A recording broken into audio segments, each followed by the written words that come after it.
In 2016, the Best Practice Symposium for Social and Community Development was started with a simple conviction that our best ideas should not exist in silos. Today, in 2026, we recognize the annual forum as a reliable space where practitioners, researchers, and community leaders bridge the gap between theory and reality. This 10-year milestone is evidence of our collective commitment to improving outcomes for Jamaica's most volatile and vulnerable communities. It is not just a marker of time, it is a decade of evolution. We have moved from simply discussing development to building a shared blueprint for it. Early on, we introduced community-based contracting. In 2024, we then introduced the Safe Passages program, designing safer pathways for children attending school. By 2020, the focus shifted to governance and economic resilience. Best practices included the work of agencies and municipalities to transform communities through coordination. We also launched the first Best Practice Symposium Local Economic Initiative Expo, proving that even in volatile areas, small community enterprises can thrive when given the right governance tools. We invited multilateral partners to help us lift academic research off the shelf and put it into the field. Partners like the University of the West Indies emphasized that data collection is not just for academics, but it is also the foundation of every community profile and risk assessment that we use today. The symposium is an important platform to explore how evidence-based research can be translated into real-world solutions, especially to meet the goals of the UK-Jamaica Violence Prevention Partnership. The UK's support further cements our longest-standing efforts aimed at building community resilience and promoting pathways to peace and stability in Jamaica's most volatile communities. Our partnership brought voices from across the Americas to enhance performance management and agency coordination and facilitate the development of projects by citizen security specialists that responded to specific local contexts. Within the region, we have tackled the how of collaboration, from refining how agencies communicate to reducing duplication and ensuring that regional support impacts the beneficiaries who need it most. Even during COVID-19, the symposium was not cancelled. We addressed youth solutions during the pandemic. We explored and supported innovative funding such as the Jamaica Social Stock Exchange. The knowledge shared over this decade has been embedded in our policy and our practice to connect individuals with available services and update the range of services offered over time. We have removed barriers associated with access and training and pivoted to provide more targeted interventions. The true grain we mill from the husk is our working psychosocial services. Case management for individuals has improved, and cognitive behavioral therapies and play therapies have been used to help young people manage trauma.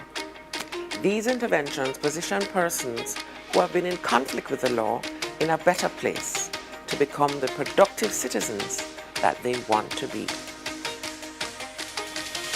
This year's symposium will focus on best practices that support rehabilitation and reintegration of persons who were formerly in conflict with the law and in our care. We will examine the current landscape and draw on local and international best practices to identify practical, scalable solutions that strengthen rehabilitation and contribute to national development. This year's symposium will also highlight best practices that support the reintegration of involuntary return migrants.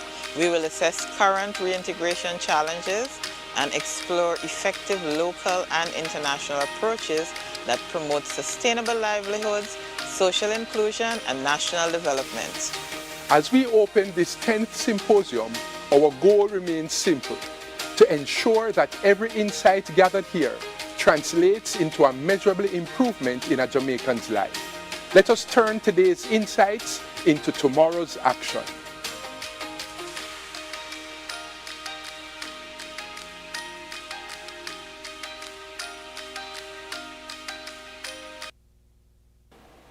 On behalf of the Planning Institute of Jamaica, I'm pleased to welcome you to the 10th Annual Best Practices Symposium on Social and Community Development. Over the past decade, this symposium has become a trusted space where evidence, experience, and implementation coalesce to advance better policy and stronger practice. This is evidenced by the range of themes explored over the years, from early topics such as tools for development to more recent conversations on psychosocial approaches to community development. These discussions have moved us beyond ideas towards collaboration among government and non-government partners and real-world impact. This year's theme, Reintegration for Sustainable Community Development, Bridging Gaps, Building Futures, is both timely and necessary. We are focusing on two groups whose successful reintegration is critical to Jamaica's social and economic future: individuals formerly in conflict with the law and involuntarily returned migrants re-entering our society. These groups have distinct experiences and pathways.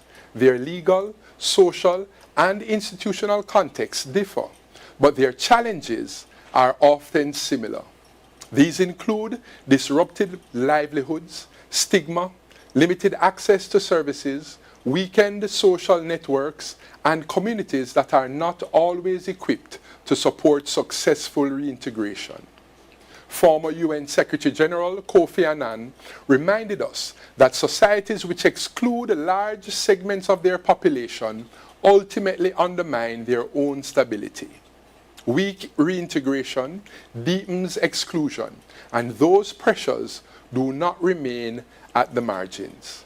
They are felt across families, communities, institutions, and the wider development landscape. For the Planning Institute of Jamaica, reintegration is not a peripheral issue. It sits squarely within our mandate to promote inclusive and sustainable development. It is closely linked to national priorities of crime and violence reduction, labor force participation, poverty alleviation, and social cohesion. When reintegration systems are weak or fragmented, the consequences ripple outward. They affect families, strain community cohesion, increase vulnerability, and in some cases undermine public safety and development outcomes. This symposium, therefore, begins from a simple but powerful premise. Reintegration is not only about individuals. It is also about systems, institutions, and communities.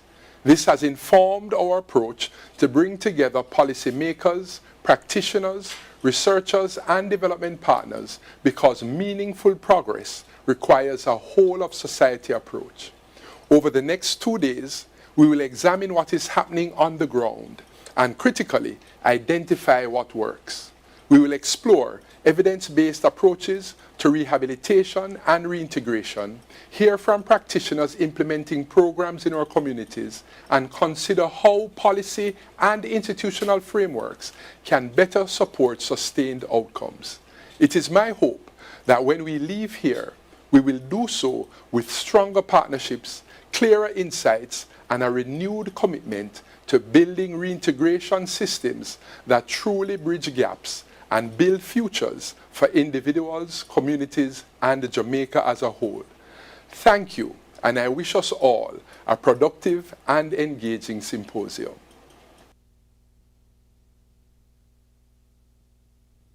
Greetings, colleagues, partners, community advocates, members of the media, ladies and gentlemen all, I greet you well. On behalf of the Board of Directors, management and staff of the entire Social Development Commission, I warmly welcome you all. While infrastructure, policy, and of course programs matter, real transformation begins when people are supported to rebuild belief, dignity, and purpose in themselves. As leaders, we too must see ourselves as agents of change, trusted, so that people can have confidence in us, confidence in the state and non-state actors charged with supporting their integration and growth. It is therefore especially fitting that we gather for this 10th Best Practice Symposium under the theme, Reintegration for Sustainable Community Development, Bridging Gaps, Building Futures, particularly within the context of post-Hurricane Melissa recovery. A decade of this symposium represents more than just longevity. It reflects sustained collaboration, shared learning, and of course, collective commitment. I therefore wish to acknowledge our conveners, the PIOJ, all the partners who are dedicated to this sustained forum over the years. This year's theme, of course, aligns squarely with the SDC's mandate. Sustainable community development is all about people at its core. The individual who's seeking a second chance, the family who's rebuilding after disruption, the community who's seeking to mobilize support for its own recovery and progress, all are central to development. And so, in a post-disaster context, reintegration takes on even greater urgency. It is not simply about returning individuals to society, but it's also about reconnecting people to opportunity, to dignity, and to belonging. Whether we speak of involuntary returned migrants or persons who are formerly in conflict with the law, reintegration must be met not only with compassion, but with a clear and accessible pathway for growth. Open arms must be accompanied by open doors. The Local Economic Initiative Expo in this year's symposium holds special significance.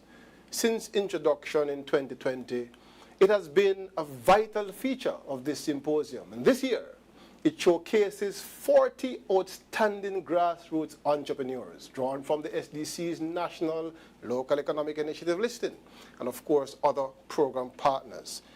These entrepreneurs are evidence that when we bridge gaps in access to training, access to mentorship, access to financing, we stimulate livelihoods, strengthen families, and build resilient communities from the ground up. I encourage you, therefore, to engage with them and see firsthand how reintegration and economic empowerment intersect in the real world. And so over the next 2 days, let us engage with purpose. Let us listen actively, share honestly, and move beyond theory toward practical, people-centered solutions. Let us ask ourselves, how can we better align policy with lived realities? And how can we ensure that reintegration initiatives can be genuinely co-created with the people that they are meant to serve? So, the SDC, through its all-Ireland network and community development structures, stand ready to translate the insights from this symposium into action. And as we collaborate, may this gathering renew our energy, deepen our partnerships, and strengthen our resolve to build bridges and build futures grounded in dignity, opportunity, and inclusion. I wish you a productive and inspiring symposium. And I wish you God's blessings and continued hope for a better day as we do our role. Great symposium. Thank you all. Hello, my name's Andrew Bowden, and I'm the British High Commission Development Representative here in Kingston. On behalf of the British High Commission, I extend warm greetings to participants in the PIOJ's Best Practice Symposium. This flagship event continues to be important in advancing knowledge, collaboration, and innovation across Jamaica's social development landscape. This year's theme, Reintegration for Sustainable Community Development, Bridging Gaps, Building Futures, speaks directly to an issue that resonates both locally and globally. Effective reintegration of ex-offenders and involuntary returned migrants is central to creating safer, more resilient communities. The British High Commission is pleased to partner with the Government of Jamaica through the ongoing Violence Prevention Programme to support efforts that address the underlying drivers of community disruption, strengthen protective factors for youth and families, and promote long-term pathways to stability and opportunity. I wish everyone a productive and inspiring symposium and look forward to the insights and innovations which will strengthen reintegration models to promote safer and more cohesive communities. Have a great symposium. On behalf of the Caribbean Development Bank, it is my pleasure to endorse and support the Planning Institute of Jamaica's Best Practices Symposium for Social and Community Development. CDB is pleased to be a main partner for this important platform, which fully aligns with our strategic priorities of reducing poverty, strengthening social resilience, and advancing inclusive, community-centered development across the Caribbean. This symposium provides a valuable space to showcase evidence-based and replicable best practices in community development, approaches that place people at the center of development planning and delivery. Several of the practices to be highlighted at the symposium reflect core principles that CDB champions through our programs: strong community engagement, protection of vulnerable groups, institutional collaboration, data-informed decision-making, and sustainability of outcomes. We are particularly encouraged that lessons emerging from CDB-supported initiatives are contributing to this exchange of practical knowledge and solutions. We also commend this year's deliberate focus on reintegration of ex-offenders and involuntary return migrants. This is a critical development issue for Jamaica, with significant cultural, social, economic, and community-level implications. Addressing reintegration through well-designed, responsive, people-centered interventions is essential not only for social inclusion and cohesion, but for broader national development, stability, and security. CDB recognizes the importance of documenting and sharing effective responses in this area, and we stand ready to support the scaling and adaptation of proven approaches. Looking ahead, CDB remains committed to partnering with the Planning Institute of Jamaica and other regional stakeholders to expand this best practices conversation beyond Jamaica, ensuring that lessons learned inform policy, programming, and investment decisions across the region. We commend the Planning Institute of Jamaica for convening this symposium and thank all contributors for advancing excellence in social and community development. Thank you. The mandate of the Department of Correctional Services extends far beyond incarceration. We are deeply committed to excellence in security, rehabilitation, and reintegration, recognizing that for lasting public safety, this is achieved by changing behavior, restoring dignity, and rebuilding lives. Through our rehabilitation programs, we focus on education and skills development, equipping offenders with qualifications and employable skills. We invest in psychological and social intervention, addressing substance abuse, violence, and criminal thinking. We engage in spiritual care and moral regeneration, fostering personal responsibility and ethical decision-making. We invest in structured reintegration support, ensuring offenders return to society prepared to contribute positively. These programs are strategic investments in safer communities. When rehabilitation is effective, recidivism is reduced. When reintegration is supported, families are stabilized. And when former offenders become productive citizens, communities are strengthened. Every successful reintegration represents one less victim, one restored household, and one step closer towards a safer society. This is how corrections contributes meaningfully to the national development and community safety. I commend the organizers and participants of the PIOJ's Best Practice Symposium for our commitment to excellence and ethical leadership. Together, by sharing best practices and strengthening collaboration, we build a correctional system and a society that is safer and more humane. Thank you for your dedication to justice, rehabilitation, and the future of our communities. Good day, everyone. This 10th staging of the PIOJ's Best Practices Symposium for Social and Community Development under the theme Reintegration for Sustainable Community Development, Bridging Gaps, Building Futures, provides a space that celebrates innovation, evidence-based solutions, and national progress. On behalf of the Heart and Estate Trust, I commend the Planning Institute of Jamaica for consistently creating platforms that elevate best practices, encourage collaboration, and strengthen Jamaica's development agenda. At Heart, we are proud to support this symposium because it aligns directly with our mission to build a skilled, empowered, and future-ready workforce. Across Jamaica, Heart continues to play a pivotal role in transforming lives and communities through targeted training, strategic partnerships, and inclusive development programs. Through initiatives such as our prior learning assessment services, skills training, and lifelong learning offerings, we have engaged thousands of working-age Jamaicans, equipping them not only with occupational skills, but also with confidence, with purpose, and pathways to employment or entrepreneurship.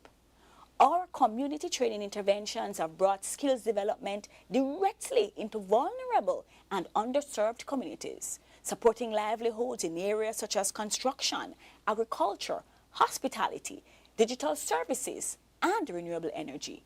These efforts are not just about training, they are about community upliftment and economic resilience. We're also advancing workforce transformation through partnerships with industry, public sector entities, and international stakeholders, ensuring that our programs respond to real labor market demands.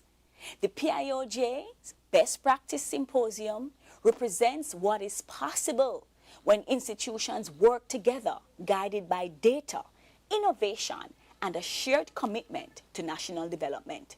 It reinforces the importance of learning from what works and scaling impact for the benefit of all Jamaicans. As we look ahead, Heart remains committed to supporting platforms like this, platforms that challenge us to think differently, act boldly, and deliver measurable results. I wish you a productive and inspiring symposium, and I look forward to the insights and solutions that will emerge. Thank you. Good morning, distinguished guests, valued partners, and esteemed representatives of the Planning Institute of Jamaica and governmental institutions. It is an honor to join you today for the 10th Annual National Best Practice Symposium. On behalf of the IDB, thank you for making us part of this important platform, one we have been privileged to support for the past 8 years. But our partnership runs deeper than this event.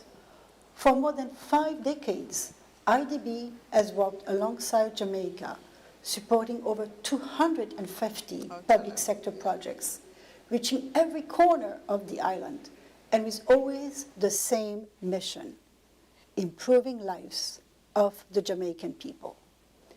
This is why this year's topic, Reintegration for Sustainable Community Development, could not be more timely, especially as Jamaica recovers from the impact of Hurricane Melissa and rebuilds forward better reconnecting people to opportunity and delivering on the promise of a sustainable future where communities are empowered and shape their own paths. IDB has supported Jamaica across many sectors, from social sectors to capital markets and climate change protection. For example, we helped anchor and scale up Jamaica's PASS program, which provides grant to more than 300,000 beneficiaries, has helped children stay in school, and has cut the under 5-year-old mortality rate in half. Similarly, we have also worked alongside Jamaica to help reduce crime in communities, improve public safety, and develop preventive and remedial education programs for young men at risk. This is not just social protection. This is transformational impact for today's generation and beyond. The IDB has been here since Jamaica's foundational years, and our commitment remains steadfast and strong as the country builds forward better, with more resilience and empowered communities. Thank you so much.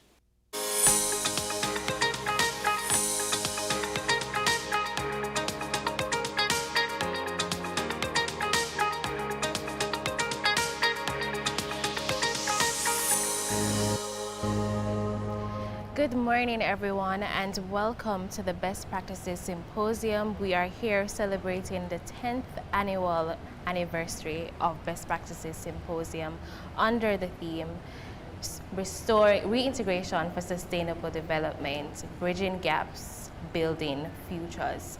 Thank you so much for joining us. We have lots in store for you today, and I'm here joined by my co-host, Gwyneth. Hi, I'm Gwyneth. Good morning, Shanice. Good morning. And online, can we also bring in Maxine, all the way from Dominica?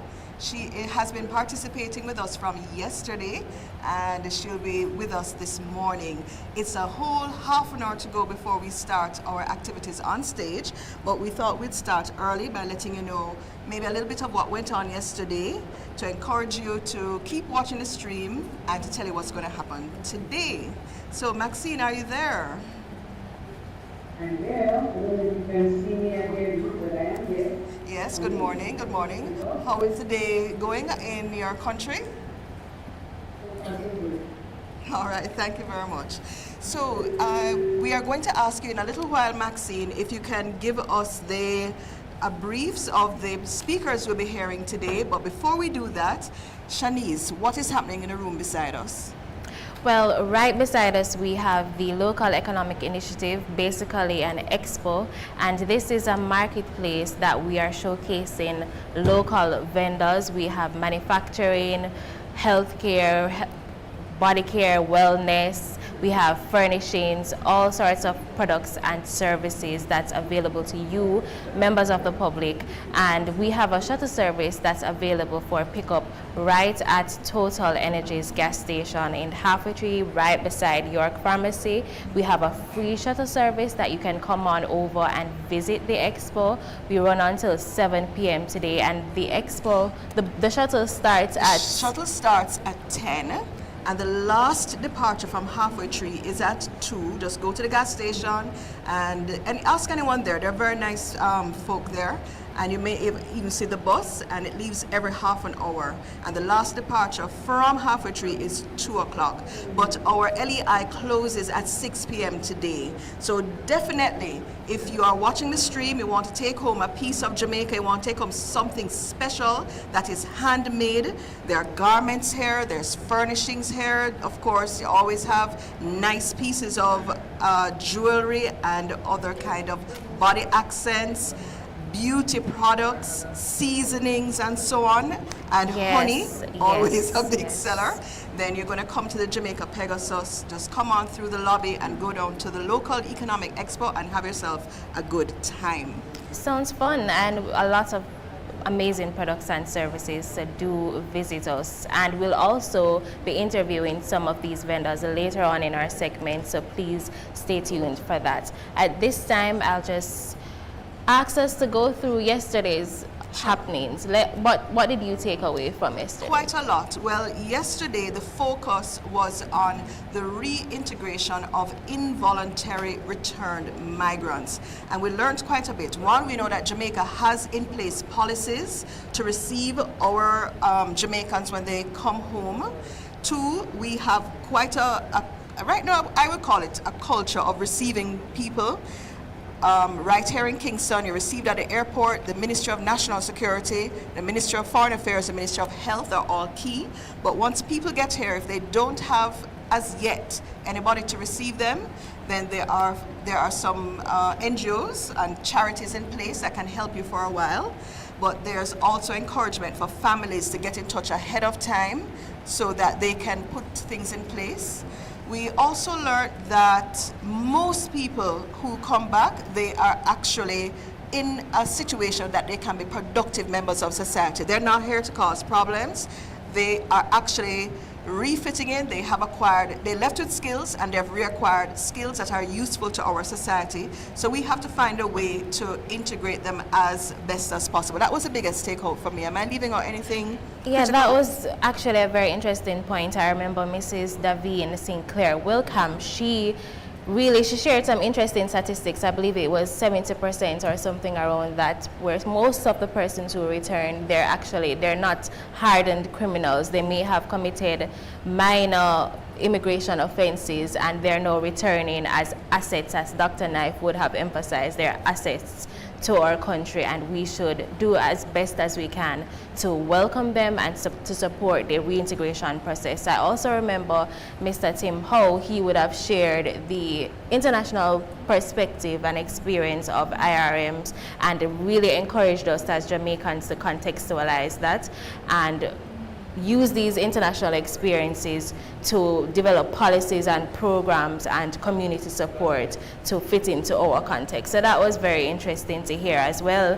And I also remember during Mrs. Gabidon's Blake presentation, where a member of the church society, they would have committed to further support of the IRMs in terms of spiritual assistance as well as academic support. So yesterday was really a jam-packed day with very important perspectives and commitments and the call to action to continue supporting the reintegration process. And I'll just go over to Maxine if you are able to share any thoughts on yesterday's proceedings. Yeah, when I was yesterday was extremely interesting. It was really good to see the very practical information that was coming through. People who are involved in research work, in policy support work, in reintegration assistance, who are returnees themselves.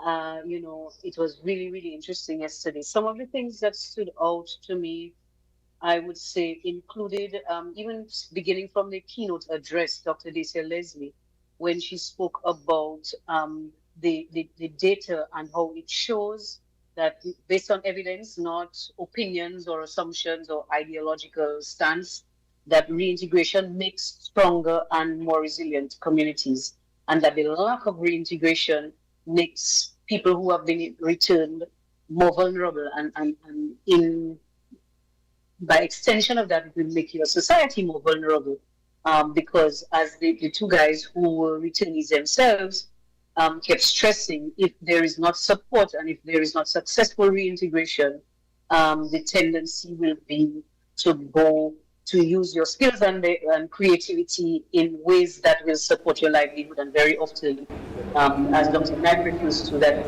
end up being an informal economy.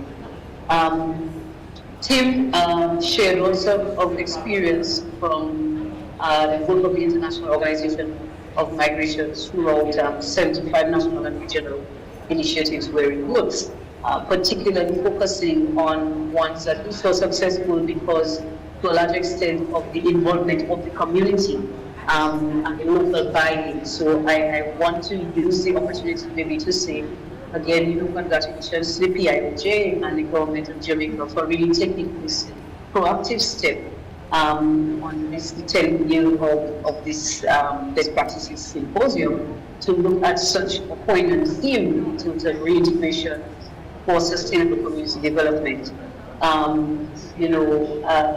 The government of Jamaica has really, and that came out yesterday as well. In Tim's presentation, he made note that Jamaica has put itself forward as this Caribbean country to put itself forward as a champion for the Global Compact on Migration. And the Global Compact is directly detailed in Sustainable Development Goal 10.7 under Reduce Inequalities for safe, orderly, and regular migration. So congratulations to the government of Jamaica and to the PIOJ and to everyone involved for your work so far on this. They did say that one of the things that came forward several times is that the majority of IRMs indicate a need for economic assistance, right? And successful reintegration includes economic, social, psychosocial, and sustainable support. But the IRMs themselves, one of their priorities is always economic support because they want to regain their independence and their ability to contribute. There was also the concept of sort of 360 support. So successful reintegration doesn't begin, it's not an event. It's a process of support throughout the journey. And there was a call to try to improve and increase the support from the sending countries from the time preparation for deportation or involuntary return.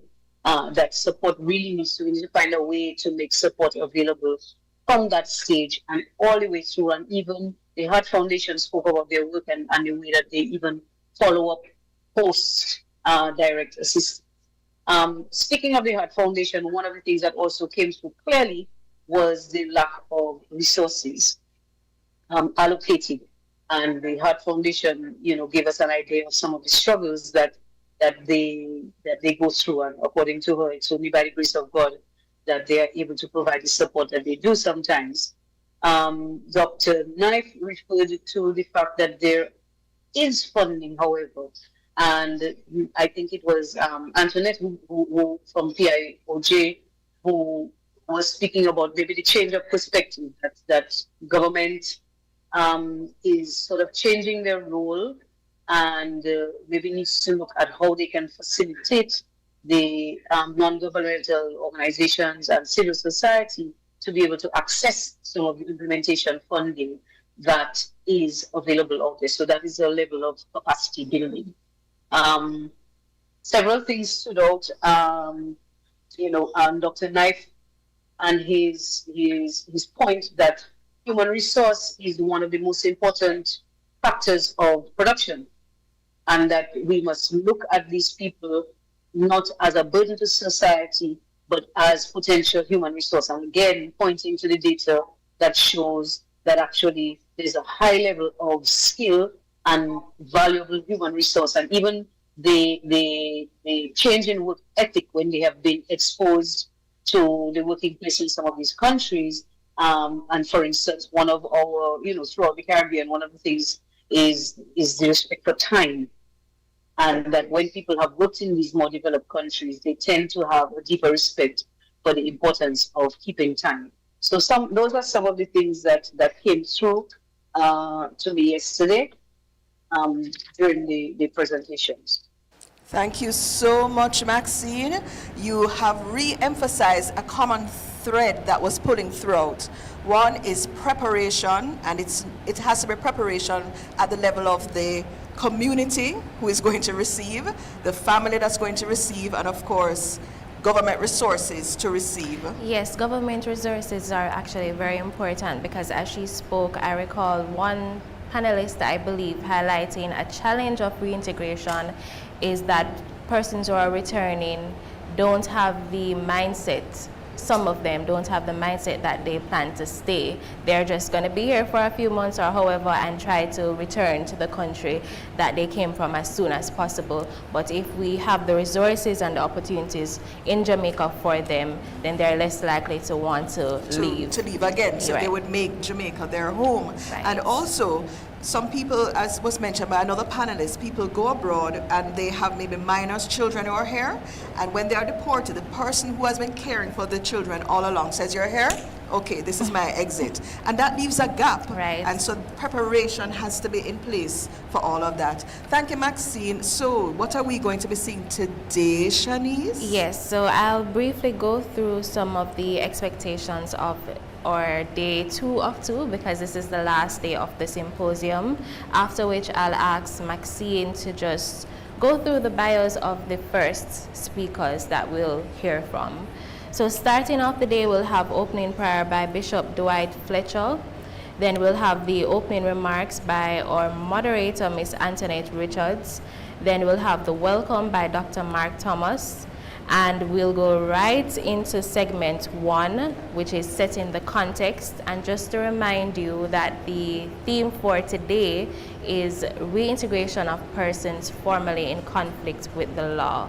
And so the first segment will really set the context. So because the theme is reintegration of persons formerly in conflict with the law, so it's going to be all about the Department of Correctional Services. We're going to be hearing from quite a few speakers, and we're going to be listening to policies that impact on that. So yesterday was involuntary returned migrants and the resettlement reintegration, and today the theme goes to the DCS. Can I just point out that Dr. Marc Thomas is actually the Deputy Commissioner of the Rehabilitation and the Probation Aftercare section of the DCS. You want to continue, or? Yes, thank you for that. And so in setting the context, our first speaker will be Miss Shauna Trowers and she will speak on the Reintegration Policy, and she is the Chief Technical Director from MNSP. And then we'll have another speaker. Where are we?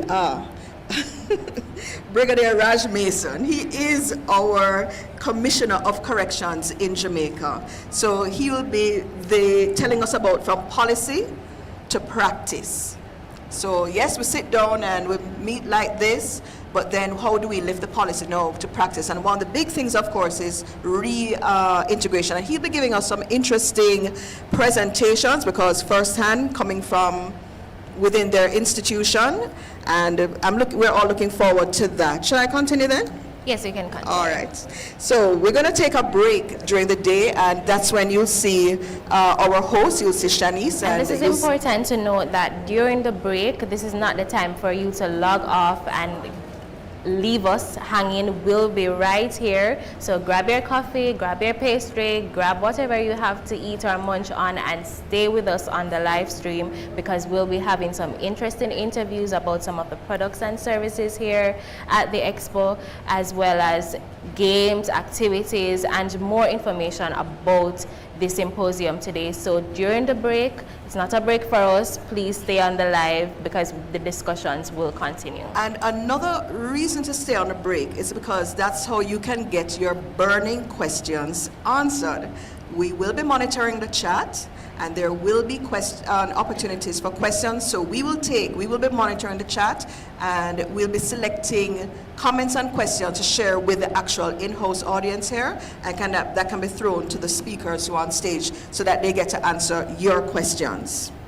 So after we take our break later on the day, we will have our guest from the Research and Development Network of the International Corrections and Prisoners and the Prisons Association. Yes, there's an international movement for how to rehabilitate persons who have been in conflict with the law. And we're so pleased that we have Dr. Frank Porporino, who will be delivering that presentation. We also have from another international body, from the Canadian Families and Corrections Network. So the importance of families, or maybe we should have something like that here in Jamaica, let's see, is Ms. Louise Leonardi, and she's the Executive Director. So we'll be looking forward to those two presentations. And closer home, but still not Jamaica, not the overseas, but within the region, we have the Director of Prisons Guyana, and there's a special reason why Guyana was invited, because they do have a low rate of recidivism. Did I pronounce that right? Yes. Thank you. They have a load. People in the audience, I did it right? I got the thumbs up. And he's Mr. Nicklon Elliot. He's the Director of Prisons from Ghana. So we'll be hearing about the Ghana experience. And we have all seen what has happened in terms of the migration from Central South America through the United States southern border. And Ghana is right there in the top of South America. I'm sure that there's a perspective there as well. Now what happens after that, Shanice? So right after that, we'll go into our lunch segment. That's at 1 p.m. to 1:40 p.m. and where we'll be engaging with you. And then we'll have our final segment, our final set of speakers. We have one person speaking on caring for forensic psychiatric patients. And then we have Dr. Oo. Yes. He's Dr. Oo. I do not want to mispronounce. You're not going to do that, everyone. Yes. So then we have segment 3, Voices, where Mrs. Taneka Stewart-Blake, she will be interviewed by our in-house person from PIOJ, Mrs. Rochelle White, and then we will close out with segment 4, The Way Forward, and this is in the form of a panel discussion. Right. We should have said in day 1 2 things.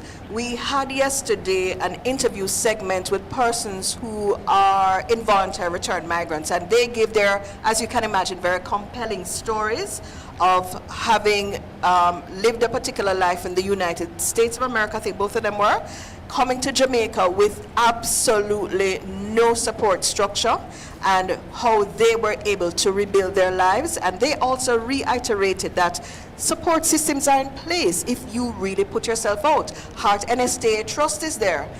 The and I remember Mrs. SDC is there. Sorry. Yes, I remember one of our interviewees during the segment. This is why you should remain, because we have some very interesting interviews. She shared, Miss Ronique Roden, she shared that outside of the certification, they also provide job placement support for these persons. And this is Heart NSTA Trust. Yes. So we have in Jamaica institutions, and Dr. Knife did mention it again. We have policies in place. We have institutions in place. We need a bit more funding and boots on the ground to make it happen, but we are poised to be able to make the best opportunities available for persons who need to be resettled in different ways. And this is in the context of Jamaica's changed demography. As we keep on reading, I see all kind of questions being placed in the news right now about what would it take for you to start a family, what would encourage you to start a family. Yes. That's a hot topic. That's a hot topic, yes. And so Jamaica's demography has changed, and we have people, and Dr. Knife also said it, once you have actually had the impetus to migrate and to take on a new culture, you are basically an entrepreneur. Mindset. Your Yes. entrepreneurial mindset. Yes. We want to turn that in as well. Yes, so at this time, I'll just ask Maxine if you're able to share with us some brief information on our speakers to come.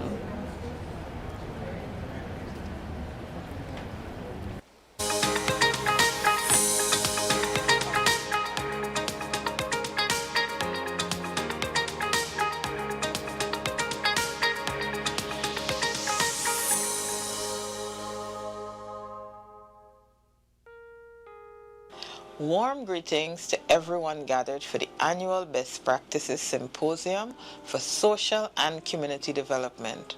On behalf of the International Organization for Migration, it is a pleasure to join you for this important convening of practitioners, researchers, and community leaders who dedicate their work to strengthening Jamaica's communities and advancing social transformation. For 10 years, this symposium has stood as a unique space where ideas meet action, where the people who live the realities of community development every day come together to share solutions, bridge the gap between theory and practice, and shape a collective blueprint for resilience. At IOM, we are proud to stand alongside the Government of Jamaica and partners like the Planning Institute of Jamaica, contributing to approaches that put people, dignity, and local leadership at the center. For more than 30 years, IOM has supported national priorities in areas such as human trafficking prevention, reintegration assistance, diaspora engagement, and since 2024, humanitarian responses as climate-related disasters become more frequent and severe here in Jamaica. Our work following major displacement events, including Category 5 hurricanes, have reinforced a truth this symposium has championed for a decade. Resilience is built from the community outward, whether through strengthening local emergency response, supporting psychosocial well-being after crisis, or helping vulnerable groups reintegrate safely, including people returning from conflict with the law and involuntary return migrants. IOM remains committed to solutions rooted in inclusion and partnership. We also recognize the importance of dialogue spaces like today's forum.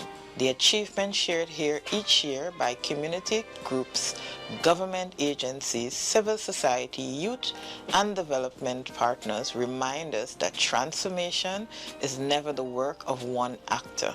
It is the culminative impact of many hands aligning purpose. This aligns fully with IOM's approach: coordinated, evidence-based, and community-driven action to meet evolving challenges. As Jamaica navigates a shifting regional context, including new mobility dynamics and higher displacement risk, IOM remains ready with our local, regional, and global expertise to continue supporting the government and communities in building safe, resilient, and empowered futures. Thank you to PIOJ for your leadership and to all of you for your unwavering commitment to Jamaica's communities. We look forward to continued collaboration and learning from the powerful best practices being shared today. Warm regards and best wishes for a successful symposium. Hello, I'm Omar Sweeney, Managing Director of JSIF. It is truly an honor to welcome you all to this year's Symposium of Best Practices. The Jamaica Social Investment Fund is proud to be a long-standing partner of this symposium. Today we gather with a shared purpose to examine how society can support the reintegration of ex-offenders, providing opportunities and second chances for lasting change. This is testament to the fact that JSIF is mindful of the importance of rehabilitation and reintegration to our society and overall national security. JSIF's commitment has led to strong partnerships with the Jamaica Defense Force, the Jamaica Constabulary Force, and community-based organizations. We have continued our efforts to work with communities to create a culture of peace through livelihood programs, youth engagement, and building infrastructure. This year's theme, Reintegrating for Sustainable Community Development, Bridging the Gaps, Building the Future, captures the essence of our collective mission to ensure that every member of society can contribute meaningfully to nation building. Reintegrating individuals into productive community life not only restores dignity and hope, but also strengthens social cohesion, fosters economic growth, and builds safer, more resilient communities. Today's conversation is about rehabilitation, empowerment, inclusion, and building stronger, safer, and more resilient communities. Thank you for being here, for lending your voice, expertise, and compassion to this crucial dialogue. Together, let us work towards building a society where no one is defined solely by their past, but by the possibilities of their future. Hello, everyone. I'm delighted to bring greetings on behalf of the Ministry of National Security and Peace as we join together for the 2026 Symposium of Best Practices for Social and Community Development.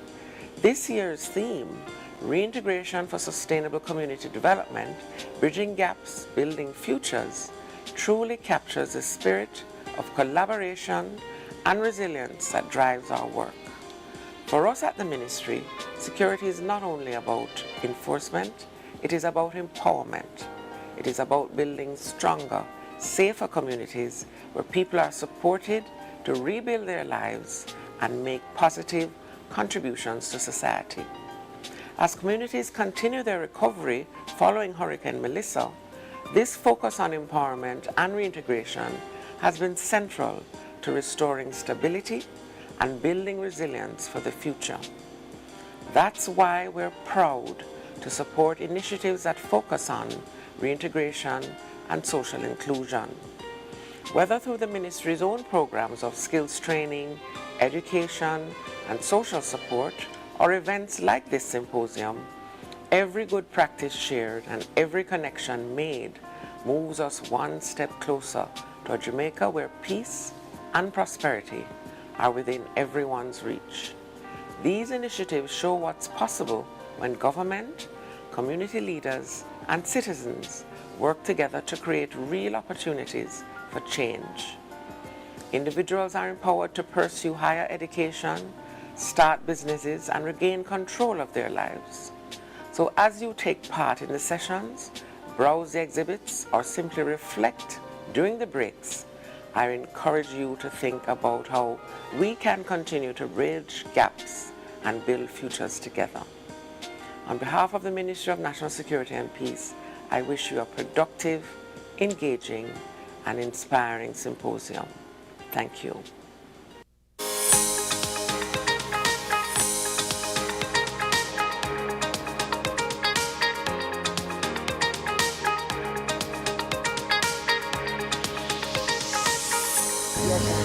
Welcome back. We are here at the 10th Annual Best Practices Symposium, and we are heading to the main stage shortly. But before that, Maxine, can you read a bio for our main speaker, please? And we have about 30 seconds to do that. Okay, today we are focusing on the reintegration of persons formerly in conflict with the law. And segment 1, we have setting the context. And to speak about the reintegration policy, we have Ms. Shauna Trowers, who is Chief Technical Director at Ministry of National Security.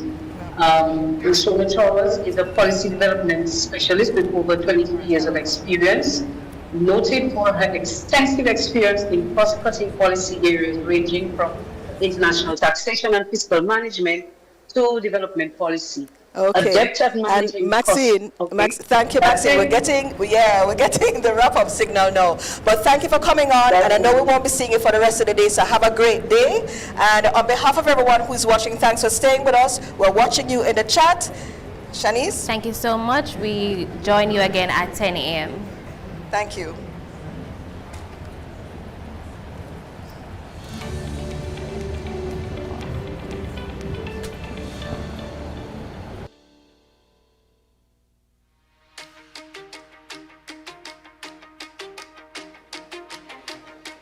In 2016, the Best Practice Symposium for Social and Community Development was started with a simple conviction that our best ideas should not exist in silos. Today, in 2026, we recognize the annual forum as a reliable space where practitioners, researchers, and community leaders bridge the gap between theory and reality. This 10-year milestone is evidence of our collective commitment to improving outcomes for Jamaica's most volatile and vulnerable communities. It is not just a marker of time, it is a decade of evolution. We have moved from simply discussing development to building a shared blueprint for it. Early on, we introduced community-based contracting. In 2024, we then introduced the Safe Passages program, designing safer pathways for children attending school. By 2020, the focus shifted to governance and economic resilience. Best practices included the work of agencies and municipalities to transform communities through coordination. We also launched the first Best Practice Symposium Local Economic Initiative Expo, proving that even in volatile areas, small community enterprises can thrive when given the right governance tools. We invited multilateral partners to help us lift academic research off the shelf and put it into the field. Partners like the University of the West Indies, emphasized that data collection is not just for academics, but it is also the foundation of every community profile and risk assessment that we use today. The symposium is an important platform to explore how evidence-based research can be translated into real-world solutions, especially to meet the goals of the UK-Jamaica Violence Prevention Partnership. The UK's support further cements our longest-standing efforts aimed at building community resilience and promoting pathways to peace and stability in Jamaica's most volatile communities. Our partnership brought voices from across the Americas to enhance performance management and agency coordination and facilitate the development of projects by citizen security specialists that responded to specific local contexts. Within the region, we have tackled the how of collaboration, from refining how agencies communicate to reducing duplication and ensuring that regional support impacts the beneficiaries who need it most. Even during COVID-19, the symposium was not cancelled. We addressed youth solutions during the pandemic. We explored and supported innovative funding such as the Jamaica Social Stock Exchange. The knowledge shared over this decade has been embedded in our policy and our practice to connect individuals with available services and update the range of services offered over time. We have removed barriers associated with accessing training and pivoted to provide more targeted interventions.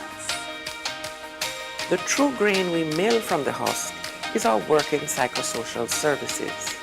Case management for individuals has improved, and cognitive behavioral therapies and play therapies have been used to help young people manage trauma.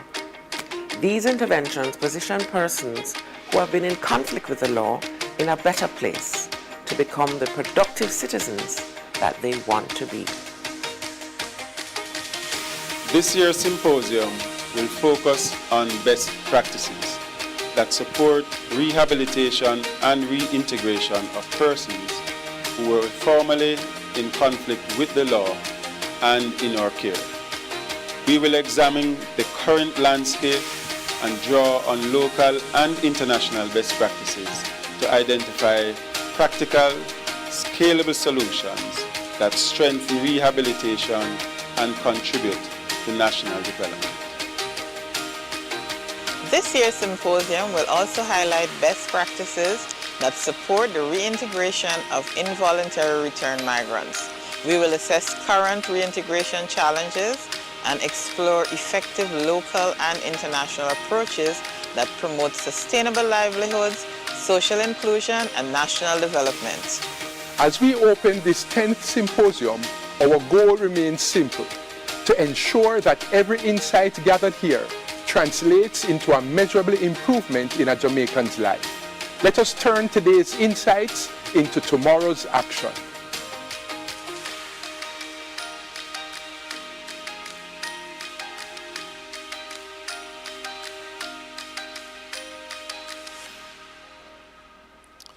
Good morning. As I looked at today's topic, we all in this room recognize just the gravity that it is, how important it is to us as a nation. And I was thinking about it, I acknowledge all the leaders, the policymakers, the practitioners. I want to echo something that you already know, that you are making a big difference, that we do not take this for granted. And these policies, this symposium is about real people, real lives, real families, and real communities. And for that, we do need wisdom. So let us commit this time to the Lord for his wisdom. Let's bow our heads. Father, we thank you for your abundant grace and mercy that has brought us together for such an important symposium. We acknowledge, Lord, that you are the author of peace, of reconciliation, and restoration. We thank you, Lord, for the goal of this symposium. Therefore, we commit each session to you. Every conversation, every decision, we put it in your hands. Lord, we lift up the experts, partners, government officials, community practitioners, the delegates who are present here. Grant wisdom, insight, clarity, and purpose, Lord, as they share best practices. Father, we thank you that you are the God of us all. And you are even more interested in this reconciliation than we are. Thank you, Lord, for those who are at the center of this work. Those who are returning homes, those who are rebuilding relationships, those who are striving to make a meaningful contribution to families and to communities. Grant them strength, dignity, opportunity to thrive. Remove every barrier that hinders full participation in the society and replace it, Lord, with your welcome and your acceptance. Father, we bless the work of the Planning Institute of Jamaica and its partners and all those collaborating for sustainable community renewal. May this symposium not only elevate best practices, but inspire action that transforms lives and strengthen families and communities across Jamaica. Lord, we thank you that we stand in unity.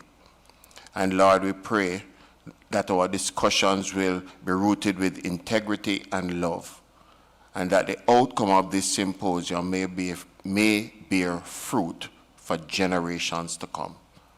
We dedicate this gathering to you, knowing that true integration in heart, mind, and community comes through your wisdom. Lord, let your grace and transforming power be present today. In the mighty name of Jesus, we pray. Amen.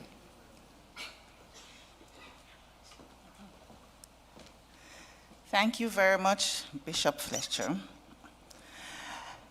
Bishop Dwight Fletcher, founder and senior pastor, Transform Life Church, Director General of the Planning Institute of Jamaica, Dr. Wayne Henry, Deputy Director Generals of the PIOJ, Ms. Barbara Scott, with responsibility for external cooperation management and project development, and Mr. Kirk Phillips, who has responsibility for corporate governance and management, Ambassador Alison Stone Roof, Permanent Secretary in the Ministry of National Security and Peace, who is represented by Ms. Shauna Trowers, Chief Technical Director, Crime Prevention, Rehabilitation, and Inspectorate Policy Division of the Ministry, Retired Brigadier Radgh Mason, Commissioner of Corrections, the Department of Correctional Services, and Deputy Commissioner of Rehabilitation and Probation Aftercare, Dr. Marc Thomas, Mr. Richardo Aiken, Community Development Specialist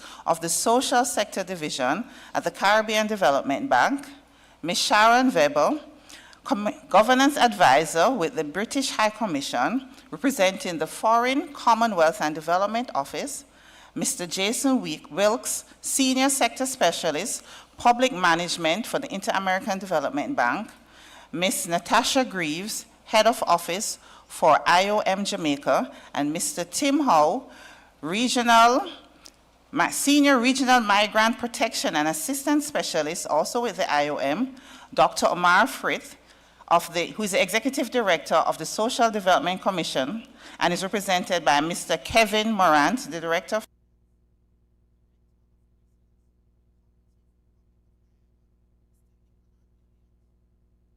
Dr. Frank Porporino, Chair of the Research and Development Network of the International Corrections and Prisons Association, Ms. Louise Leonardi, Executive Director of the Canadian Families and Corrections Network, Dr. Myo Kyaw Oo, Consultant Psychiatrist in our Department of Correctional Services, members of the media covering this event on behalf of the public, distinguished members of the audience watching online, and those here in person, good morning. A pleasant good morning to you all.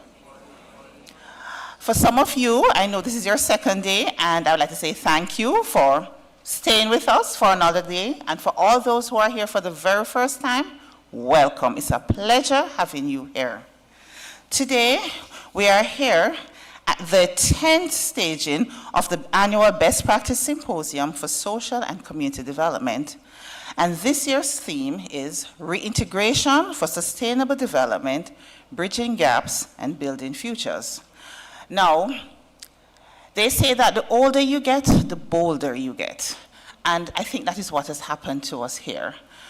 As we have gone through the years, we have bold and to speak about some topics that persons don't normally consider.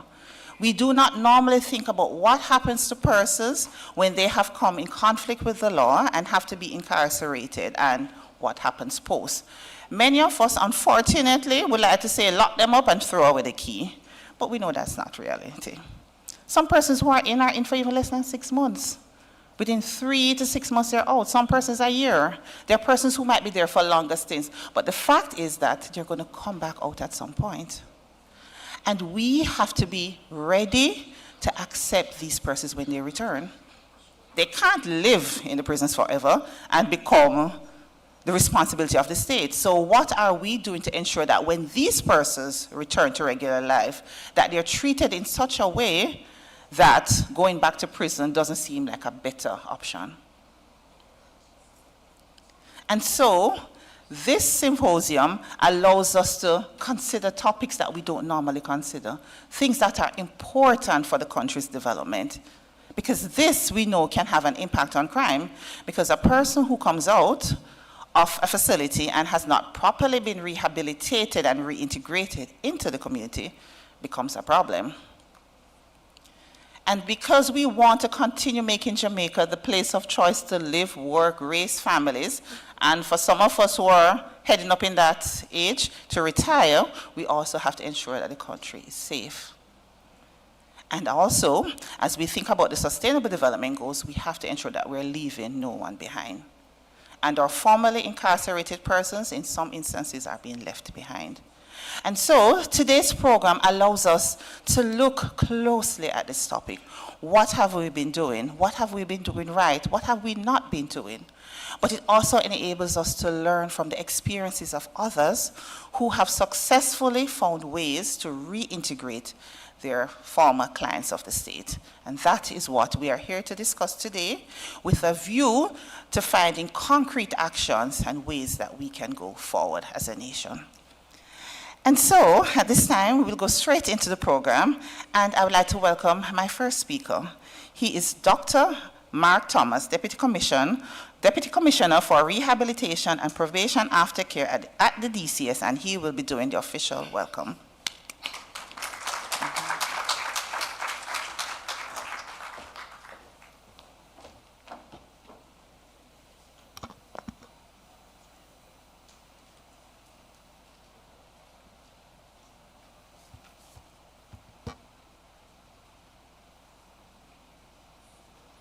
I think we can all agree that our moderator did an excellent job in acknowledging all the persons present here today. So I'll just get into the welcome. On behalf of the Department of Correctional Services, I'm pleased to welcome you to the second day of the 10th Annual Best Practice Symposium on Social and Community Development. This year's theme, the reintegration of persons formerly in conflict with the law, is both timely and deeply significant. We learned a lot yesterday. By now we should know that reintegration is not only about supporting individuals after incarceration, but involves strengthening families, improving community safety, and advancing national development. When reintegration is weak, exclusion, unemployment, and reoffending often follow. When it is effective, we see restored dignity, reduced recidivism, stronger families, and safer communities. Reintegration is a process that begins before release and continues well into community life. It requires evidence-based programs, trauma-informed support, community readiness, employer engagement, and policies that balance accountability and rehabilitation. Most importantly, it demands shared responsibility across government, community, and partners. Today, colleagues, provides an opportunity to move from discussion to action. We must examine what is working, what needs strengthening, how we can do better in terms of aligning policies, programs, and partnerships to ensure lasting impact. It is therefore my distinct pleasure to welcome you all, wish you a productive and engaging day, and to sincerely thank you for your continued commitment to building safer, stronger, and more inclusive communities. All the best.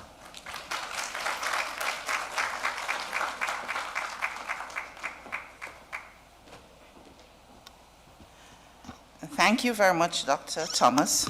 So now we get into the program, and we will start with segment 1, in where we'll be setting the context.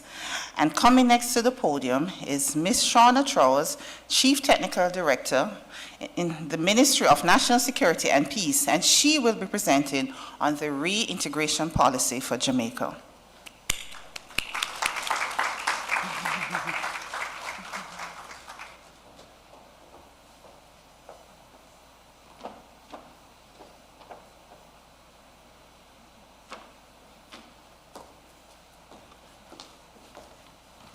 Good morning, everyone. No, man. I come out full out, you know, all with a pop already. And just a sauce of morning, so? No, man. Good morning, everyone. All right, we're going to be talking about a very interesting topic. On your program, it says the reintegration policy.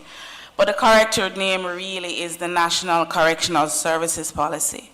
But I think what we've learned from yesterday and what we've learned from past experiences, that it truly is a reintegration policy, because we need to know why we're doing it. We recognize, Dr. Henry said something yesterday that riveted with me when he said, we're using today's insights to provide for tomorrow's policy. The good thing is that national security has been doing this a little while, so we used yesterday's insight to provide for today's policy. And so that policy is what I'm about to share with you.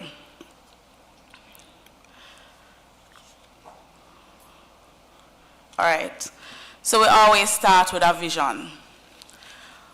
And the vision for the National Correctional Services Policy is enhance citizen security through transformative correctional services that support effective rehabilitation and reintegration, one life at a time.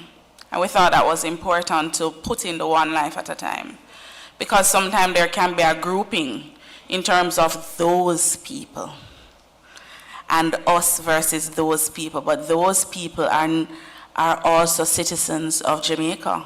Yes, some of them may have committed egregious acts, but there are some who have made some very simple mistakes, but they carry very harsh penalties.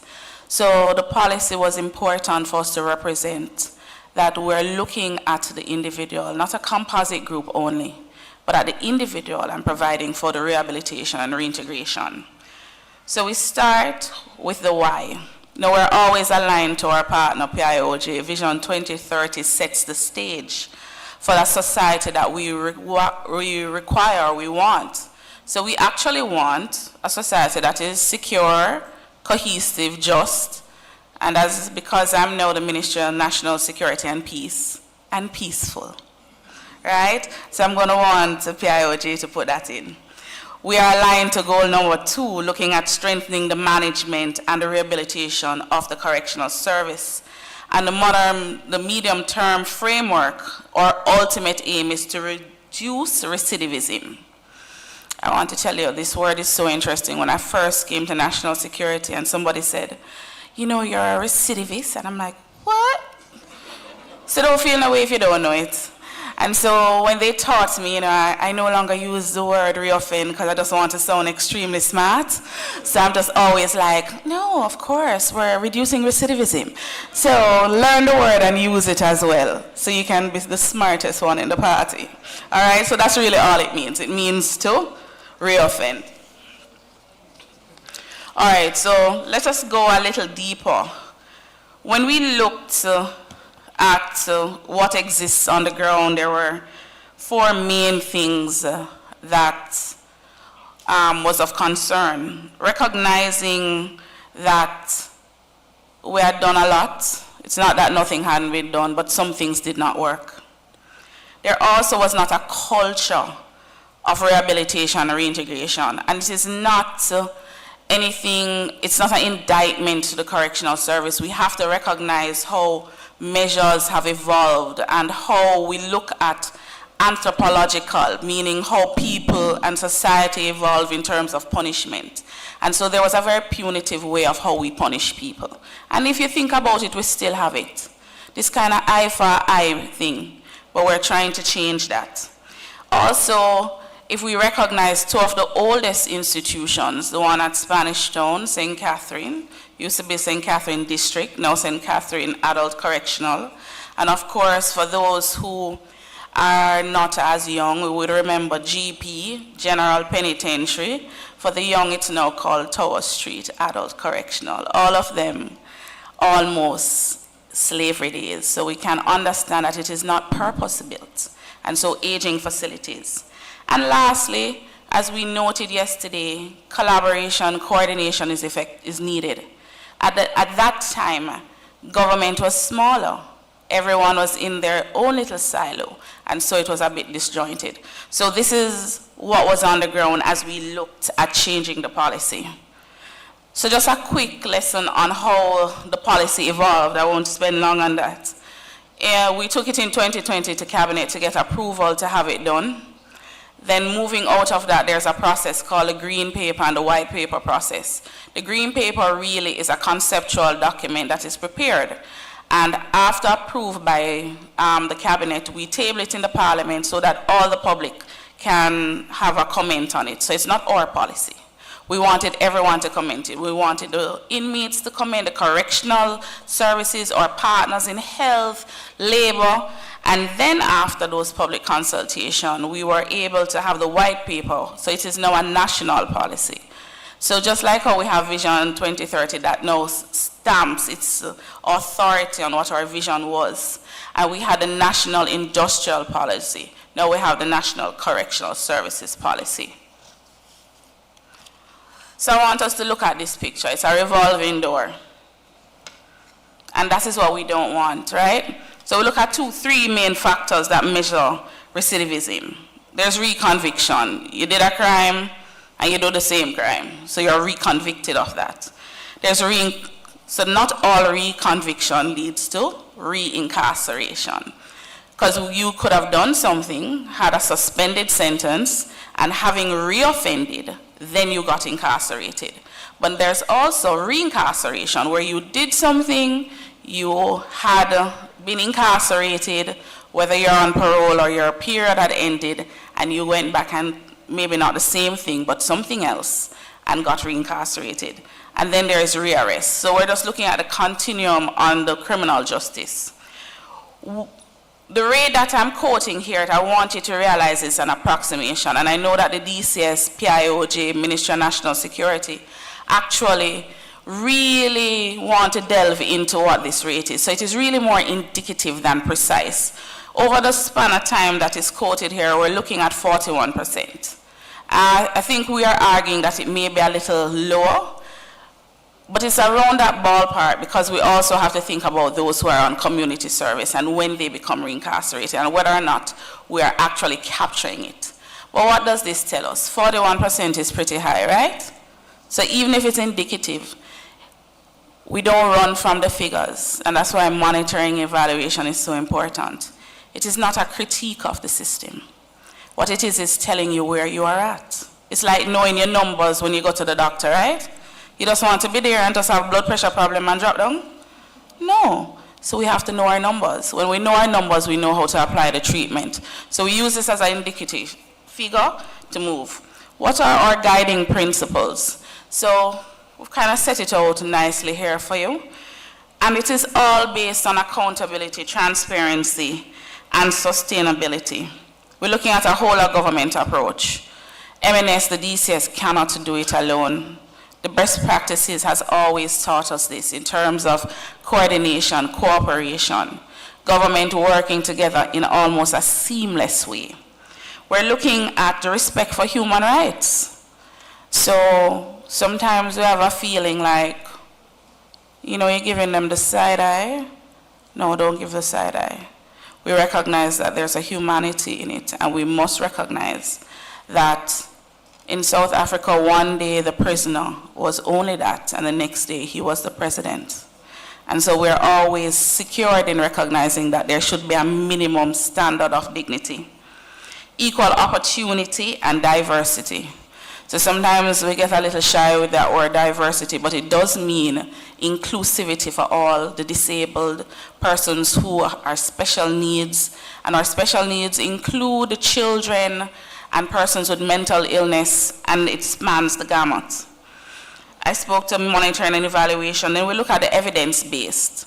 Remember I said before that we were doing some things and we didn't kind of hit the target. We didn't hit the target because we were a little afraid sometimes of the data.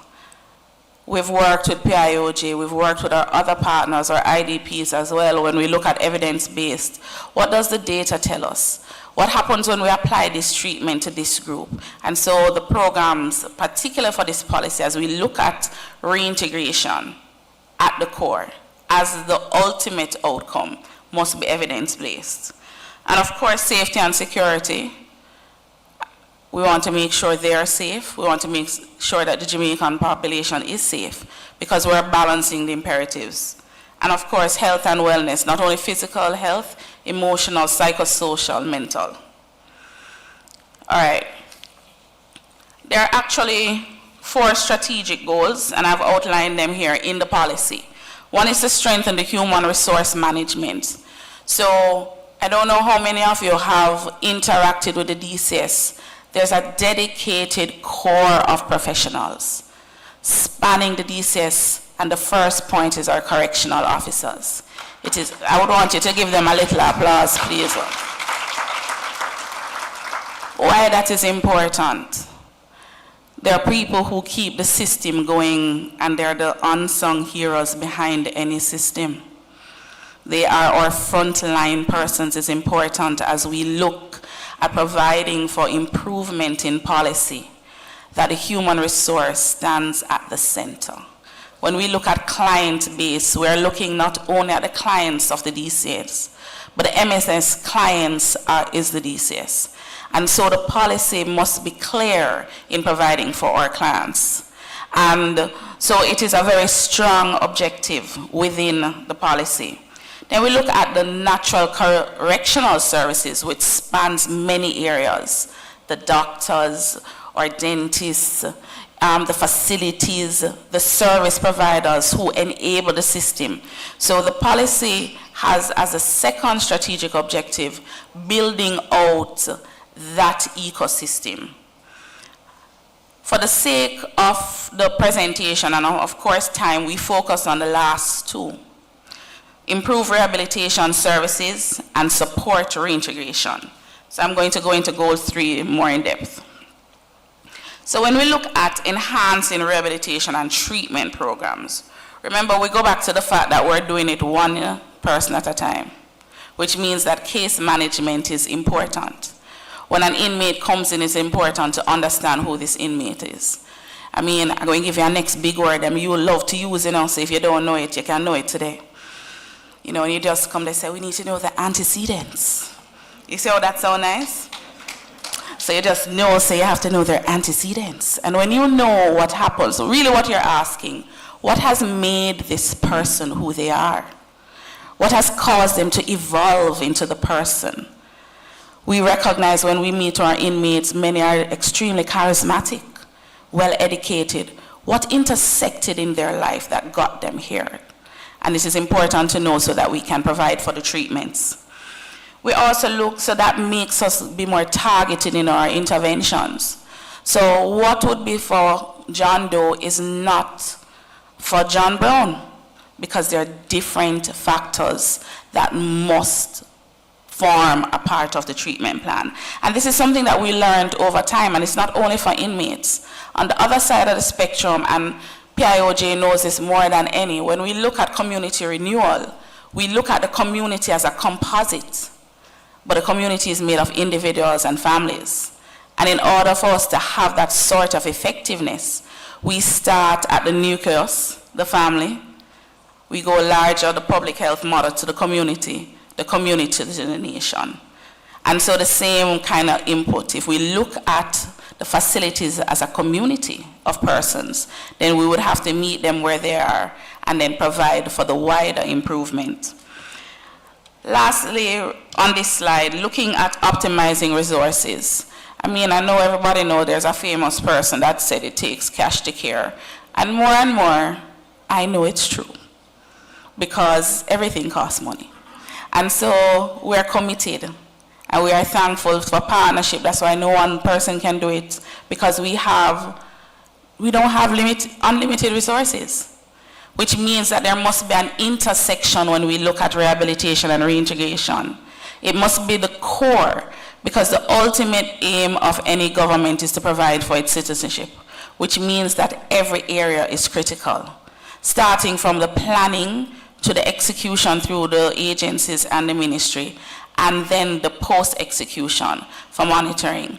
And so that is one of the main goals. All right, so we're going on to looking at the work programs. What does that mean? And Dr. Marc Thomas was here earlier, and he's our Deputy Commissioner in terms of rehabilitation. And I do know that he has someone, because he was at the ministry before, that has always spoken about rehabilitation at the core. What does that mean? If we look at the inmate population, some of the same things that affect the volatile communities at the core, we see it represented. Limited educational opportunities, families that have been disrupted, limited socioeconomic. And so when we see that, given that we have the ability to interact with these inmates, it is important. And I say the word inmates, but I will correct myself, because the truth is, our policy now calls, rightfully so, offender clients. And so we provide for vocational training. And I'm shocked that, Dr. Thomas didn't say something before I come up here, because I was hoping he would say it, so I wouldn't have to say it, because it's his business, but I'll say it for him. So we have a lot of programs. And you cannot say it in the welcome, and they wouldn't mind. And we have a lot of programs, including, we have a program with the UCC, associate degree program, right? Bachelor's. So you stay there. You think it's a joke thing? It's not a joke thing, it's a real thing. My little young people that say work will come for work. And that's exactly what the policy does.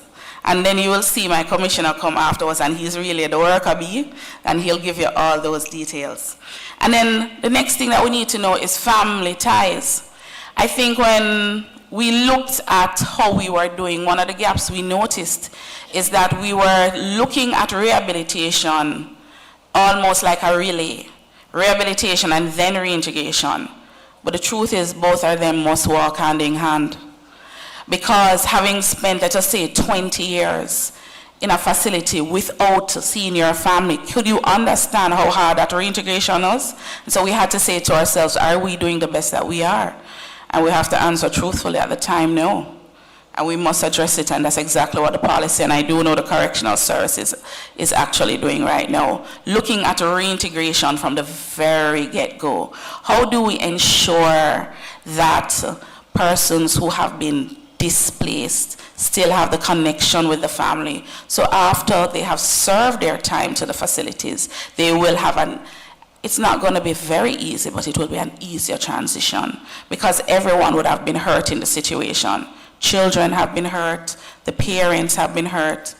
And I want to share a personal thing. When I looked at this, how important that is. I had the ability to sit and speak to one of our offender clients, and a very brilliant man, doing well. And he has a daughter, and the daughter was a university graduate, and was doing well. And as you saw this gentleman who clearly had been on the wrong side of the law, but still loved his daughter immensely, and was extremely proud of her accomplishment, felt broken by the fact that he was not there. She's also broken by the fact that he was not there.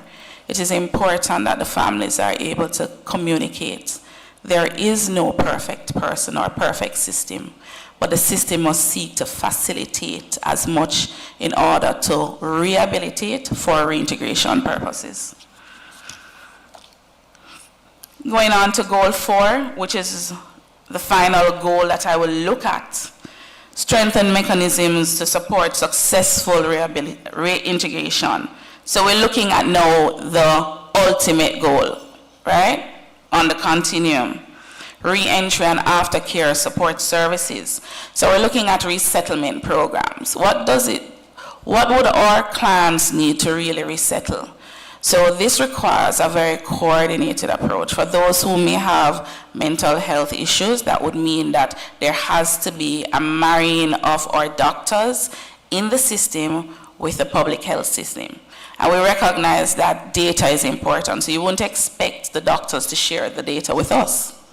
It must go from one professional who has that ability to the next in a seamless way, ensuring that we protect the confidentiality. So those resettlement issues, this is where the devil is in the details. What access means and how we're going to join up. Looking at community renewal as well. Do we have, and I mean, I saw P.S. Bennett Templar yesterday say something. There is still stigma, which means that many of our offender clients may not be readily employed in formal institutions, which means that when we look at resettlement, we also look at post-incarceration continued training. Heart becomes essential. Moving from heart, we then look at what can, and I don't know how many were able to look at the exhibits, so many skill sets, which means that the ability to have their own businesses is important. Those resettlement programs have to be spoken about. How do we provide? And I tell you, yesterday when I looked at the PIOJ little book, you know, I said to myself, I could have won a little bad mind, but I never bad mind. I was just, you know, like, yeah man, so why we never think about it? But, I mean, I'm happy that PIOJ thought about it. And because I just love Dr. Henry, I'm just going to say, Shauna, you can't bad mind that thing, yeah. So I was just so happy. I want you to give PIOJ again a round of applause. Make sure to look at the book. I found it very informative, and I think it is the right place. We assume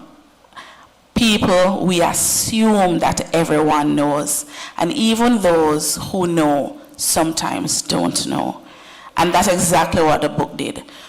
Resettlement requires access to the information in a way that everyone can understand. And I think that is the right move. Now we look at transitional home options.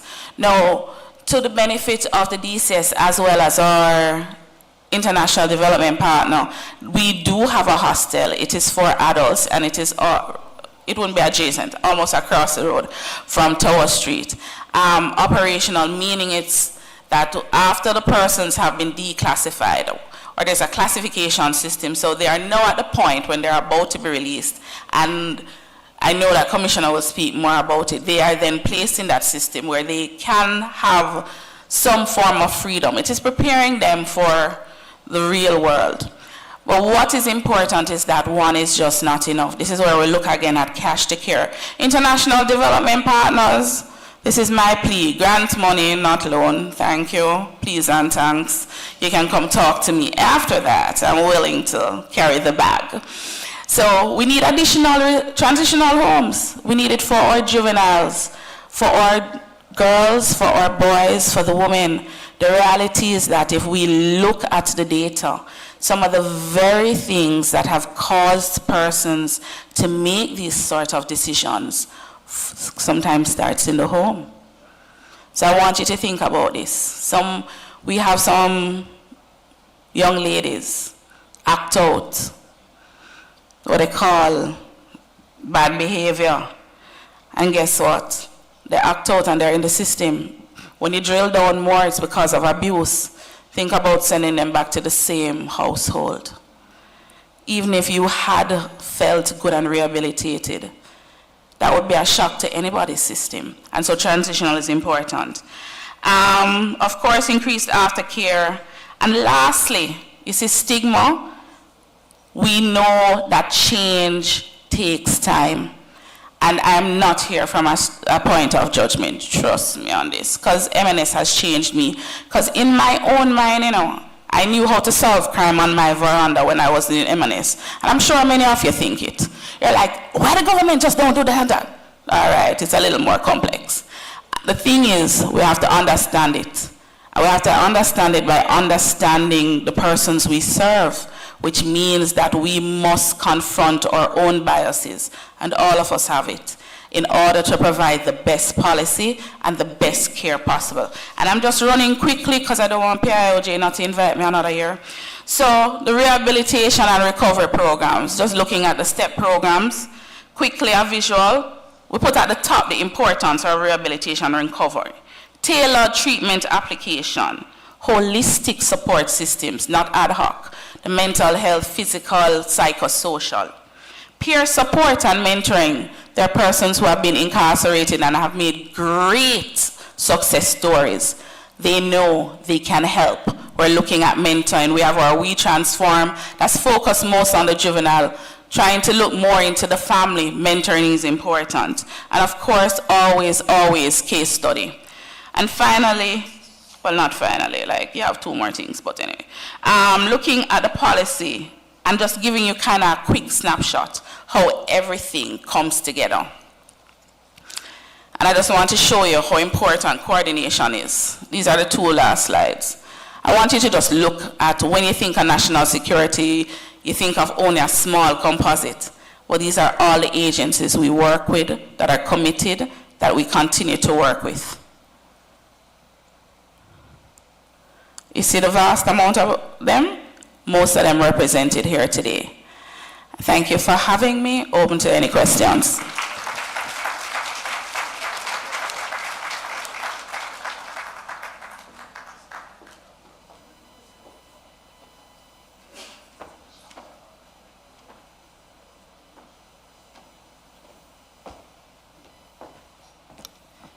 Thank you, Ms. Trowers. Another round of hands, please. I'm sure you are all excited after you just heard about the policy. I mean, we're all eager to join in, and anyone whose name wasn't represented on that partners list, I'm sure you're ready to become a partner. Now, the interesting thing about Jamaica is we have very good policies. Now, the problem sometimes happens when you move from policy to action, and that is where we tend to fall down. So, our next presenter is going to show us how the DCS has been moving the policy to action, or from the policy to practice. And so at this time, I'd like to welcome retired Brigadier Radgh Mason, the Commissioner of Corrections. I've been enrolled in the school program for about 10 years now. I've got 5 CXC, 5 JSC, and also got a degree from the UCC, University of the Commonwealth, and it is also my ambition to pursue my bachelor's degree starting January next year. And I'm also enrolled in several other programs such as Life Skill, Fathering Behind Bars, around 10 more.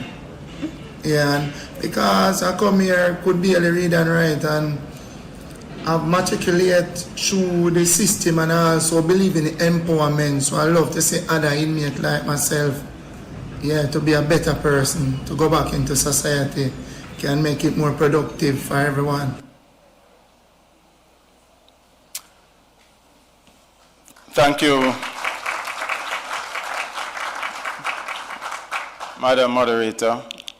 And let me also stand on the protocol that has been established. Gives me a few more minutes for my 20 pages of, you know, it's better if she said the driver is here. Yes, so good morning and welcome again, our distinguished guests. It is indeed an honor, really, to address this best practice symposium on a subject that goes to the very heart of public safety, social stability, and national development, and that being the rehabilitation and integration of offenders. I wish to, the last time I represented the DCS and did not big up the DCS family, I got a telephone call, so let me say a big up to my DCS family. They are tremendous, hard-working professionals, and really every respect and regard goes to all members of the team. I want to dispel a bit of a myth that every time I hear this thing retired, I say, what, this is a lie. I mean, I need to get this retired business off. It is maybe really among the hardest things, endeavors I've taken every day. But I was very pleased when I sent a WhatsApp to Miss Muirhead at 3 o'clock this morning, and she answered. I didn't expect it. So the PIOJ is also blessed. Dr. Henry. All right, so just to put some things into context before I go into the reintegration programs, rehabilitation, I want to just share quickly 2 experiences that would have resonated with me since taking up the appointment as Commissioner of Corrections. One was where I visited the juvenile correctional facility at Metcalf Street, and a youngster beckoned to me when I was just about, having spoken to them and just about leaving. And he beckoned to me, asking me to come just to have a word in privacy with him. And I stuck my ear. I said, what's up, youngster? And he said, Commissioner, I'm going to be going home in another week, this week, and I don't want to go. I said, what's happening? He said,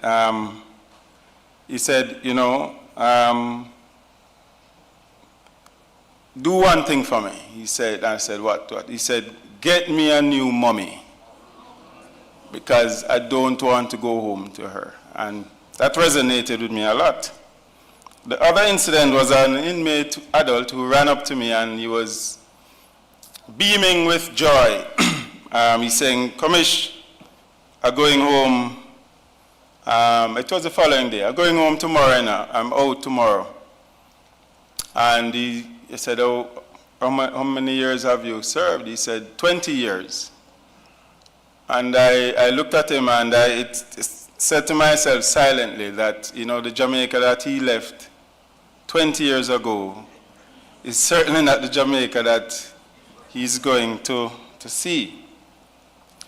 And so the business of corrections it's complex, but it is very rewarding work. And when you see the faces of our team, you're seeing persons who are extremely dedicated and committed to this country and their profession. And so let me just put some things into context. So currently, the last count was that we had 3,542 adults. The males would be 3,411, or 96%. The females, 131, or 4%. Children, 160, males 92, which is 58%, and females 42%, or 68. It's the only category where male-female is in this huge gap. In terms of age group, the persons over 50, 678 inmates, those between 18 and 25 years old, 325, and between 26 and 35, 1,257, and 1,281 who are between 36 and 49 years old.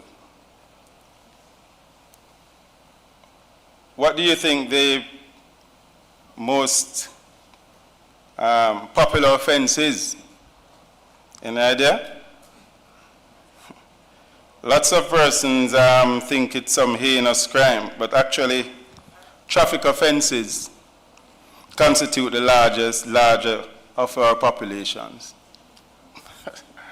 Some 28%.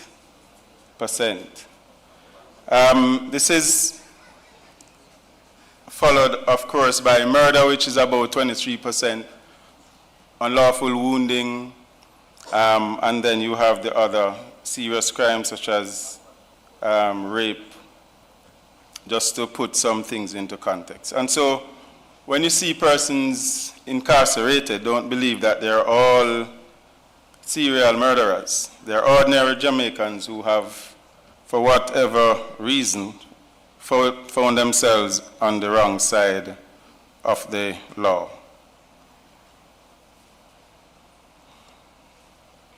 And so the rehabilitation and reintegration are not acts of leniency. It is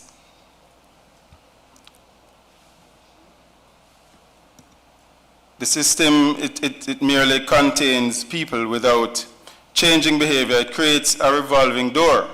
But a correctional system that transforms people, reduces reoffending, it protects communities, restores families, and strengthens the workforce.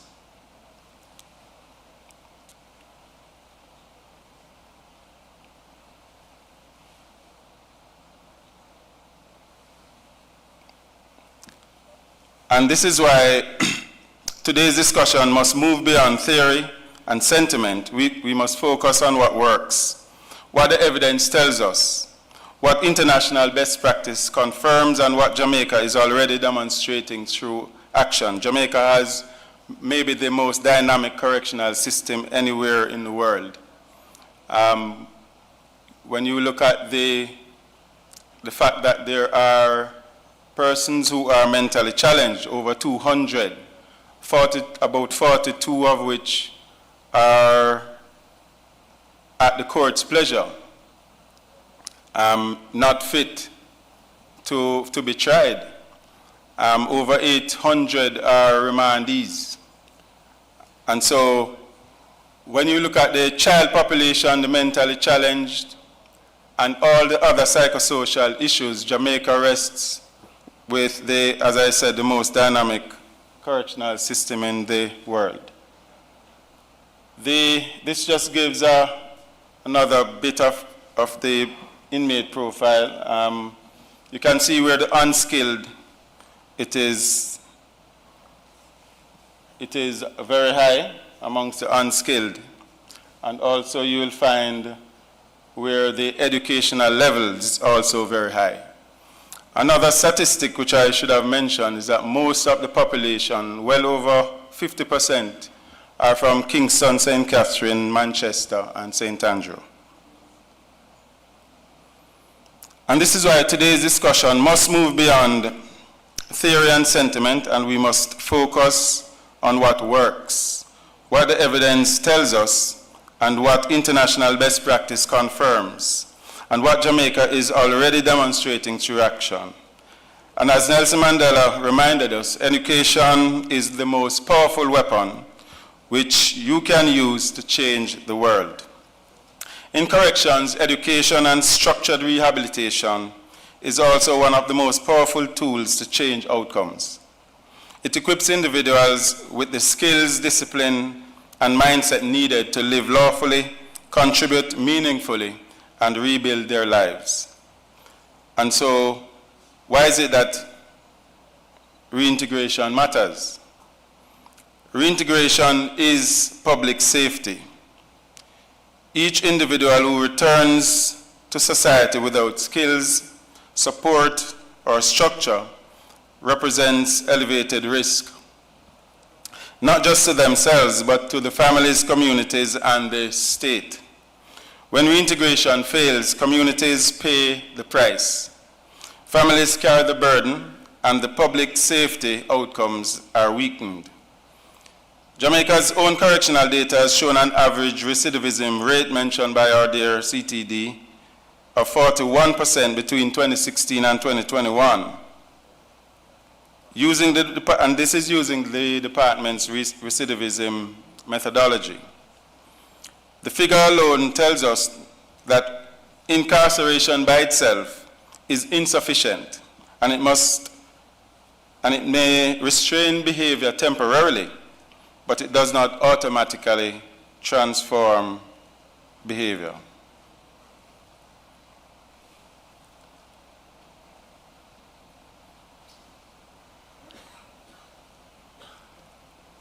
The modern question is no longer whether we should rehabilitate and reintegrate.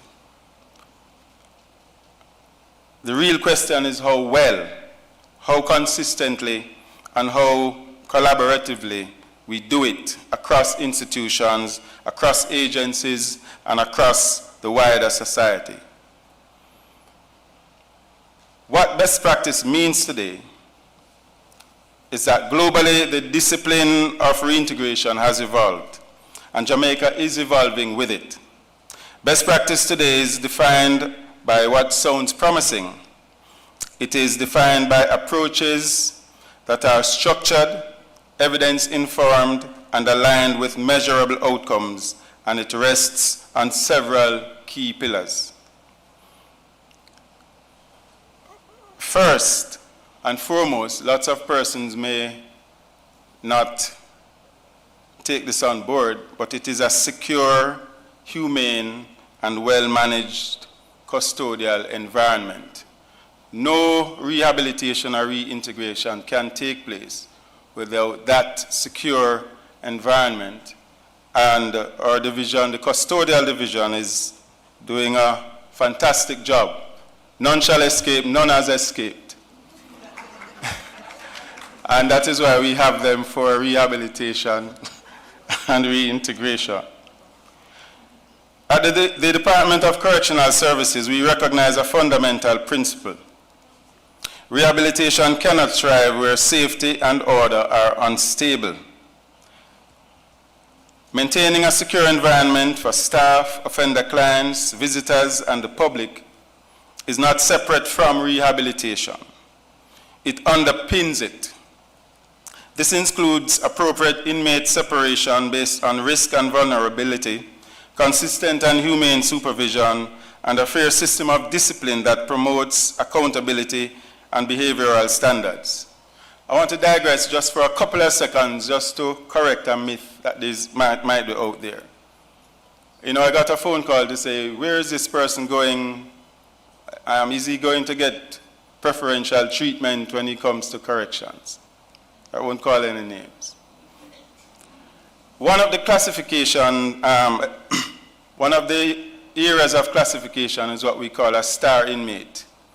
So if someone is behaving perfectly well after being observed, those persons are naturally and normally kept separate from persons who are violent and erratic or suffering from some kind of psychosis.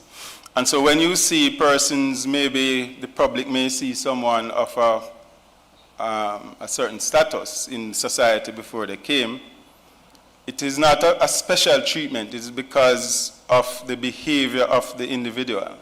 If persons are violent and erratic, then they are also kept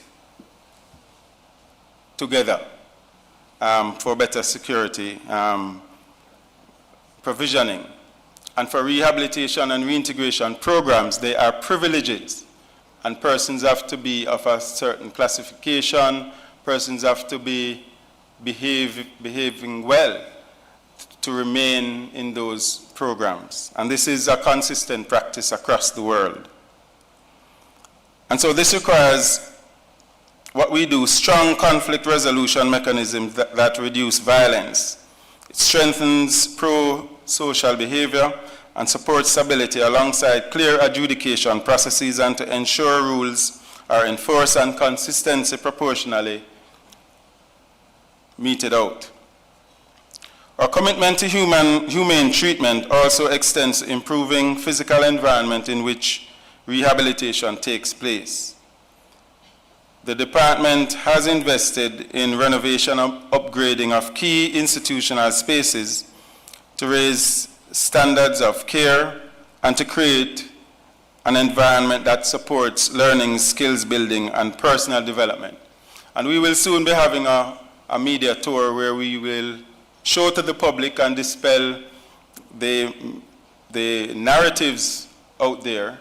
Our facilities are being upgraded to professional standards equivalent to any university and college standards, equivalent to all the hard NSTA standards to deliver our programs.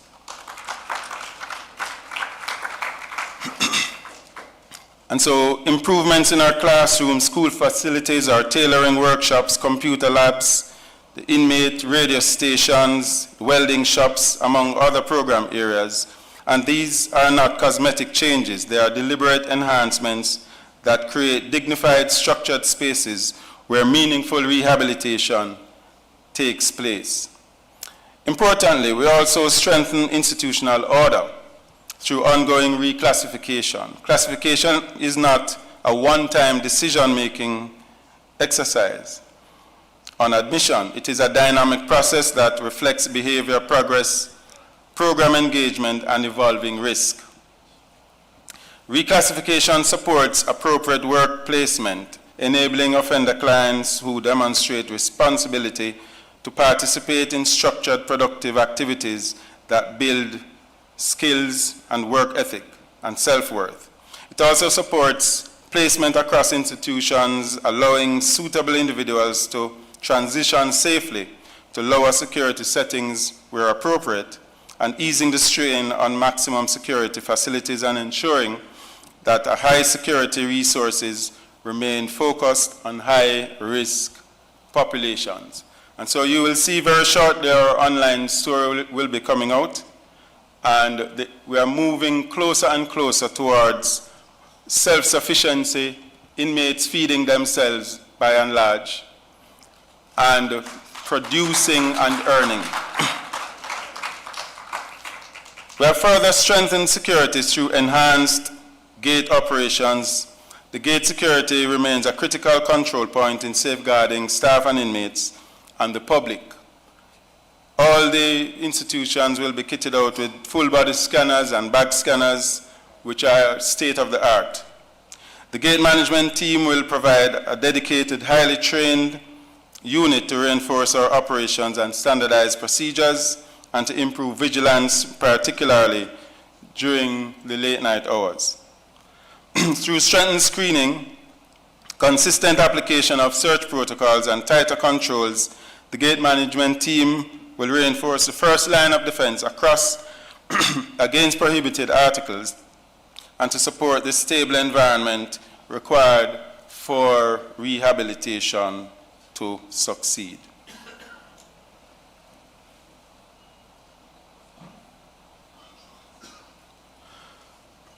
Interventions must be matched to risk levels, and so we are looking at what was mentioned earlier, our risk need responsivity.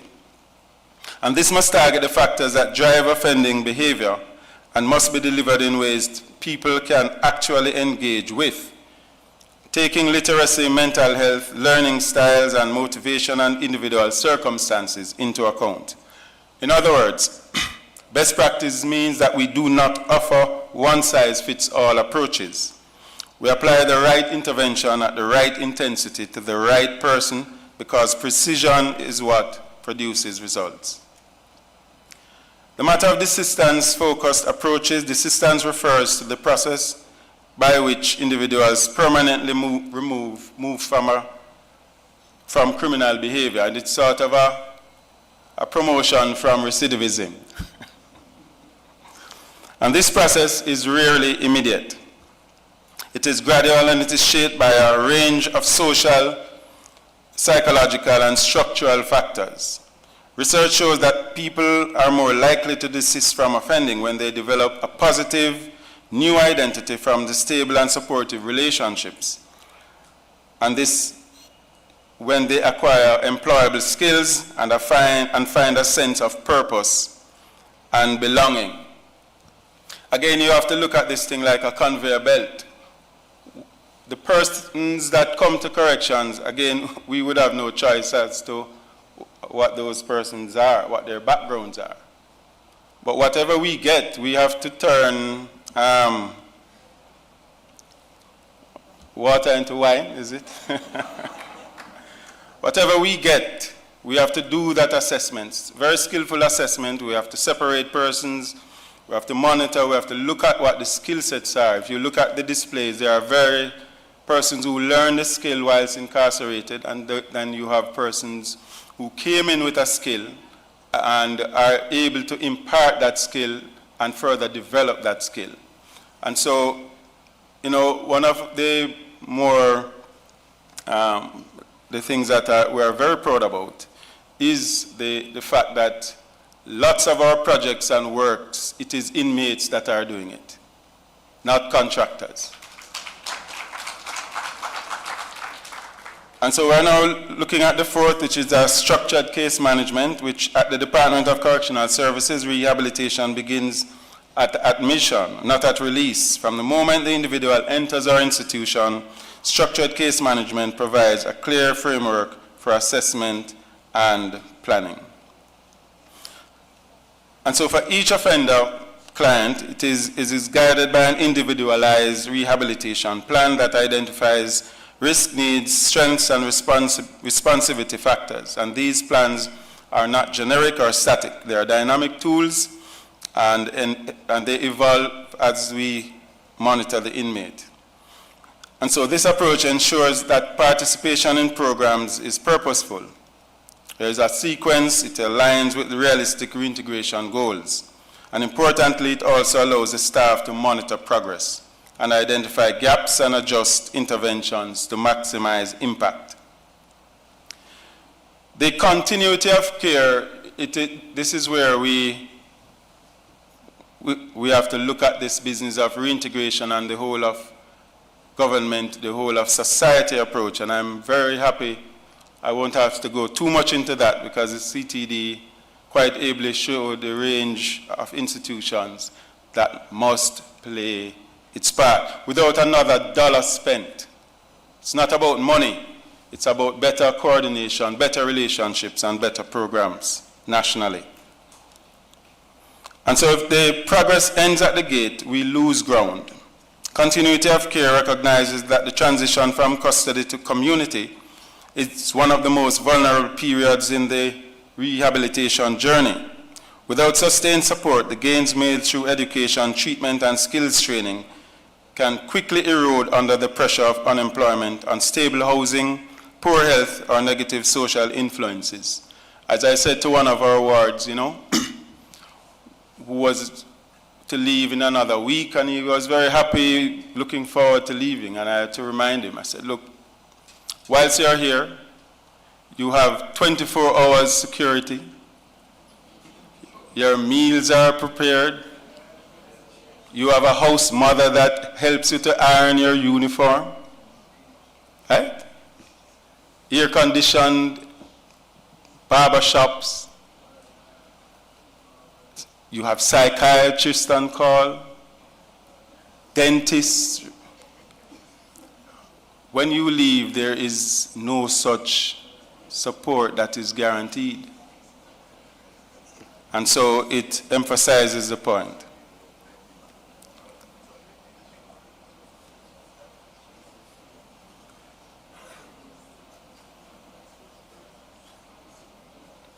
And so the evidence that rehabilitation works, I'm just going to move on to that slide. At the facilities at Tower Street, there are dozens of offender clients that have successfully completed rehabilitation education, CSEC programs, structured academic pathways. Notably, multiple inmates have earned grade 1 passes in CSEC subjects, a level of achievement that many outside our institutions struggle to attain.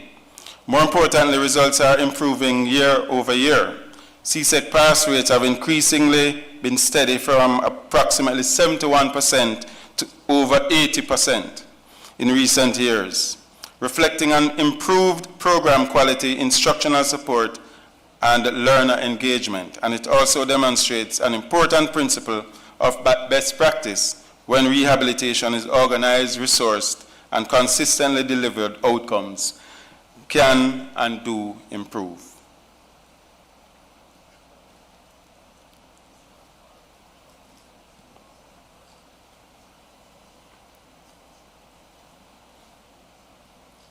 The department has made sustained, deliberate investments in skills training, workshops, and facilities across an array of disciplines. These are not activities intended to occupy time. They are structured training environments designed to build competence, certification readiness, and real employability. And across our institutions, the offender clients gain practical marketable skills in carpentry and wood technology, welding and fabrication, construction trades, barbering, cosmetology, tailoring and garment production, and agriculture. And so,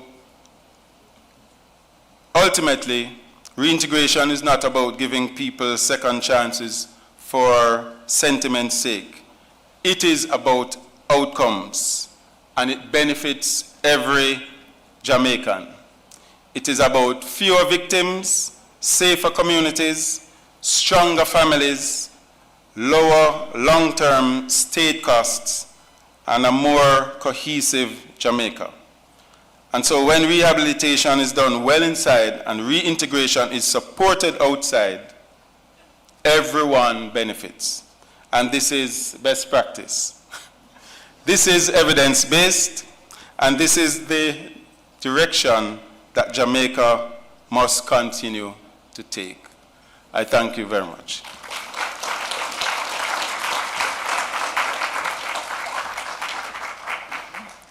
Thank you very much, Brigadier Mason. I hope that you will be with us for the better part of the day. I hope you don't have to run, sir, because I'm sure there are persons who would probably want to speak to you more about a lot of what you have been doing in the DCS. Okay, so now we are going to have a break because we have come to the end of this segment. We will have the coffee break.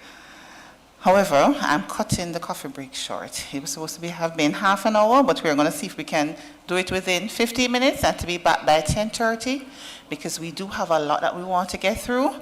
And I don't want that at the end of the day, where we get into the panel discussion and that part where we need active participation from the audience, I have no one here. Okay? Right. So we're going to cut things a little bit at the start. So I will see you all in 15 minutes. Oh, and for those who would like a copy of the program, you just need to scan your ID and you will get a copy of the program. Okay. Oh, and the coffee break, Talk of the Town, so that's on the 17th floor. That's where the coffee break is. We're having a coffee break. The room is called Talk of the Town. It's on the 17th floor. So see you back in 15 minutes. Thank you.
Welcome back. We are here at the 10th Annual Best Practice Symposium for Social and Community Development, and we just heard from Miss Shauna Trowers and Brigadier Radgh Mason, who spoke about the reintegration policy as well as the rehabilitation program that we have currently in place. I am here joined by my co-host, Ms. Charmaine Brim. Welcome. Great to see you again. Thank you, Shanice. I see that the program has been going so well from morning. I love the topic and the conversation, so I'm just really looking forward to the rest of what will happen. Definitely, and at this point we will be giving some exposure to some of our businesses at the expo here today. And first up is a business owner from Roots and Rooms, and we'll just transition into the interview led by Charmaine. Yes. We welcome Miss Angelita Morgan.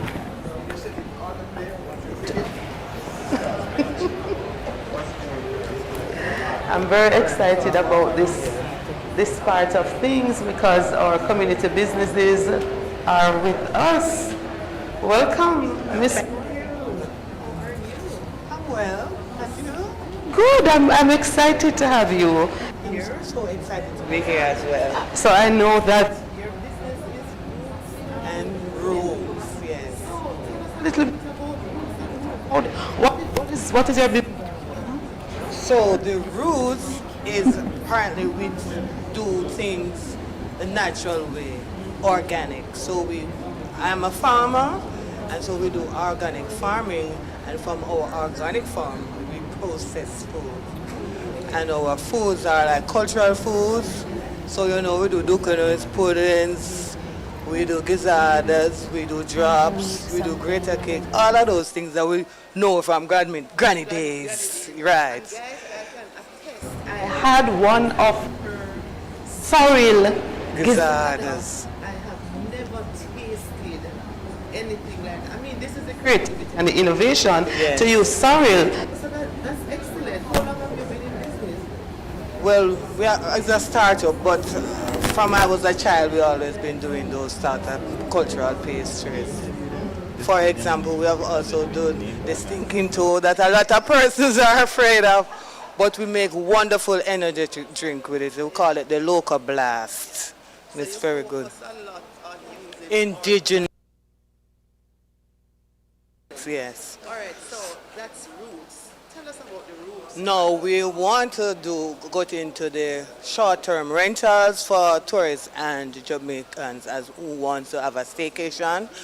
And so we are trying to build that eco-friendly sort of place that persons will be loved to be involved. Yes, where we do more cultural sort of things, dukunus and whatever cultural things we want. Like we have been hearing about with the Christmas kind of where they have where the junkunos and so on. Those are ring plays and so on. That is the sort of atmosphere we want to build in that sort of place. We also want to involve the Milk River Bath, which I think is maybe a loss. A lot of persons that not now know about the therapeutic benefits of it. You are located in? We are located in Clarendon, yes. Okay, great. Yes. So this is really Thank you. good. So just tell the audience how they can get in touch. If they want to see, learn more about Roots and Rooms, how can they find you? Okay, so you can find me.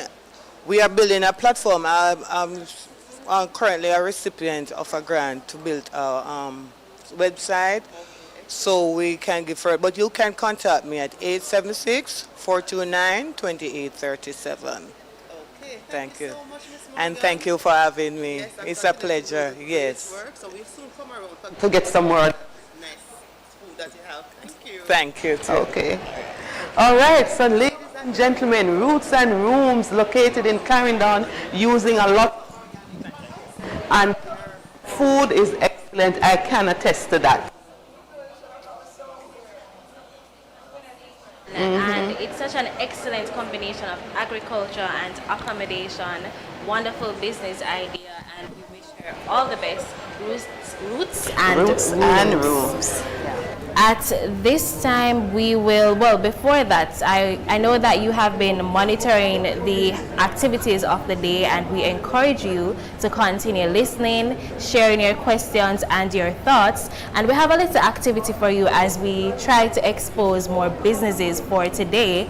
I want you in the chat right now to share a business or service idea using only emojis. And we are going to guess what business or service you're coming up with just with the use of emojis. So let us know in the chat, please.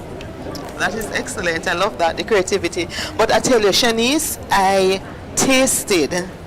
Have you ever had sorrel gizzarda? I have not had sorrel gizzarda, but I love gizzarda, I love sorrel, so that just sounds like a match made in heaven. It really, really is nice. Talk about innovation. You know, there is so much. So something exciting happened. So we saw the papers this morning, and Ket Style has been featured in the paper, and they are into organics as well in terms of vegetables and, you know, those kind of natural things. And I think what I'm really loving is that the focus on really ensuring that we try to use as much of our local products. Definitely. And the materials as possible. So I'm really excited to just see the level of innovation that the community businesses have brought into the production of some of their products. Yes, that's excellent. At this time, Charmaine, because I know that we'll be hearing from more speakers throughout the day, are you able to share with us some information about some of the speakers that we will be hearing from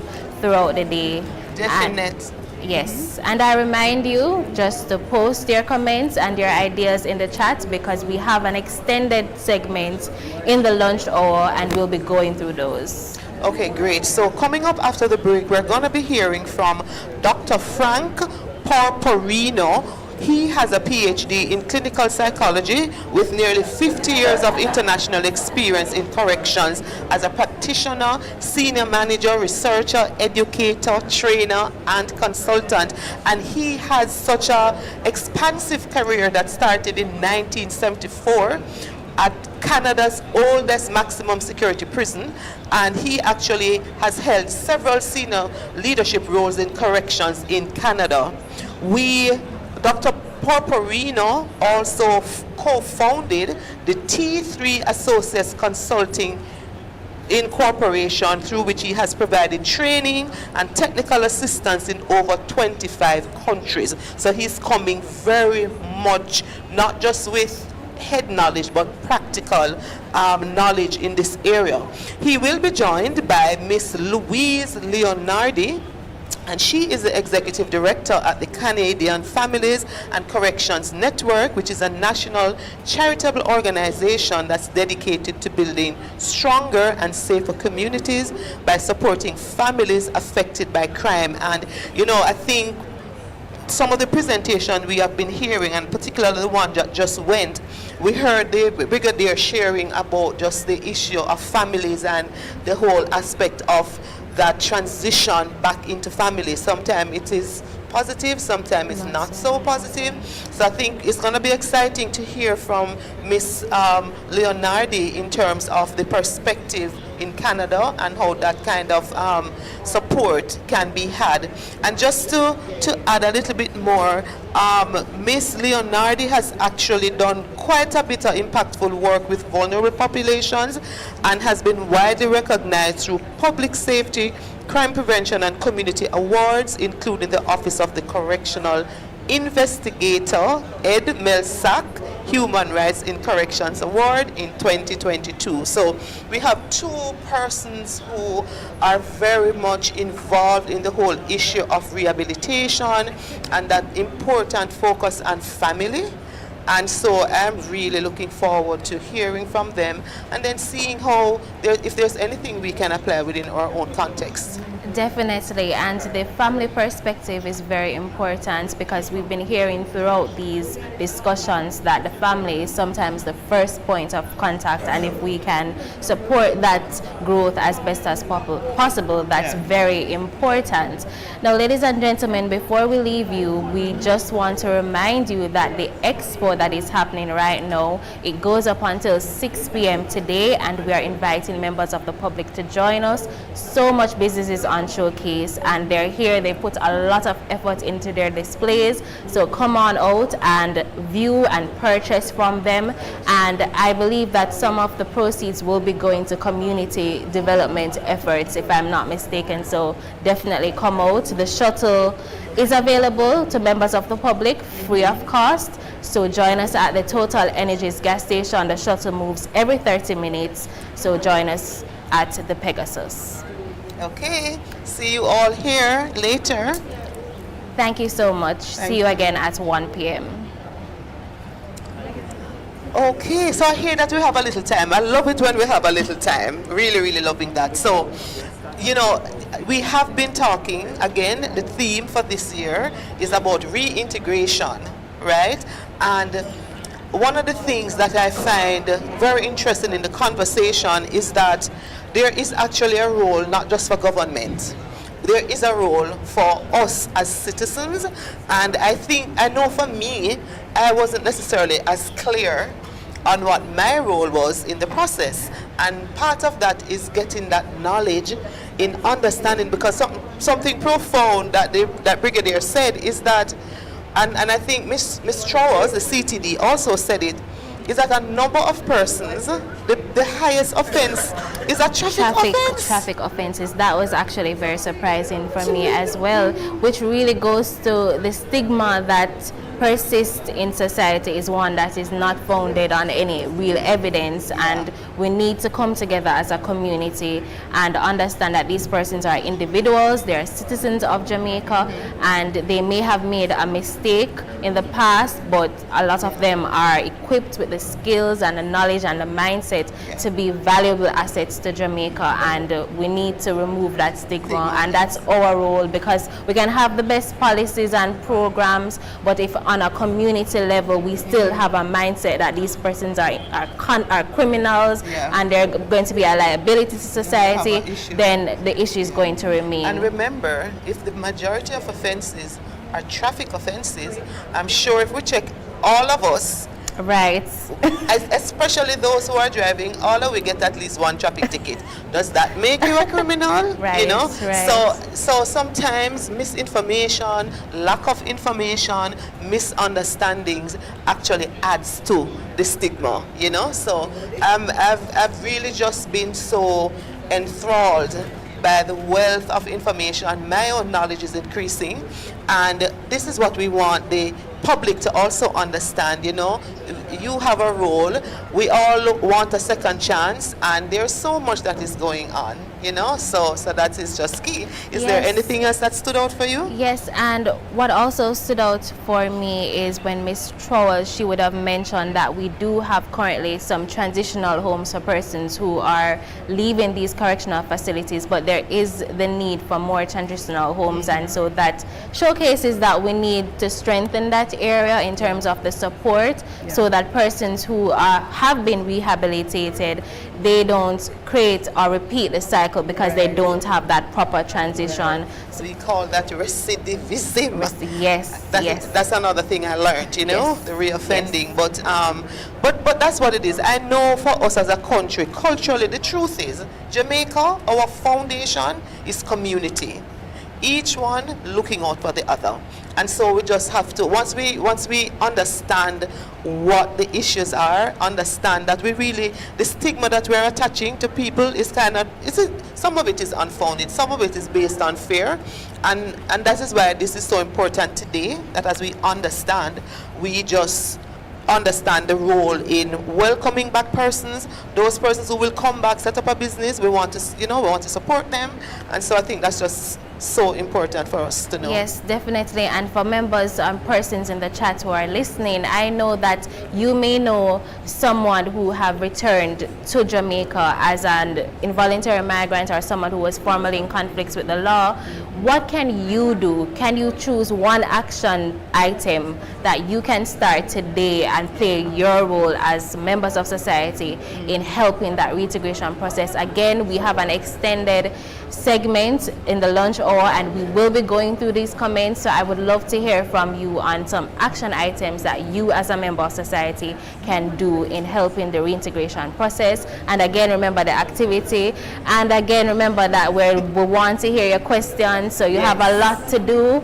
Let us know. Yes, and I really want to big up the live stream audience. You have been very engaging, very active, keeping the chat alive, and we love that. It means that you are engaged. You are engaged. So we really want to just continue. We want you to continue doing that. And we're really imploring you to come over, please. The LEI Expo, it is what we love to say in Jamaica, sell off the kind of products.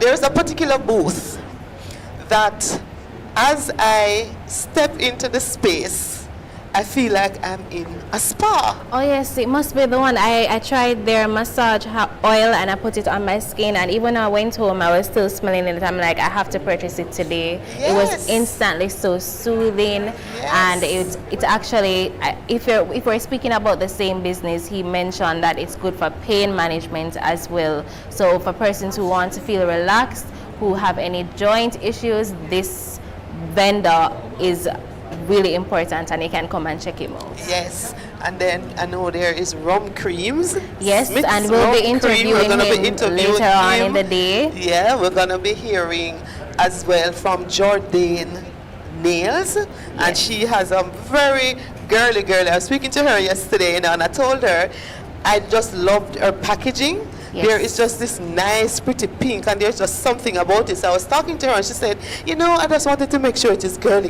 So as you see it, yes, really nice. We want to big up. We have Cindy's Crochet. I mean, her products are also phenomenal because she's crocheting slippers. Okay. And they are really nice. I bought about 2 from her previously. Nice. So their products are just really nice. We have Nzinga, there's a lot of organic again. She has honeys, infused honeys, you know, which is really good. So there are just some really excellent products in the expo space. And just to ask you, Charmaine, because I know best practices, you have been working with small businesses for a number of years, and it's something you continue to do. Why do you think this is so important, like to be part of the conversation and part of the symposium to expose these businesses? I remember a speaker yesterday, I think she shared that we have over 400,000 small businesses, and for the PIOJ through Best Practice Symposium to be constantly exposing them. Why do you think this is such an important move? All right, so you know that a big part of when we hear the PIOJ's mandate, we talk about sustainable development. Sustainable development cannot happen if economic activity is not happening. And the truth is, MSMEs account for 80% of employment and contribution to growth in the economy. And so you can appreciate why for us, community businesses are at the heart of the economy. And I don't think it is something that we realize and stress enough. Businesses are at the heart of us as a country. And so it's so important for us to ensure that it is a part of it. Also because we see it as a best practice. So you know the unit I'm assigned to is the Community Renewal Program unit. And when we talk about community renewal, a key aspect of it has to do with people's ability to provide for themselves, for their families, etc. And so a lot of community persons are business people, you know. So that's one. And the other thing is, having worked and just being among them for so long, when we talk about innovation, the potential that you see, it's so important that we ensure that they are continue to be a part of the conversation, a part of the discussion, because we want them to get the support that they need. We want these community businesses to grow. We want them to reach to the point where Jampro can take them and do the export, you know.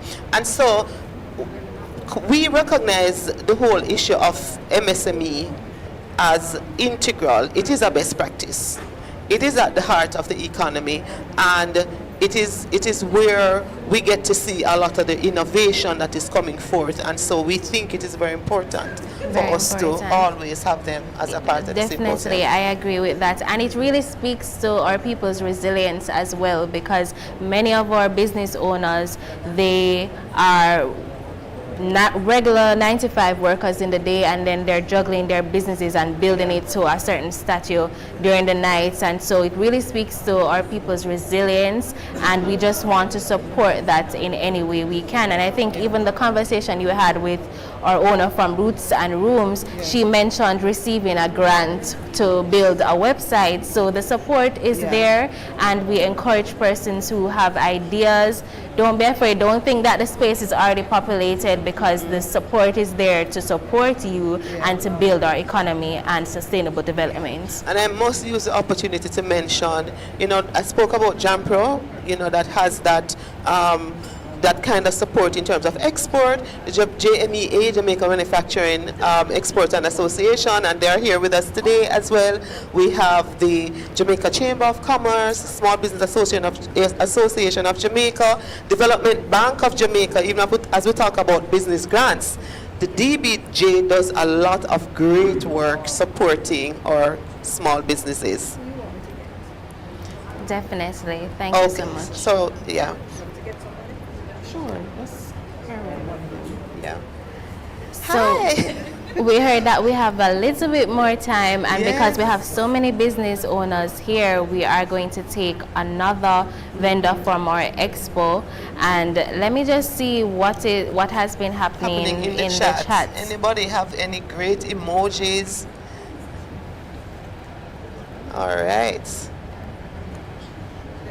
There is an emoji with someone with headphones and a hand raised. I'm trying to figure out what business, product or service this could be. Do you have any ideas? A headphone and a hand raised. Heads up? Heads up. Is that a business that does headbands? Or maybe it's some sort of music entertainment service, and you know that the entertainment industry in Jamaica is a booming industry. Are we warm? Are we close? Please tell us in the chat. Let us know if we. I like that. I like that. What would you choose as an emoji if you were to create a business product or service? And I'm thinking about one as well. What would I use? Maybe I'm thinking about fruits and a transportation, maybe a car or a vehicle, so some sort of delivery service for agriculture, fresh agricultural products, because we need to eat more of Jamaica, and we have so many farmers here in Jamaica, and if we can combine the delivery convenience aspect of that with fresh fruits and vegetables, I think that's a good one, and I'm sure we have a lot of companies like that. I like that. I like that. I'm thinking about something that is showing a raft. Okay. On the river, but with I'd want to put something looking like a nice soft couch on it, which is really luxury. Yeah, a luxurious relaxation kind of business, Lovely. Something that when people feel stressed out, like I do sometimes, you know that one place that you can go to for relaxation. Definitely. So at this time we have another business owner who is ready to speak with us, and she's Esther from Esther's Decor. Let me make way for Esther.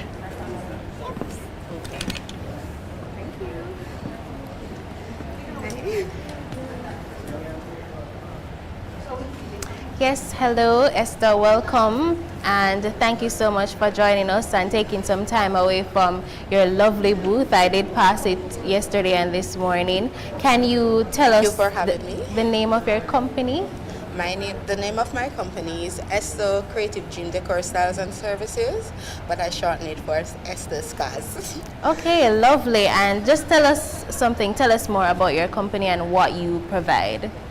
Okay, my company is a company that does shirts, company shirts, right? We make shirts from scratch, as well raw material to a product, and we also do ready-made shirts, right? And the reason why we also provide the services of providing ready-made shirts is because sometimes the client may have a short period of time that they need a shirt for their employees, or they may have a seminar or something, and the production is not so fast to give them like within a week. So that is where we provide the service of ready-made. And that is when you say ready-made, the shirt is already available and you add the design or the logo to the shirt? Yes, correct. Okay. And we also, if there's a chance where they just want a little more to the shirt, we also do customization, right? We place the logo, we also can add piping and so on to the shirt to let it pop. Okay, lovely. And how would you describe in terms of the scale of your business currently? And firstly, before the scale, what would have inspired you to start this business, and how has it been going so far? Okay, I have a little short story. Tell us, please. While I was growing up, I love cats, right? I bathe them, I lotion them. Okay, you love them for real. Right, so I make clothes for them. Oh, wow. Right, so that's where it come about. And then I went to Arch, Trust NTA, and I did garments there. Right, and so I get certified, and then I started to do clothes, clothes for my community, like skirts. Those times they used to wear those short up skirts to the dance. Right, so I used to do some of those and alterations. Right, and that is how I started out. And right now I'm still in a micro stage because of support and readily support. Right, so that's where I love the story that you just shared, because this shows that from inception you had that mindset, that creative mindset to create garments, and it started from you and the cat, and then it transferred into you getting certified by Heart NSTA Trust, which we have as a partner here today. So that's lovely that you were able to transfer those homemade skills into certification and now a business. So that's wonderful. Congratulations. Thank you. And in terms of support, from your perspective, what kind of support would be useful to a micro business like yourself? Okay, the support that I would need, right, is raw materials and machinery. For what my main challenge is buttonhole machines.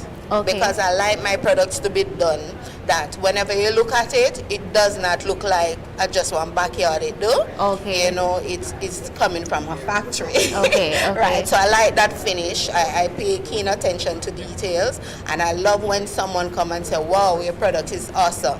Right, so that is what I'm striving for, to get some resources that I can obtain a proper buttonhole machines and fabrics. Right, so that is my Okay, lovely. We love to hear about the small businesses and how best we as different stakeholders can support these businesses. So thank you so much for that, and congratulations. Can you tell us or tell the audience how they can reach you, where you're located, any social media platform, any contact information you can let them know? Okay, thank you so much for having us. Right, so where I'm located is in Papine Market in Kingston. Right, it's an area that is just built, a small area. And what was the next question? And your contact information. Okay, so my contact number is 857-7575, and you can reach out to me by email at esther'scddsas20@gmail.com. So that's 875 857-7575. 857-7575. That's very easy to remember. So if you don't remember anything else, 857-7575. She's located in the Papine Market, and if you have any need for printed shirts and logos and designs and clothing, please check her out. And she's also here at the expo, which goes up until 6 p.m.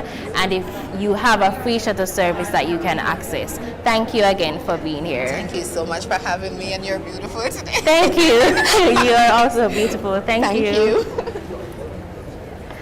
Okay, ladies and gentlemen, we are going to be transitioning into the other segments soon, but we'll be here with you just a few more minutes. Yes, and I think we have enough time to hear from another small business. Okay. But as soon as they come, but just to remind our audience of what is coming up right after the break, we will be hearing from two very dynamic speakers, so Dr. Frank Porporino and Miss Louise Leonardi. So we are going to be hearing a lot more from them, hearing the international perspective that they bring to this whole issue of involuntary return migrants and persons previously in conflict with the law. I know that Louise have a particular program called Dad Hero.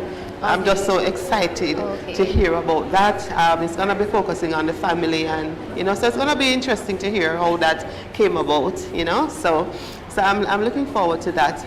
I was impressed with Esther's just now. I mean, another very creative business approach, and just in terms of the products that they're bringing to the table. So we're so excited about that. And I think we have coming up with us, we're going to hear from the Department of Correctional Services and what the work is that they have been doing. We are welcoming Miss Teresa Shand, who is a part of the Department of Correctional Services. Yes. Hi, thank you for having me. How are you? I'm great. How has the expo been going so far? I mean, it has been fantastic, hearing the different feedbacks, the support, the knowledge. I left yesterday with a drive, with a burden, with added passion. Yes. To help for better reintegration. Yes. So, you are DCS. What does DCS have to do with business? Tell us about that aspect of the DCS. Well, of course, the work seen today, we have different skill sets. We do craft items. We're into agriculture. We're into furniture making. And from that, we are going to be having our rehab industry. So we will be having built out. You can check us on our webpage. So we're going to have our online shop for starters. Okay. So you can always visit the page, see different items that we have on display, and see the different skill set. This is a way to assist and to help with reintegration. Of course, a part of that, whatever money we make, it goes towards the persons in our care to help with better reintegration. Okay, excellent. We have to bring you back to continue this conversation, but we're going to be going back live. But thank you so much for that little nugget. I'm already so pulled in. Sure. And we will be sure and thanks to for have having you back. us. Okay, thank you so much, Ms. Shand. And to you, our audience, thank you. We will be back during the lunch break, so it's back to live production. Good morning again, everyone. Thank you for getting back as quickly as possible. I know with logistics it would have taken a little bit more than 15 minutes, but we will see how we will get back on track. And so the first segment is over. In the first segment, we set the context. We said what we were doing in Jamaica and where we intend to go. Well, part 2 of today's proceedings looks at best practices. Because what we don't want to do is to reinvent the wheel. And if others have found strategies that work, programs that work, then let us see how we can learn from what they have done to improve what we are doing locally. And so, segment 2 starts with a presentation on reintegration, how correctional services can give us more public safety. And that presentation is being done by Dr. Frank Porporino, and he is the chair of research and development he is the chair of the Research and Development Network of the International Corrections and Prison Association. Please join me in welcoming Dr. Porporino.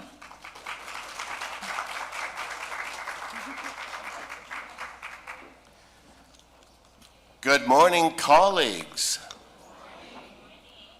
I'm supposed to get a better response to that. Okay.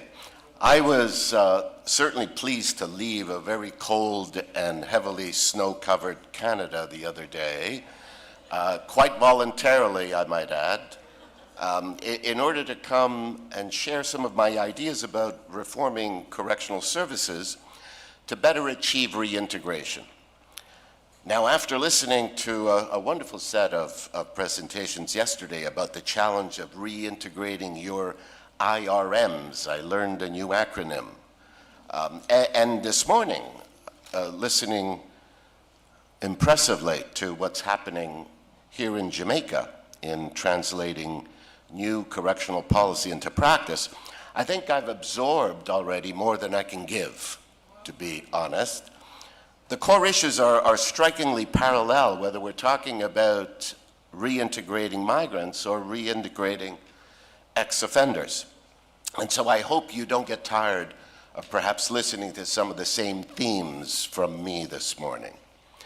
Throughout my close to now 50-year career, I've been engaged, and at times I have to admit also enraged by our correctional response to crime. As a young prison psychologist, I recall looking out the window of my small third-floor office and wondering what kind of paradoxical sense it made to erect an ominous maximum security prison next to a pretty little marina. One side celebrating freedom and the other a stark reminder of what can happen when we take it away.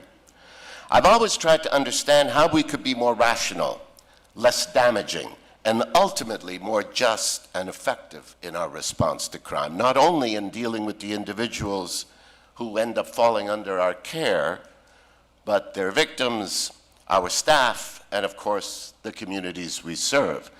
And I'm sure Louise will say that we should include families. Fast forward to today, and although I continue to believe profoundly that we can do better, I also accept that reforming our systems can be incredibly challenging. Most correctional agencies want to do the right thing, but as you are all painfully aware, and has come up a number of times yesterday, resources are never enough. Public and political support, real political support, is difficult to come by, and breaking through resistance and inertia can be exhausting and discouraging. Getting tough on crime is easier to sell, but corrections has to persevere in supporting getting smart on crime with sensible and impactful policies to give us more public safety rather than less. But let me end my early rant by sharing 3 brief stories with you of previously incarcerated individuals who I met over the years in different parts of the world. I met Philip one evening on a busy street on another of your lovely Caribbean islands while I was there working on a new resettlement strategy. Quite inebriated, but still able to stand, he sketched this portrait of me on a napkin as he chatted me up. Not much of a likeness, I don't think, but still an effort on his part. Philip had spent a few years in prison, and I can't repeat the expletives that he used as he vowed to never return. I offered him a few dollars and some advice that I'm sure he had heard many times before to sober up and try to make a living as a sketch artist. The community agencies that we spoke to told us though they recognized the need, they couldn't possibly extend the reach of their services to previously incarcerated individuals.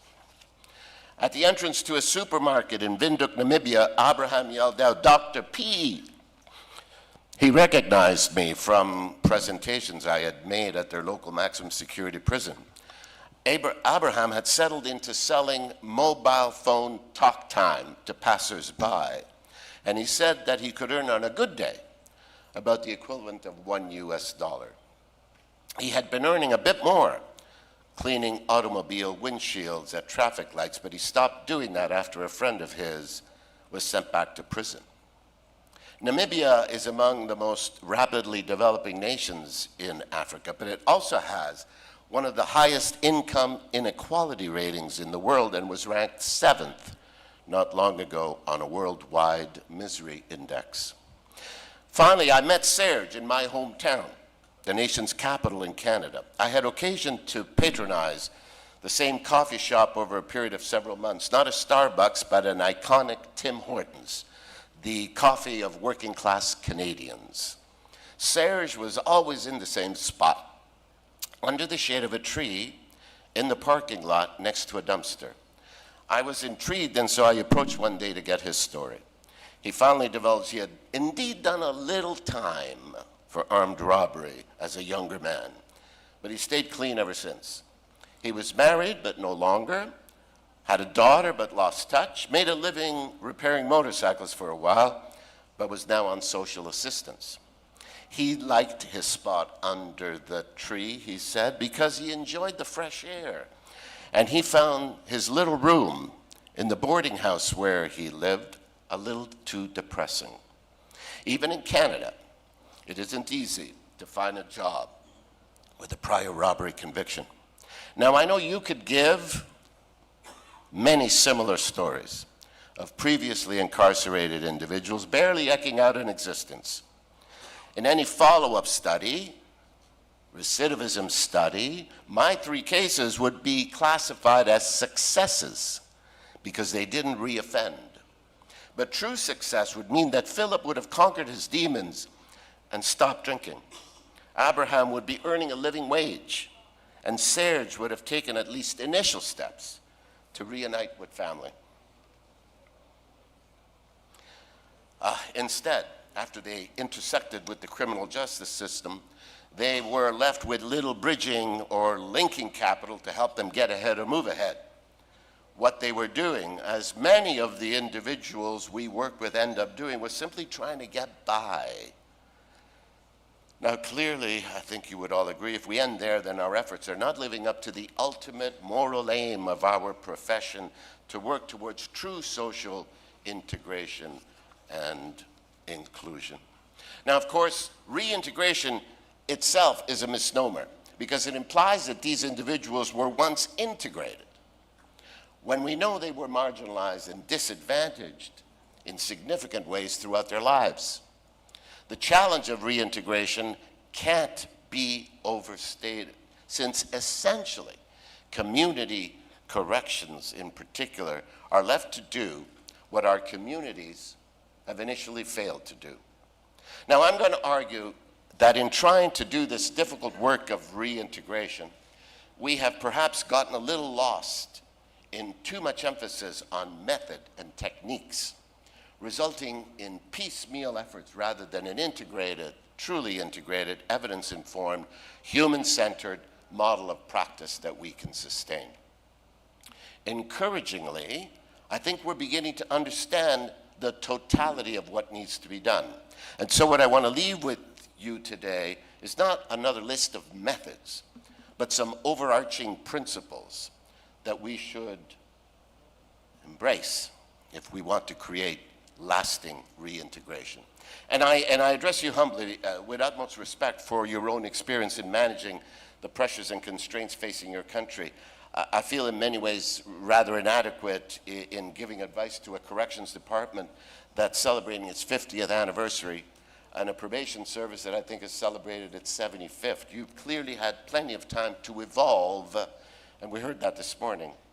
So please forgive me if some of the ideas are familiar to you. Hopefully some will also be new and a bit useful. Let me begin with what I believe should be a key principle for serious reform in any country, the principle of least restrictive alternatives that implores us to use incarceration as sparingly as possible. Incarceration disconnects individuals from their loved ones.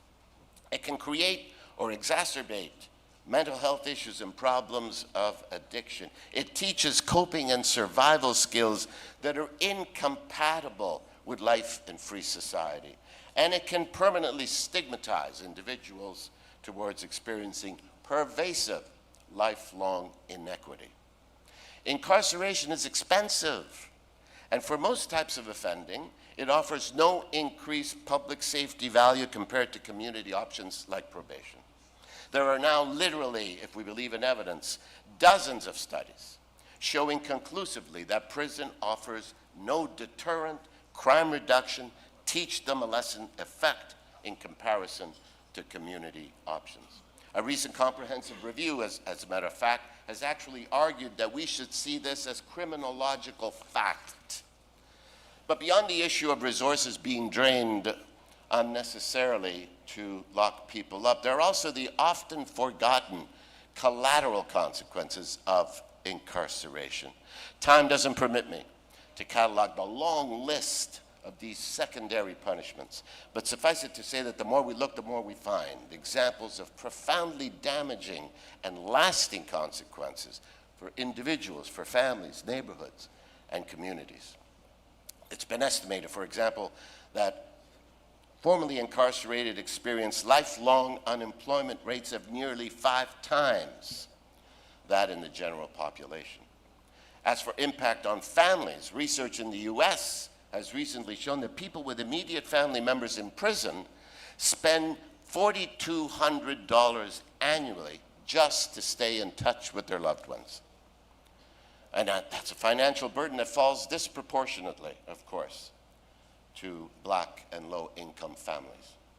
So added to all this, of course, is the reality that our prisons are an exemplar of systemic unfairness in how we treat particular vulnerable groups, the poorest and the least educated, the mentally ill, women, and in the US and other countries, those that happen to have darker skin color. Jamaica's rate of incarceration has declined over the last decade. It's now similar to rates in Canada and the UK, for example, and it's much less than some other Caribbean nations. You should be commended. But it's going in the wrong direction doesn't mean that there still isn't room for improvement.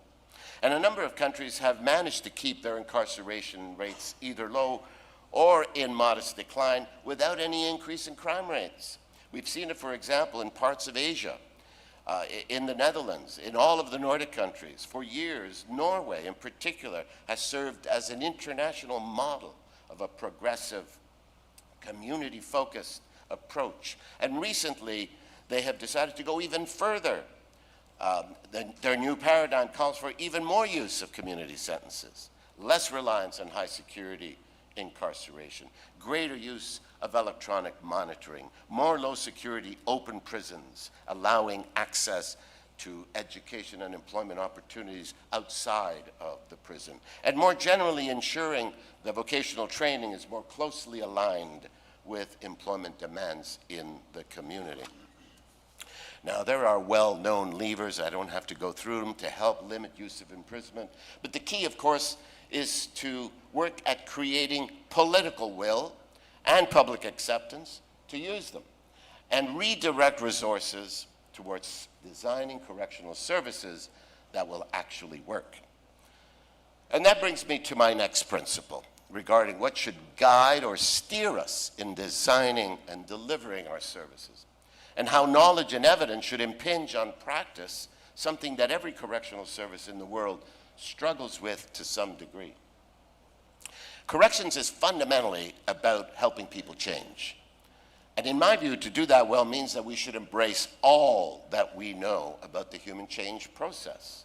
When we ignore or dismiss relevant evidence, I'm going to suggest that we're behaving very much like one of the blind men in the parable of the blind men and the elephant, each concluding something different because they were touching only one part of the elephant. And let me try to illustrate. The frameworks that I show on the chart at different parts of the elephant have their own particular priorities of how to intervene. Though they may differ in key assumptions, there really is no need to see them as competing. Integration means that we resist one-size-fits-all approaches, truly try to resist, and instead adopt model pluralism to enable change to happen and to understand what might initiate it, direct it, sustain it, and finally consolidate it. Let me explain. The well-known R&R paradigm, risk needs responsivity, certainly offers a straightforward and compelling explanation of what key dynamic risk factors need to change, like antisocial attitudes, for example. But it doesn't really give us as much specificity or clarity about the how of change. Self-determination theory is foundational in psychology in explaining what underlies motivation to change, where a sense of competence, autonomy, and relatedness are both what fuels the change process and then supports persistence. And this is fully consistent with the principles of positive criminology, suggesting we focus more on what may be emotionally uplifting for people rather than deflating.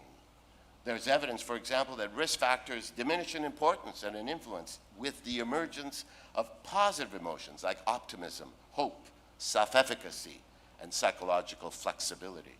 Strength and values-oriented paradigms like the Good Lives model similarly emphasize agency and collaborative relationships with individuals that can encourage them to strive towards primary goals that give all of us some sense of life satisfaction and well-being.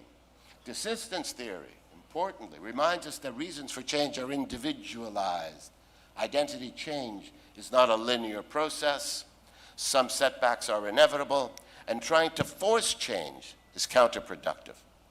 Restorative justice argues for moral reparation as key in supporting desistance and satisfying the need for redemption.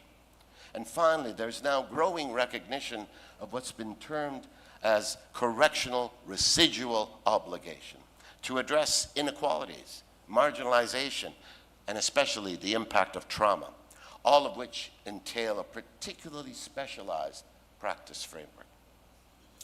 Practice frameworks operate as conceptual maps where complementary perspectives can be integrated. Multiple perspectives may apply for any given individual, but at the end of the day, it implores us to ensure that all of our processes, procedures, policies, programs, community links, agency values, and modes of interaction are consistent with all that we know about the change process.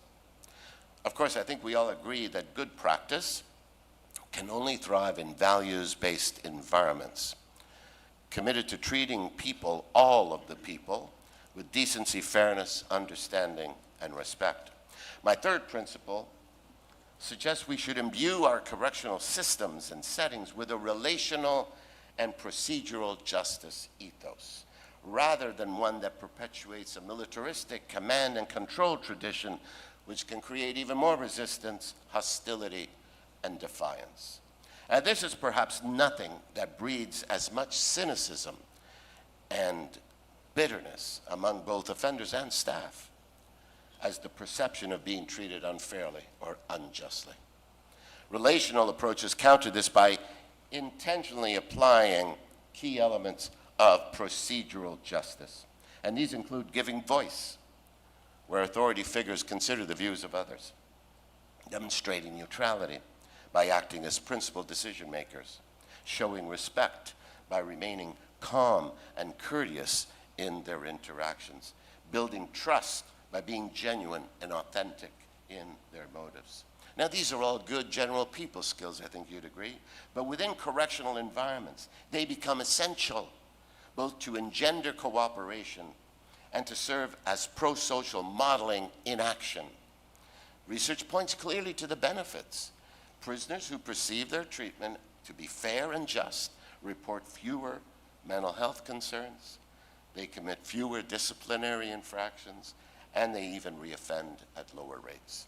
And probationers who regard their supervision as procedurally fair also reoffend less. It's adroitness in maintaining a positive relational climate with offenders that perhaps defines the core of correctional professionalism. Now, though listed as my fourth principle, it should probably rise to first in importance because nothing else really matters if we don't take it seriously. Corrections needs to take better care of its staff if we want those staff in turn, thank you, if we want those staff in turn to adopt a more engaged, caring, and supportive attitude. Evidence shows convincingly that correctional staff can fall easily into compassion fatigue, feeling overextended, exhausted, unappreciated, and unnecessarily burdened and confused by the heavily monitored, managerialist, and accountability tick box cultures that we've created. There are serious consequences, my friends, for mental and emotional well-being, and there is evidence that the longer staff have been in the job, the worse it gets. Even in Canada, where our staffing ratios are very reasonable, rates of reported mental health concerns are worrisomely high for both community corrections and those working in custody settings. Correctional work has perhaps become a career path that may no longer be seen as especially rewarding for individuals with any semblance of human service orientation. It may attract instead individuals with a punitive bent. Recruiting and retaining staff has become an international critical issue, and we need to take the emotional toll of working in our field, I believe, much more seriously, and root out its causes and give this work the respect it deserves as a demanding, multi-layered, multitasking human service avocation, not just a job to cope with. And I think this applies, in my view, whether we're talking about the probation officer in the community, the social worker, psychologist working in prisons, or the teacher, shop instructor, nurse, case manager, or prison officer. In a truly evidence-informed world, our staff would be treated consistently as our most valuable resource. My fifth principle states that programming to support reintegration should be extensive and intensive and begin on admission to prison, not release, something that Louise will reiterate, I'm sure. There is a sort of variation on the philosophy that we should do it well or not do it at all. Those of you who follow or have followed the treatment literature in corrections will know that beginning in the mid-90s, we went through a period of what's been described as program fetishism, a kind of irrational exuberance about the ability of short, structured, manualized programs to change offenders' thinking and teach them new skills for pro-social living, essentially to quickly rehabilitate them. After years of research showing at best only modest impact of these offending behavior programs, we now fortunately have come to accept that there is no one big bang program that can so easily fix offenders. In the US, the quick fix exuberance led to passing of the Second Chance Act, allowing for funding of many reentry programs across the country, typically to enhance a bit of post-release support, give some case management, some employment assistance, some substance abuse assistance, a little dose of CBT. And again, there was considerable early optimism these re-entry initiatives would reduce recidivism, but numerous evaluations over the next decade brought home the bad news. Offering compacted support at the endpoint from prison was simply not having impact. The old adage applies, I think, here of too little, too late, where these short end-of-sentence re-entry programs would be expected to make a difference in reconnecting individuals to the community when years of incarceration had done little but damage and weaken that connection. The key lesson to learn, of course, is that reintegration should begin on admission to prison, not release, because incarceration shouldn't be a waste of time. It should purposefully prepare individuals for eventual return to the community. And when we do that, when we introduce an array of significant and meaningful opportunities for self-improvement from the beginning of the prison term, we can have impact. And an impressive example is the Michigan Department of Corrections Vocational Village Initiative, where a serious wraparound effort is made to create realistic pathways to employment that will help sustain reintegration. Prisoners don't just receive state-of-the-art job skills training leading to community equivalent certification. They live in dedicated housing units in a therapeutic environment where programming also addresses other criminogenic needs. And as release approaches, importantly, they receive transitional support, temporary housing, and they are routinely connected with employers to receive concrete job offers upon release. Now, time doesn't allow me to elaborate on this vocational village approach, but I encourage you to look further. Of course, there may be different fulcrums for change for individuals.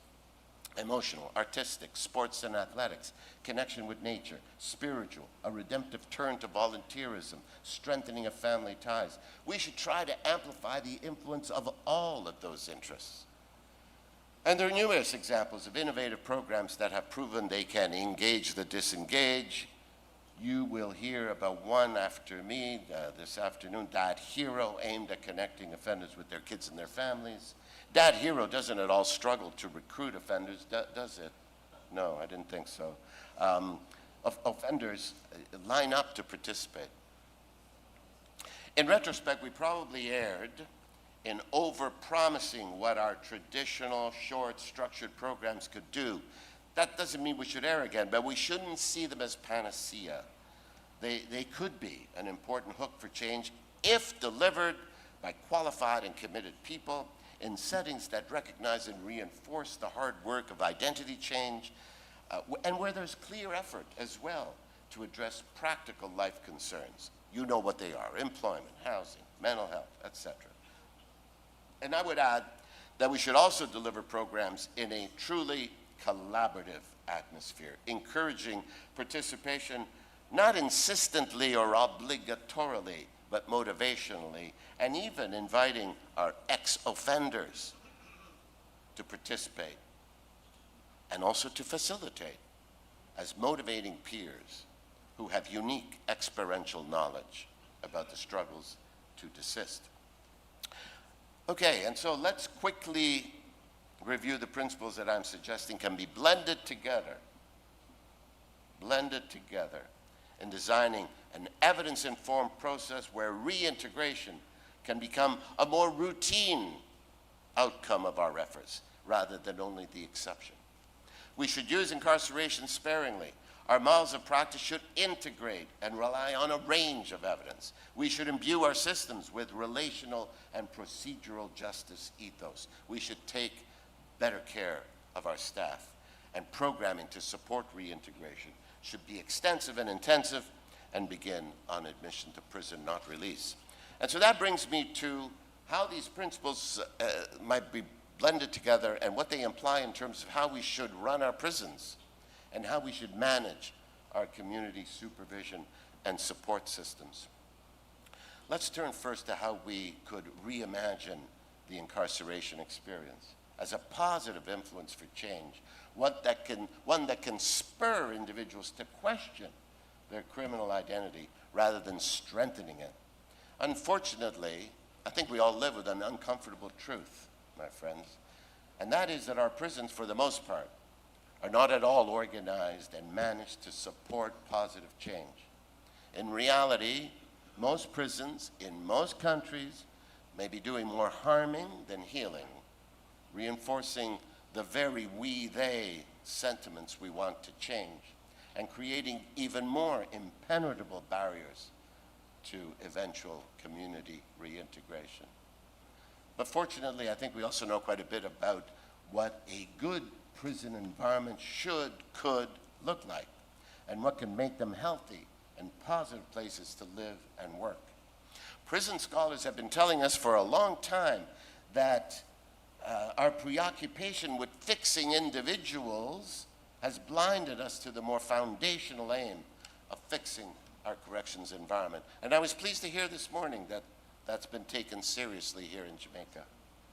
Beyond the interventions that we deliver, what matters is how policy and governance choices can help create a prison climate that supports normalization, encourages autonomy, but also accountability, and that offers real opportunities for personal development extensively.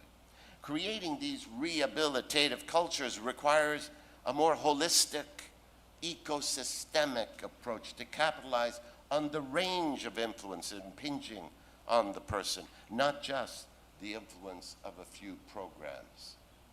The late Dr. Ruth Mann, a highly respected UK prison scholar and practitioner, described this kind of rehabilitative culture as not necessarily the same thing as a happy culture, and certainly not a soft culture. It's more than the prison's social culture.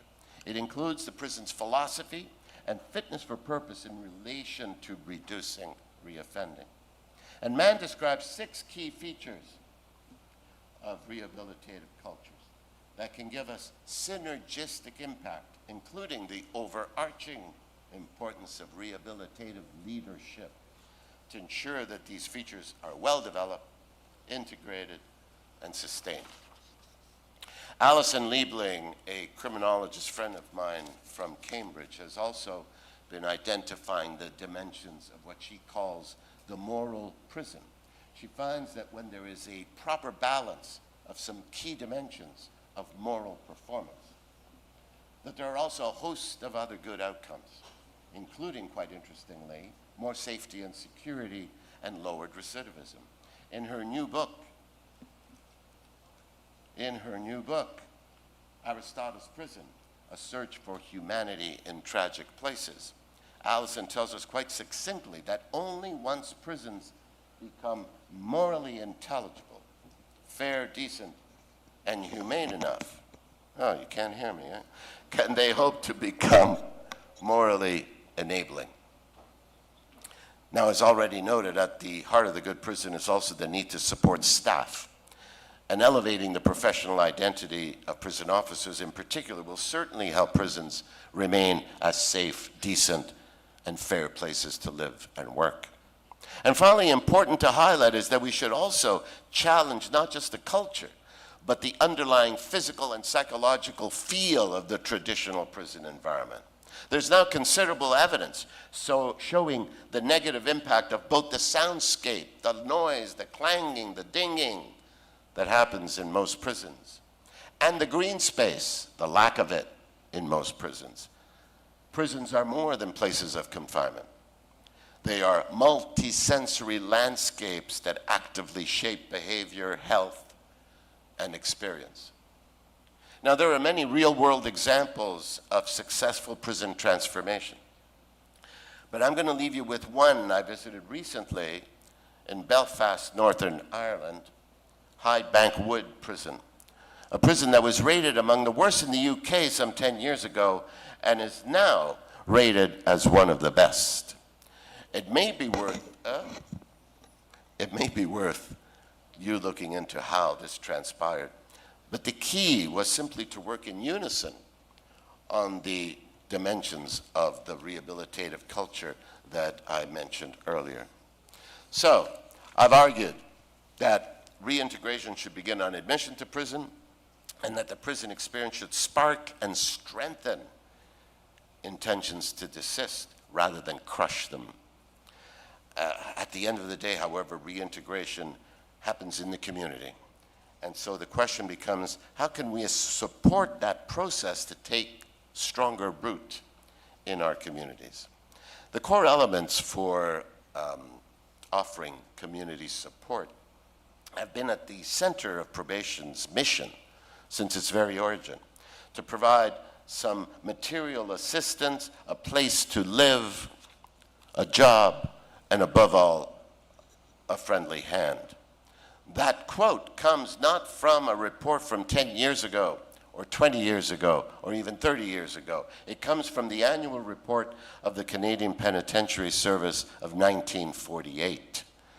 We may have known what to do even then, but getting it done consistently, adequately, pervasively has continued to pose a challenge. Now, I was pleased to read that the probation service here in Jamaica also talks about the traditional focus on befriending, advising, and assisting offenders. But I'm going to risk saying that this aspiration is becoming increasingly difficult to achieve, quite likely here in Jamaica, as in many other countries, when probation is both inadequately resourced and in many ways pushed and perhaps dragged to become just another form of correctional control. So here are a few things I've observed over the years. We ask offenders to get resigned to the myriad of structural barriers in their way. You know what they are.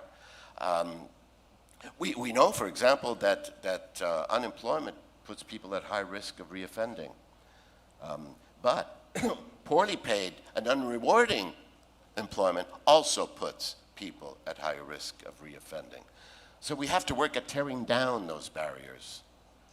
We shortchange the most vulnerable offenders in the scope and quality of services that we provide in dealing with addictions and physical and mental health, family conflict, trauma.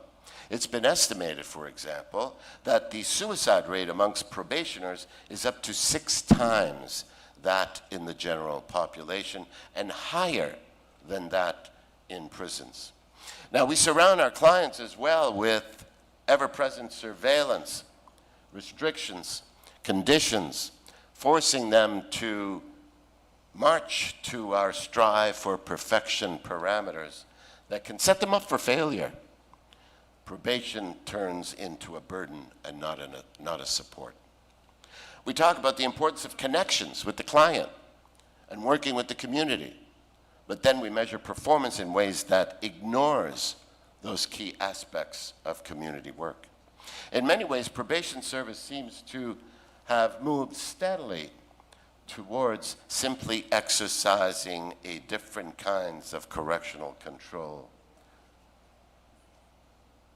But there's now growing consensus that we need to reverse course on this. The chart I'm going to show has 2 columns. On the left is a 13-point paradigm shift that grew out of an executive session on community corrections at the Harvard Kennedy School. On the right, an outline of comparable shifts in thinking coming from the UK, from an innovative desistance knowledge exchange project that looked at coalescing the views of a broad range of stakeholders, practitioners, researchers, etc. Now, there isn't a perfect match. There isn't a perfect match. But looking at the areas of communality, the agreement on some key points is striking. Greater involvement of reformed ex-offenders, reconnecting probation to local communities, focus less on risk and more on positive successes and what individuals can achieve, and become more transfixed with fostering hope rather than anticipating failure. Emerging out of the failed government-led schmozzle to privatize probation in the UK, and what we're seeing now is voices that are getting louder to build probation around an ethics of care. Probation should include caring about, caring for, and caregiving. It's not sufficient for organizations to care about their service users and for practitioners to have caring intentions. Authentic care requires that individuals receive a service which they feel as caring. In essence, the call is to help build our clients up instead of watching and waiting for them to fall down, looking for strengths to make stronger rather than just deficits to correct. And an important implication, I think, of this reorientation is that community professionals should do more than serve as informed brokers of existing services and then turn towards community activism and community development. Imagine probation departments with dedicated budgets to help co-create and enrich the scope of services available not just for offenders, but for the community at large. more vocational training and employment opportunities, easier access to continuing education, personal development and adult learning, affordable housing, family support services, more options for the mentally unwell, the addicted, and the elderly. Imagine probation staff leaving the sanctuary and formality of their offices to work in organizing community improvement projects, improving parks, recreation centers, schools, retirement homes, all the while helping direct the redemption motives of many ex-offenders. Imagine probation staff orchestrating neighborhood second chance mini campaigns modeled on the now well-known Singapore Yellow Ribbon Project, highlighting the ways that ex-offenders are giving back to their communities, not just taking away. Can we imagine unleashing some of the creativity of community corrections professionals, not just to interface with the community, but to assume joined-up responsibility to improve those communities? And to a degree, it's beginning to happen. In the UK, for example, there's a growing focus on the design of inner-city community hubs, places where probation can pool resources with other agencies so that a more seamless multi-agency approach can be developed. An evaluation of these one-stop shopping hubs points to a broad range of benefits, and interestingly, especially for women and other vulnerable groups, these hubs seem to be less stigmatizing, especially for women, and more welcoming. They allow for easier access to services, encourage family involvement, improve compliance, and perhaps most importantly, create community links that can last well past and beyond the probation period. We can transform prisons, the message that I've been trying to give you, and I think we can transform the community support we offer. We know what to do, essentially. What remains is to develop a sense of urgency to actually do it. But let me now end this bit of a lengthy presentation by quoting the late Pope Francis. There will be continued pressure. Oh, I didn't show you that one about the community hubs. Well, there you are. Now you have it. I can't be perfect now, can I? There will be continued pressure to punish crime instead of pursuing social justice, with governments expecting more while giving less. But corrections has to keep resisting punitiveness and instead nurture a more lasting justice with synergistic alliance of practitioner and scholarly expertise, keeping our partners and our communities on our side, following a humane agenda to do what's right and not just what's easiest. Because humanizing corrections means we help humanize our communities. And I'm ever hopeful and incredibly proud to have been able to devote my career to this admirable profession of ours. And I thank you sincerely for your patience in listening.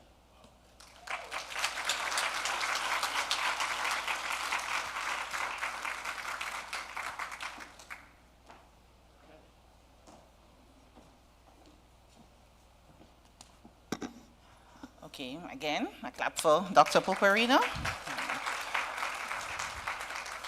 Okay, so at this point, I am going to open up the floor for about 2 questions for Dr. Porporino on his presentation. So we have microphones in the middle, so you could just come up to the microphone and ask a question.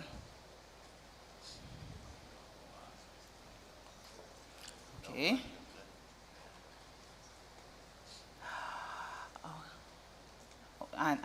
Oh, we have a question online? Okay, perfect. Okay.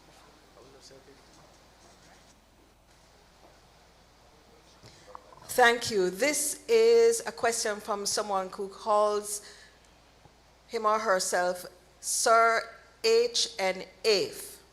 Why does it always seem like a heightened focus on vocational skills / trade for ex-offenders? Why not academic and professional pathways as well?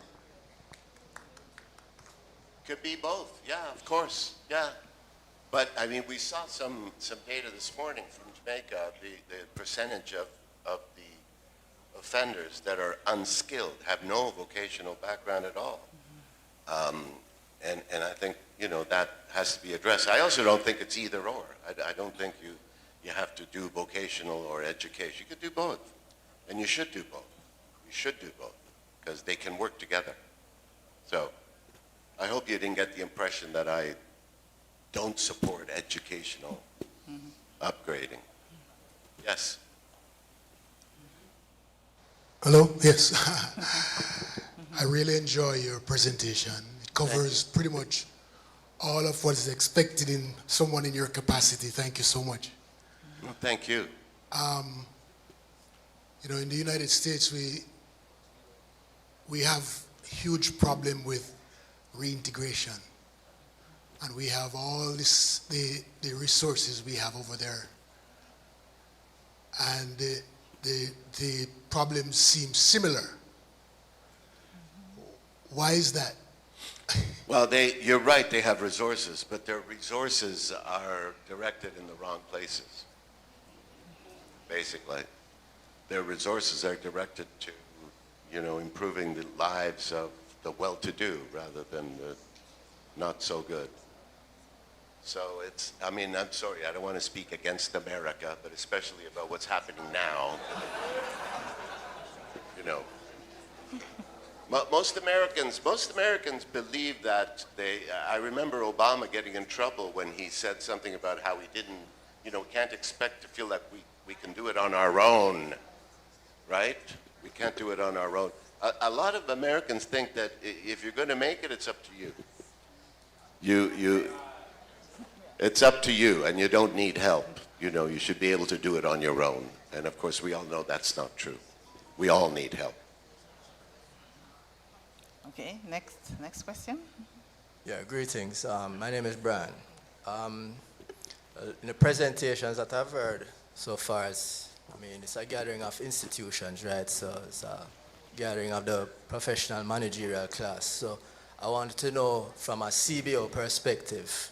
Senior perspective. No, CBO, community-based organizations, grassroots perspective, okay. And how they can drive the reintegration process, because I don't see us here. I don't know if we're here, but this is a professional managerial class thing, and I think it's one-sided.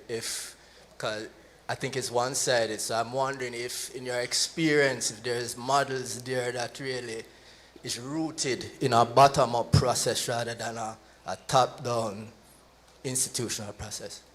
And before you answer, yeah. I think we could make it not just CBOs, community-based organizations, but NGOs, non-governmental organizations in a whole. Well, NGOs can do some powerful work, of course, but they need resources, just like everybody else, right? Mm-hmm.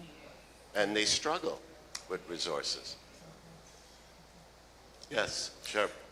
Not a question, but just to say that the community-based groups are here. We have a number of CDCs, and so they are represented. They have been here from yesterday, and they are taking notes, so thanks.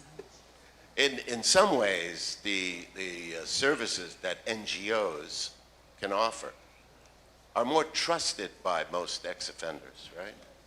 Ex-offenders don't trust necessarily the professionals, right? Mm-hmm. But they're much more likely to trust that the motives of NGOs are genuine. Mm-hmm. And so I think there's a critical role for NGOs, as there is, I believe, and I haven't heard enough of that, as there is, I believe, for ex-offenders to get involved. Okay. I got to keep this close to my... Okay. Yes. Good morning, everyone. Good morning. Good morning. My name is Elaine Browse. I'm the president of the Matilda's Corner District Consultative Committee. I am very appreciative of the work that our CBOs, NGOs, and CDCs are doing. But the consultative committees are really a collaboration between the Ministry of National Security and the Ministry of Justice. And I notice that we seem to be left out of most things. And we want to be inclusive. because most of our committees are headed, or all of them, as a matter of fact, Lorraine is here, by JPs. And we are doing a lot of work in the community, especially as far as reintegration and preventing violence and so on. Right now, there is one member of our SAJPAs, the St. Andrew Justices of the Peace Association here, who is very much involved in domestic violence, prevention, etc., etc. So we want to be included, please. Well, and I just want to say that events like this, for me, are exactly for that purpose, right? To include as many other stakeholders and supports as possible. And I think it's wonderful to see events like this happen. Right. Thank you. Thank you Last so much. question. Yes, thank you. Okay, thank you very much, Dr. Porporino. I'm not seeing anyone else, so I'm assuming that's all the questions that you have for him. Don't worry, you can, during the lunch break, you can come up to him and have further discussion if there's more information that you would love to get. Thank you. Okay, good. And I must say it was good to hear the voices of the community groups, because you are critical to the process. While we will have the policy at the government level, when it's time for programming, the community groups will play a very critical role in implementation, because we can't be everywhere. We don't have that manpower. We have already spoken about being strained for human resources, and so partnerships will always be critical in this process. So at this point, we will move to our second presenter, and our second presenter is Miss Louise Leonardi. And Miss Leonardi is the Executive Director of Canadian Families and Corrections Network, and she will be speaking on Reintegration Begins at Intake, Dad Hero, Helping Everyone Realize Opportunities. Could you please make Mrs. Leonardi feel welcome?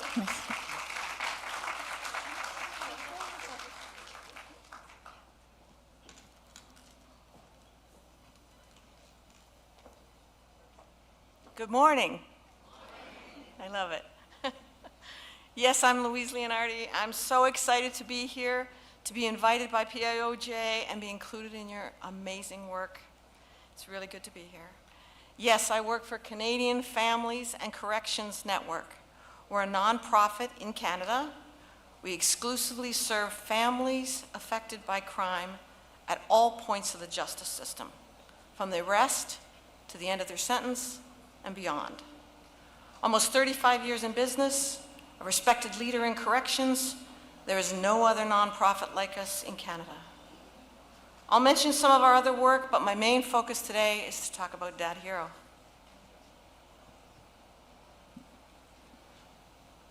Is this the visual you think people in conflict with the law have of themselves? What do you think? I don't think so. We good? Thank you, sir. I don't think so. I don't think that's how they think of themselves. But honestly, that's how we want them to think. So why did we call it Dad Hero? And the hero stands for helping everyone realize opportunities. Well, first of all, it's kind of catchy. A bit of a twist for a correctional person to be called a hero. It makes the dads sit up and take notice. But it's way deeper than that. It implies a sense of fun, a dad versus a father. Anyone can be a father, but a dad implies someone who's strong, carefree, playful, caring, right? And what is a hero anyway? Throw out some words that you think when I say that word. Anybody think protector? Anybody think humility? Selfless? Fights for justice? This is a good image. We want the guys to think like that. But dads inside tell us they don't really resonate with that. It doesn't really hit them that way. But they should, because they could be a dad hero.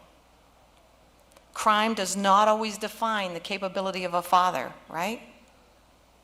Everyone has certain gifts. We all have talents and characteristics and virtues inside of us, And we want the dads to understand you can dig for those. You can give those to your children. Everyone aspires to be a hero to their kids. Don't all of you? I sure do. We want to be someone that our kids look up to, that they can count on us, that they want to be with us. Everyone wants this. But you can only do this if you feel good about yourself, if you feel like you have some gifts to give. Dad Hero is a mind shift. It's a goal. It's a very different program. It's a shoulder-to-shoulder activity for men, together, bonding over something positive, their kids, not their crime, not how can I do more crime, what are the best ways to break and enter, not this. It's about their kids. It's about supporting them, not just giving them parenting information. And it fits in with the male norms. You know, those behaviors and attitudes that are generally considered acceptable. Men like to lead. Men like to be in control. Men are more action-oriented and self-reliant. And the hero word really fits into that. It's a good title, but like I said, it doesn't resonate with the men right away. But once they understand that the project is about supporting men, teaching them the skills to be a good dad hero, and that they have the qualities within them to do so, they start to realize the value of the project name. So how did we start? Movember, if you know the major men's health organization around the world, specifically involved in prostate cancer, testicular cancer, and mental health. In 2015, they threw out a social innovation challenge. And the reason behind it is because the research showed at that point that men die 6 years younger than women. I'm not talking about correctional men. I'm talking about all men. Why? Because they are less likely to seek help for health and well-being concerns, for anxiety, depression, and suicide. So the pitch was, can you help? Well, my fingers flew across the keyboard, I tell people, explaining, you think it's bad on the outside, you should see what it's like for correctional men. Anxiety, suicide, depression, way higher, way higher. We can help. So they asked me to make a video. That's me taking a shot at it. So round one, we received the funding. There were 440 pitches. 80 of them got first round of funding. What did we do with that? We joined a group of people from the UK, Australia, and Canada working shoulder-to-shoulder activities for men. So we joined groups in Australia where they're surfing together, guys boxing together in the UK, and we came from Canada. Our shoulder-to-shoulder activity is parenting for men in correctional institutions. What did we do in phase one? We went across the country. We researched. We went into the institutions. We asked the men, what do you want? We want to put in a shoulder-to-shoulder activity about parenting because that's what you've asked us for years at CFCN. But what do you really want? And here's what they said. They wanted three major things. They wanted to know about co-parenting and custody. That other person, whether you love them or hate them, how do you work with them in the best interests of your children? They wanted to know how to talk to kids. I'm the offender. I've done something horrible. How do I explain this to my children? And they wanted to know about stages of child development. When is my child supposed to walk? When can I play cards with them? All these different things, because they don't see them every day, right? So they didn't know these things. And then we talked about what kind of program do you want? And the one really important thing they said, the facilitator had to be from the community. They didn't want a corrections facilitator. They didn't want a peer-led facilitator because that gave them a power disadvantage. They wanted someone from the community, someone they could trust, someone they could learn from, maybe someone they were going to see when they came out, from an organization that maybe they would join when they reintegrated. So that was amazing. And we looked at a lot of parenting programs, and we couldn't find any across Canada that were for our criminal justice system or for our justice-involved men. So that worked out really well, the research. Then in 2017, we went back to Movember. We showed them what we did. We pitched again. 13 out of 88 received the funding. We got more funding. What did we do with it? We piloted it. in 5 of our federal institutions across the country and 1 provincial jail. Very successful, rave reviews. And we got a best practice from the Office of the Correctional Investigator, which is our correctional ombudsman in Canada. We went on to round 3. We pitched again, please can we have more money? And they gave it to us for scalability and sustainability. So now we're only one of 6, chose the only one in Canada. We get the money at the beginning of March 2020. Does that ring a bell? Like 15 days later, COVID hits the world, right? It took us until November 2020 to get back into the sites. And how did we do it? We pivoted the program to a one-on-one phone version. So we could call into the maximum security institutions, medium, minimum, everything, and talk to the guys that way. It took a lot of work, but it was a great pivot. The funding got extended from November, not the amount, but the time frame, to December 2025, so it just passed. And in that time frame, we scaled it to 35 sites. The November funding is finished, but the Correctional Service of Canada has stepped up with funding for us now, and we have other partnership funds too. So it was a great triad. You've got Movember, who are worried about men's health in general. You've got Canadian Families and Corrections Network, who are worried about justice-involved families.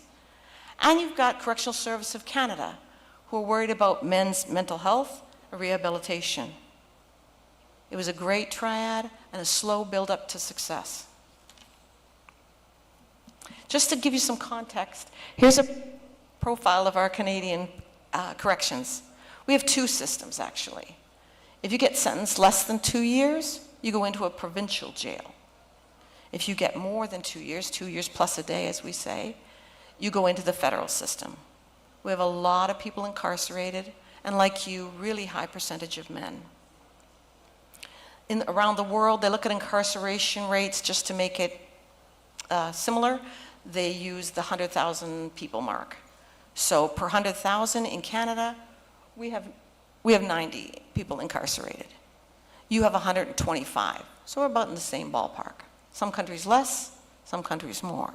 Of course, you probably know the United States is at the top of the list. But a couple of interesting things for us.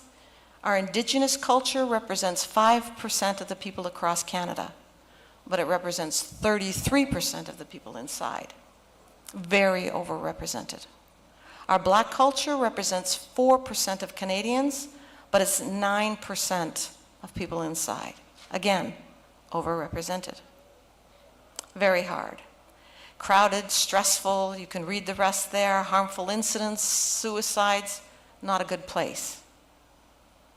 And I think in an environment like this, where you always have to look over your back in fear, if we can somehow get a dad to focus on his accountability, consider the importance of personal change, build up community supports for reintegration, that's admirable on his part, honestly. Admirable in that environment. So what do? Our 3 main goals, honestly, were to disrupt justice-involved individuals, disrupt them. So we wanted to give the men, their disruption was a safe space where they're brave enough to share, where they can bond over something positive, like I said, their children. Reduce the feelings of low self-esteem, that guilt, hopelessness that can influence their challenges, their isolation, their depression, and their anxiety. Movember says it helps men live longer lives. And we wanted to disrupt parenting ideas. It's not just for women. We need strong, caring, involved dads. And we wanted to disrupt the lives of children. We estimate that there's 450,000 children across Canada affected by incarceration, and they are 2 to 4 times more likely to be involved and follow their parents' footsteps. The research shows that children need fathering as much as they need mothering in their growth and development. Why? If they have involved fathers, they're more likely to be emotionally secure, they're more likely to have better social connections themselves, and this rough and tumble play, this wrestling and kind of let's get you into sports that dads kind of do, helps children in terms of controlling emotional memory, language, logic. This is good for kids. And children learn to be a dad from their dad. Did you know that 75% of what you learn is modeled by someone else? So dads can teach children how to be a hero too. And girls, let's not forget them. Girls look to their dads. This is the kind of man I should marry. This is the boyfriend I should be looking for, right? We need to take care of that. We need to teach all dads. We need to teach them that they can be a good dad, whether they're justice involved or not. Just a quick market comparison on the project. It was developed for men, by men, with men. In that immediate research, when we looked at all the other projects, we couldn't find any. So we built our own. We started with the most common, recent, top-of-the-line research that we can find about parenting, and then we started layering. We've been in corrections for 35 years, so we started layering on what we knew about corrections, what we knew about families, as we call it, waiting at the gate, what we knew about children, adult learning styles, male norms, restorative justice, on and on and on. We just kept adding to what finally became Dad Hero. So what is it really? Really? It's an 8-week program that we teach inside the correctional sites and in our communities. So we do it one-on-one over the phone, we do it over video, or we do it in person.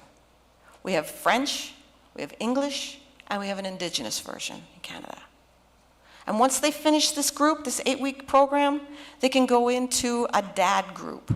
You and I might say a support group, to continue that bonding, to continue them together, to continue that rehabilitation support, right? I've listed some of our sessions here, but do you see that last one? Reintegration? There's an entire module built around it, but it runs through the entire program. One of the tenets that we have at CFCN is reintegration begins at intake. And I've heard it said a couple times.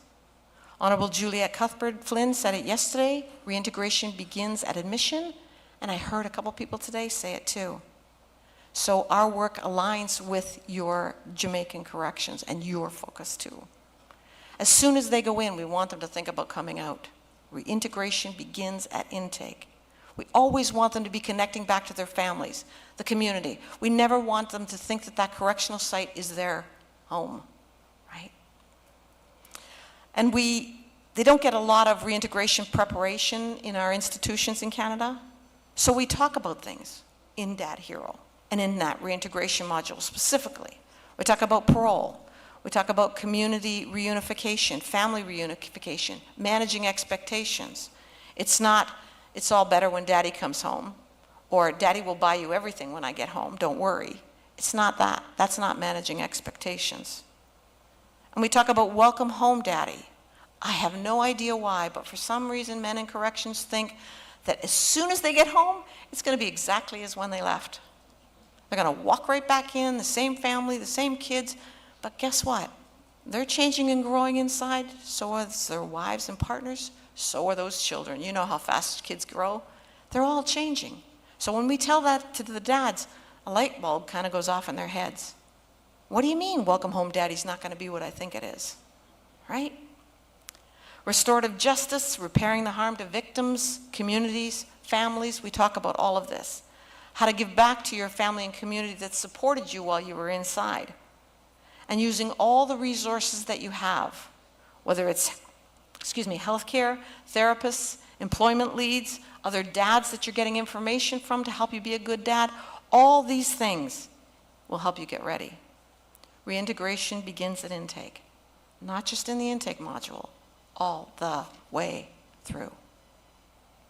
So how do we do this? It's really about engagement. We have a lot of different modalities that we use to keep the men engaged and interested. Because of the restrictions and the challenges with the institution, think, oh my God, there's a lot of concrete in there. We don't use any videos or technology because it's just too hard to manage. We work with the men, we give them time to share, to bond, to laugh, and to consider their relationships with their children. We want them to be together, to connect together, because that facilitator is going to leave. And we want the men to learn how to support each other in a positive way to keep going once the facilitator's gone. At the end of every session, we have what we call an info to action exercise, something that they could take away and use that day. And I'll give you an example. Those of you that have children, you ask them, how was school? Do you get that fine? Did you do anything interesting today? No. Just get these one-word little answers that are nothing, really. So we teach them about ask 3 things. You could use this too. Instead of saying, how was school? You say, tell me 3 things about school today. And they might say, I had a science test, had Jell-O for lunch, I talked with Johnny. Now you've got some jumping off points. How was the science test? How's Johnny? Why do you like him as a friend? What color Jell-O's your favorite? You got some things to say, right?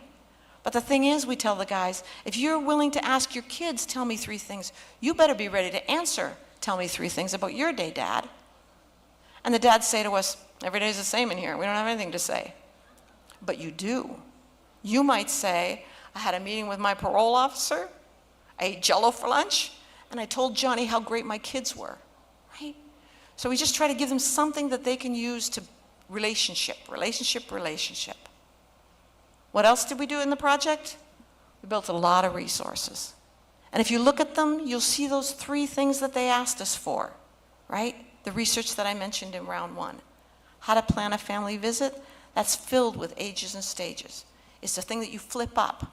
At the top, it talks about what you can do with a kid at that age. At the bottom, it says what you can do when they phone you, or when you phone them, or when they have a visit. This is the things you can do with your children from prison, right? Co-parenting in custody, that incarceration truths is all about how do you talk to children about offenders. The becoming a dad is for those that have a pregnant partner or a newborn at home, right? We also gave them beautiful manuals, facilitators and participants. The facilitator manuals are fully scripted, well laid out, easy to use, and the manuals for the people inside, we want them to know they're worth it. They deserve nice materials. Inside our correctional sites in Canada, the men really don't get high quality material like this. And when you're continually beat down by so many things, if you were going to move forward in your life, if you were going to try and change your behavior, you stop doing so when you start to feel worthless, right? I know it might seem like a small thing. People say to me, Louise, it's just a manual. But it's not just a manual. It's dignity, it's respect. It's trying to lift people up and show them someone cares so they can do better. They can't believe these resources are for them. And they kind of say, like, I'm allowed to keep this? And we say, yes, you are, right? And that motivates them. So I've said a lot of things here. I thought it might be good if I let someone else speak. We're going to try this with the help of Craig back there, who I have great gratitude for. We're going to see if our video clip works.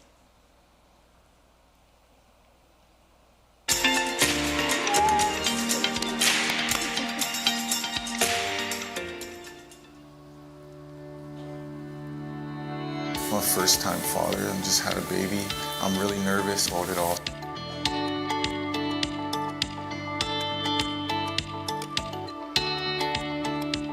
That Hero program, the woman teaching it, she's encouraging, you know what I mean? And it's like, yeah, she gives me a lot of hope.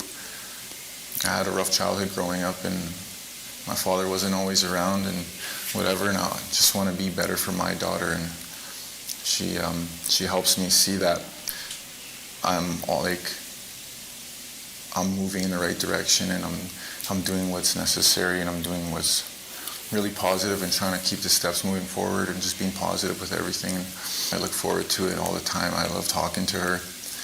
She's a big inspiration. She's given me tools, and I just said all I want is tools to build a foundation.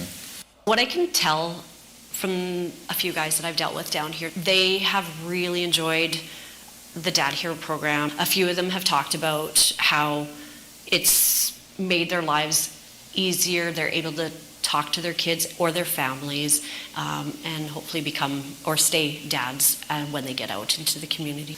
I believe that it's necessary, especially being in a prison or being in this kind of lifestyle.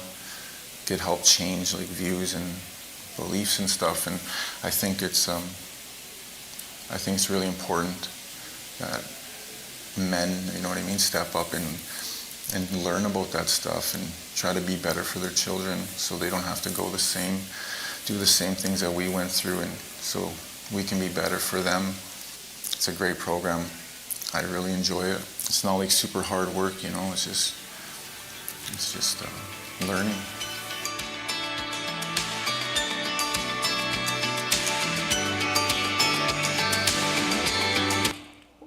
That was the Correctional Service of Canada put out that in their Lift Me Up campaign, profiling Dad Hero. So what about the reach? Canada is about 900 times bigger than Jamaica, apparently. I checked that out. You can see all the provinces and territories there in the different blues. We have about 40 million people. We have federal institutions and provincial jails, like I mentioned. Like you, we have maximum, medium, minimum security ranges. We have indigenous healing lodges, and we also have something called structured intervention units.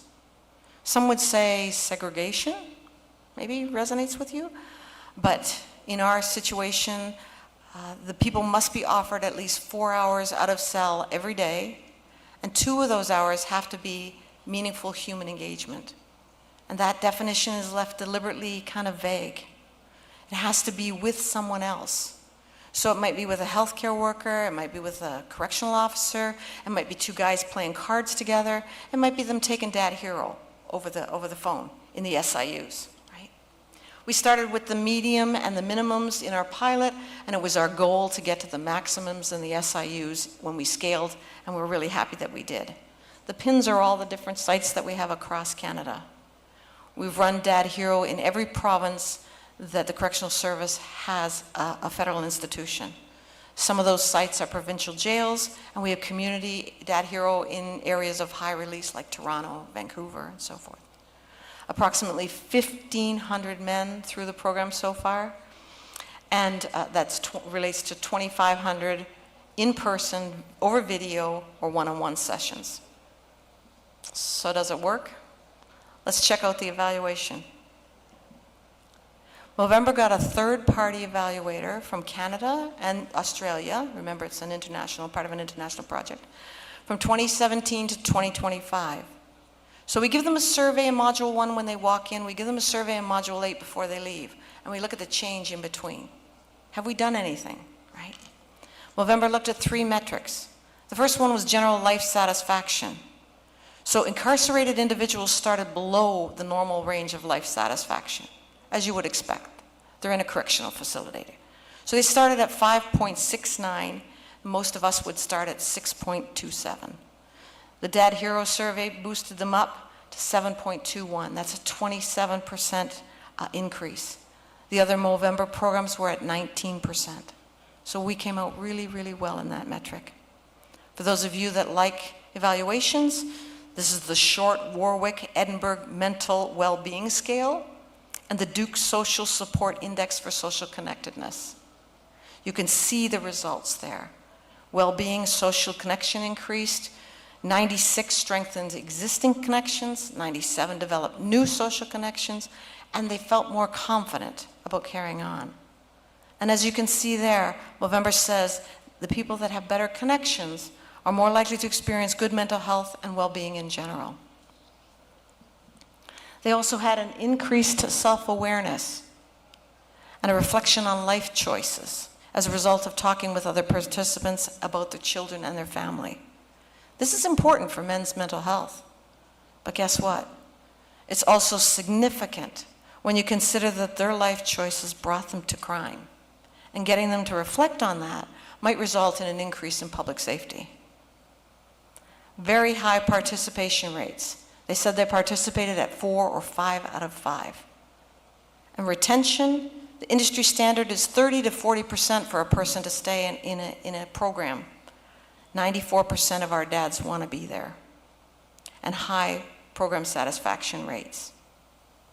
And you can see there, Movember says, these relationships increase individual resilience and act as a protective factor against suicide. So we look at correctional staff, we talk to the facilitators, we talk to our partners, And their feedback's great, but this is the feedback that I'm interested in. What are we doing for the men? Do they feel it's working? Those 1,500 people that I talked to you about.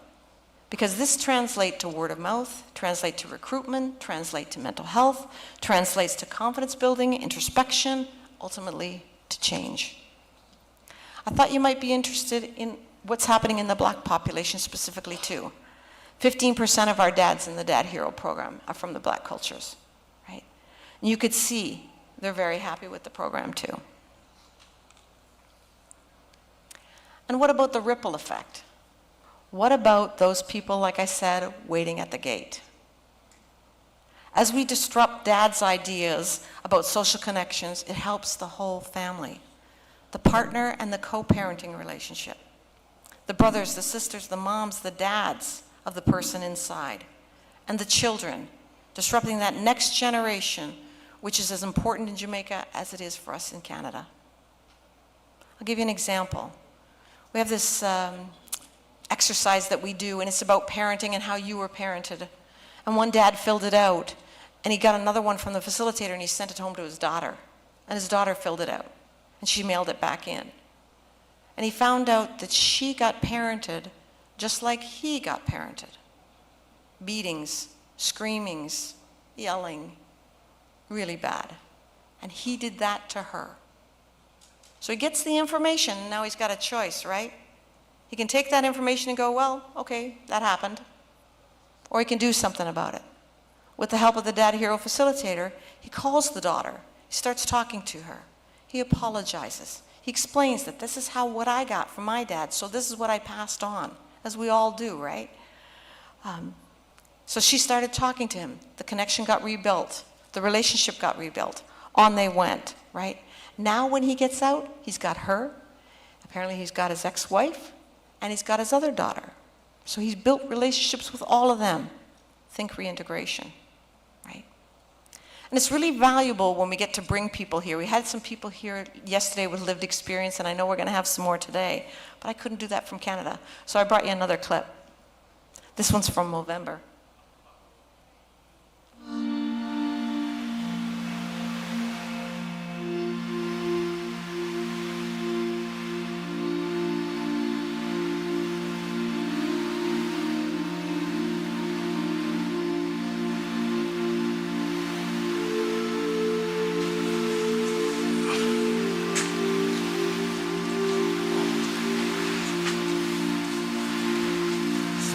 January 2010 is when I first became a father.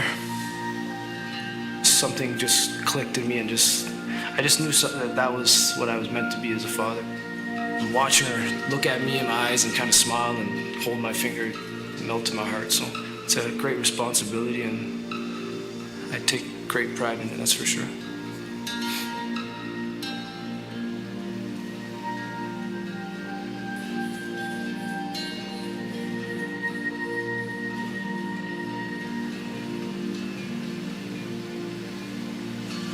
So I've been incarcerated for about 7.5 years. From that moment, I just kind of made a choice in my life that, I can't keep living my life selfishly and for myself. I have 3 daughters.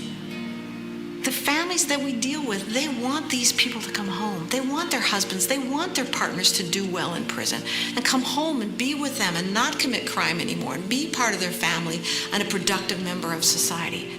We wanted to disrupt their idea of parenting and what it means to be a dad. And we wanted to disrupt their thinking about the next generation of dads, their children that they're dealing with. In Dad Hero, we bring them into an environment where you are not just a number, now you are a name, now you are a dad. I think this program is invaluable. As human beings, we have a lot of identities. So unfortunately, sometimes individuals who are incarcerated are seen only as criminals, but they're also fathers and brothers and loved ones and partners. And we want to make sure that they're able to experience all of those aspects of themselves. Being in that setting of, a bunch of fathers just getting together and kind of talking and being there for each other is definitely a relief from, your daily life around prison, right? It gives people an incentive to do good, right? It gives us something that we can work towards. You know, we can wake up and think, you know, what can I do today to be better for my kids? 95 to 97% of people who are in jail are coming home. So what kind of people do we want to come home? How do you ever expect anyone to change if you don't give them the chance for introspection and a warm and encouraging and supportive environment to do that in? So I feel sorry for my children that, you know, they have to be raised this way, right? They didn't ask for this. Just hearing my daughters say that they're proud of me is all the motivation I need in the world. Yes, we were incarcerated and we've made some bad choices, but it doesn't make us bad people. And since I've been in, I've found my way again.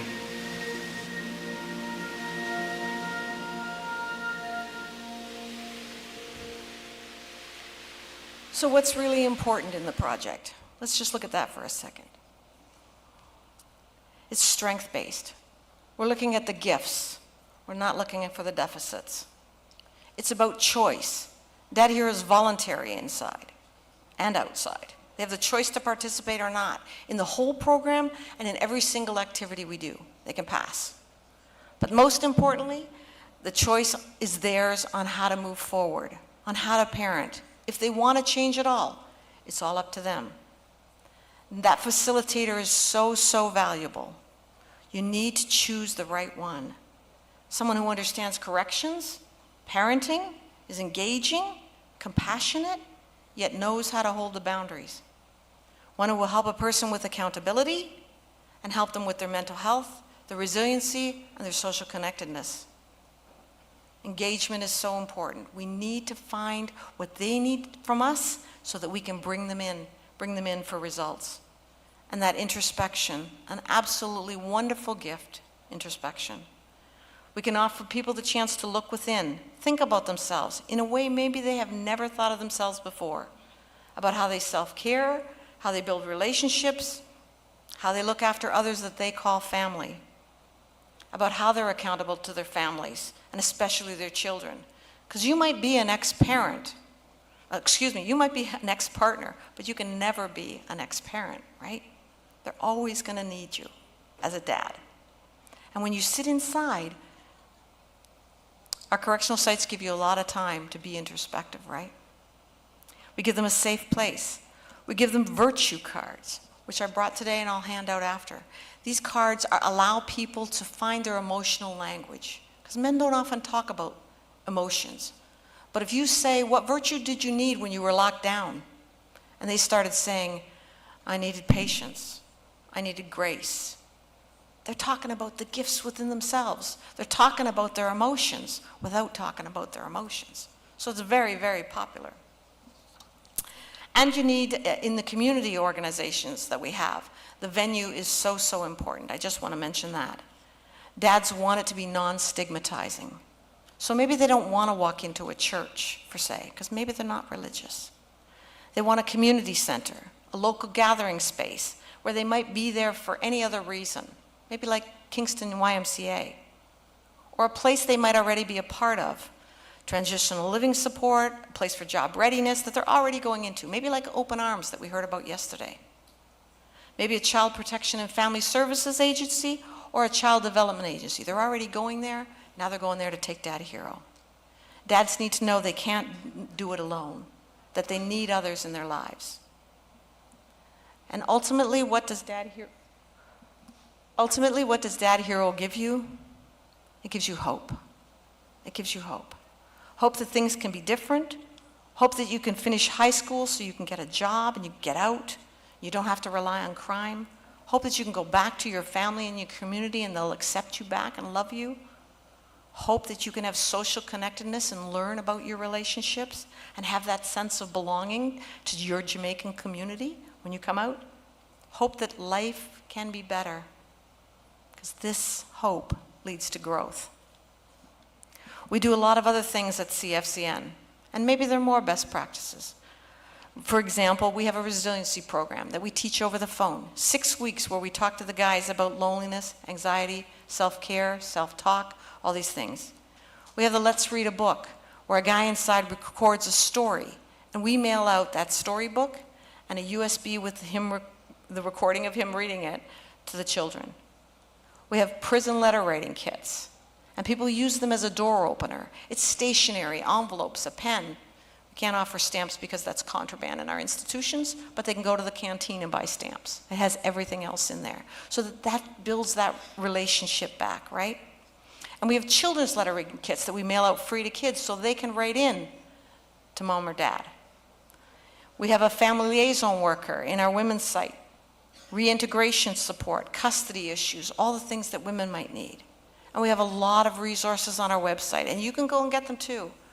We have parent-child sheets that you can download, stories, how to write a story back and forth with your dad, science, food, all different kinds of things. And we have support groups for the people on the outside, the families, the women. Come to the support groups. We teach them about correctional information. We teach them about parole so that they can support that person inside. Each initiative is great on its own, and I could probably give a presentation on each one, actually. But we combine them together for leveraging. Every single thing we do, we talk about what else we do. So the guys understand, hey, there's more here. The women understand we could get closer to CFCN. We could get more support. Right? For example, during COVID, we sent out 6,200 prison letter writing kits. Every single one had a letter inside talking about dad hero, resiliency. You can get children's letter writing kits for your kids, all these other things. It's all about leveraging everything for engagement. And just to take it back to the conference theme, there's nothing like a family in our society. You know, they tell CFCN daily that they support the convicted person through their incarceration. And upon reintegration, they assist them with food security, housing, employment, social reintegration back into the community. They work to keep them out of jail. There is no government agency or nonprofit like me that's going to be able to do all those things.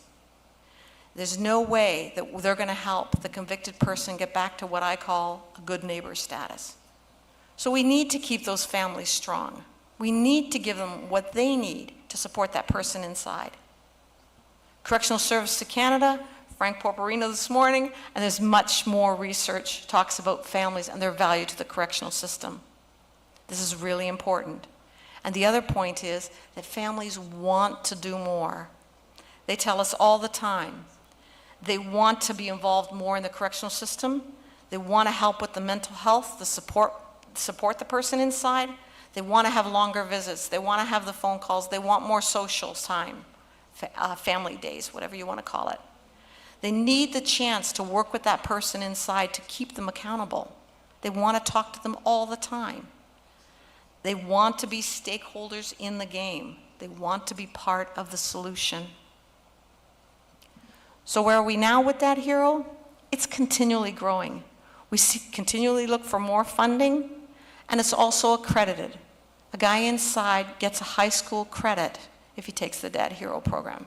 So that helps him get his education status. CFCN has built its own capacity and that of the partners that we have across the country. We're thriving on all levels. We're bridging gaps. We're building futures. So honestly, my last comment is gratitude. Gratitude to Movember for the support to build the project, and to the Planning Institute of Jamaica for the chance to be here. Congratulations on 10 years of best practices, and for allowing us to share Dad Hero. Thank you so much.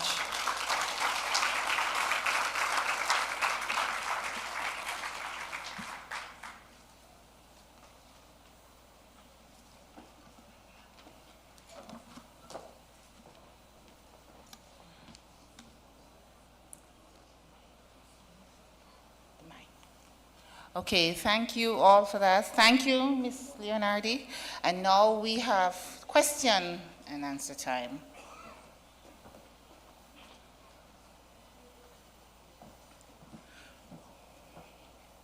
Okay, we have our first question. Yes. Yes, good afternoon. My name is Lieber Johns. I'm a president of a CDC group in Westmoreland, and I am an ex-prisoner too.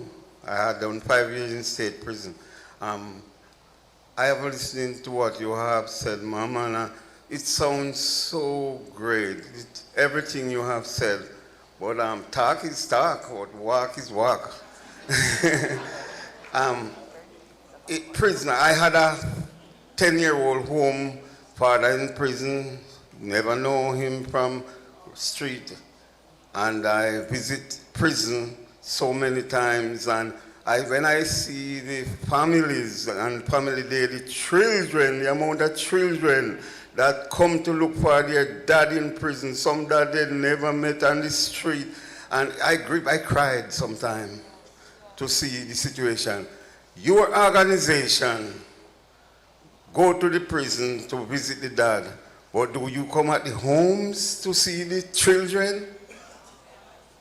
No, so, we don't go to the homes, no. And I think that is more important, because even my 10-year-old grandson at home now, I can see the effect on him losing his father. He talked to him on phone, but he don't know when he will come. Over 10 years, 9 years, and he don't know when he will come. I think your organization operates in Jamaica?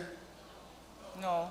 Oh. Canadian Families and Corrections Network. Well, I think, is there any such organization in Jamaica as yours? I tried to look that up. I didn't see any, but maybe you guys know better? Well, we are in Jamaica. I came for Canada. I spent 5 years in the United States prison. But in Jamaica, we need those about the children. They are suffering. And I want to know if prison is a good place or it helps criminal, why we have so much reoffenders, especially violent criminals? As they come out, they are in. As they come out, they are in. And I think prison is a business, just another business for the government, just another business. But I appreciate what you have said, and I would love that your organization extended in Jamaica, or you organize somebody here or who had that potential to organize something like what you are doing, you guys are doing, because the families are suffering in Jamaica, the children, and some, as you said, the children repeat their dad's habit. Many of them in Jamaica repeat their dad's habit. They need more attention. They need counsel, especially the boys and the violent criminals.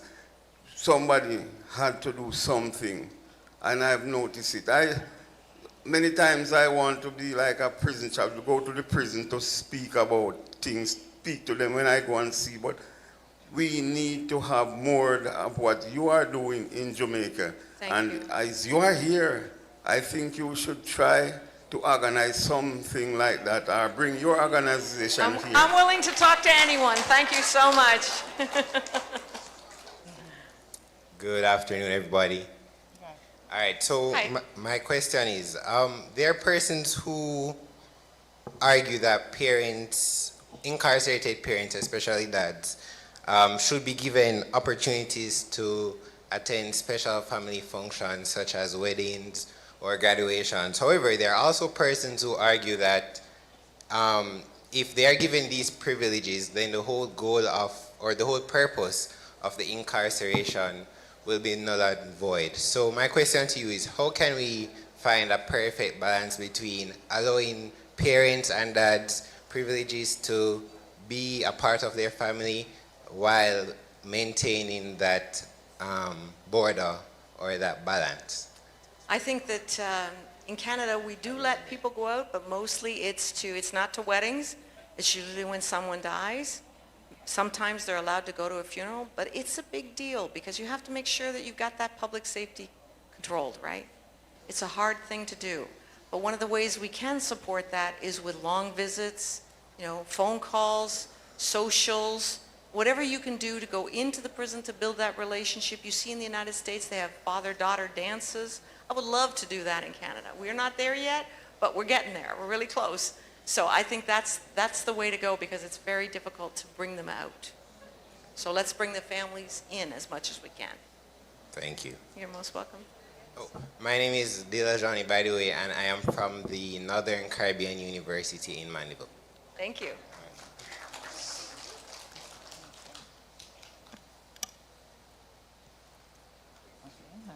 Okay. All right, sir, until someone else comes up. Just some comments from YouTube.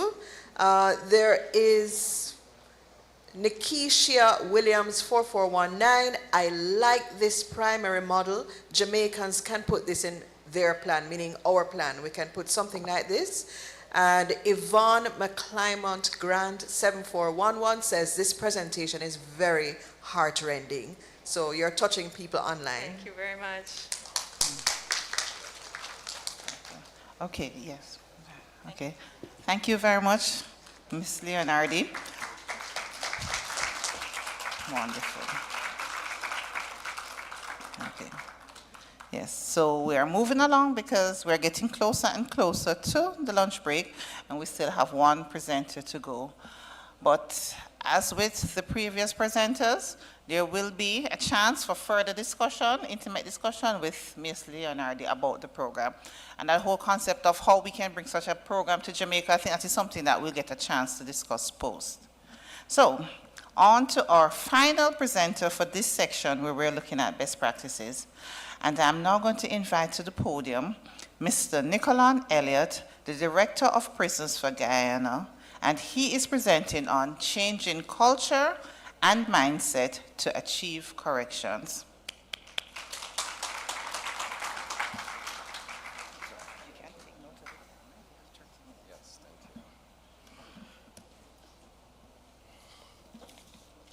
Thank you very much, Madam Chairperson, and please allow me to say a special good morning to all of you. Good morning. Thank you. It's afternoon? Oh my, I'm sorry. I am extremely delighted to be here this morning on the invitation of the Government of Jamaica and the Planning Institute of Jamaica to make this presentation. Please allow me to stand in all protocols already established. My topic, changing culture and mindset to achieve corrections, is certainly in alignment with this symposium, in keeping with the best practices and the theme for this symposium.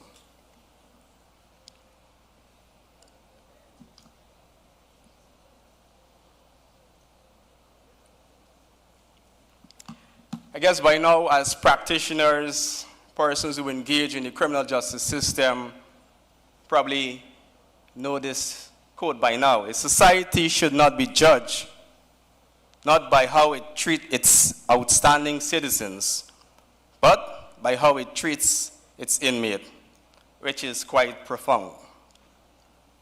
And the focus of my presentation is to address some best practices obtained in relation to rehabilitation and reintegration of offenders in keeping with Guyana's policy. And our model in Guyana, in the context of the Guyana Prison Service, it's a mixed model approach that incorporates historical perspective, current strategies, and future outlook, taking into consideration the cultural, economic, and social diversification, which has a positive impact on rehabilitation and reintegration. And our model in Guyana speaks of three levels: governmental intervention, public safety, and private sector collaboration.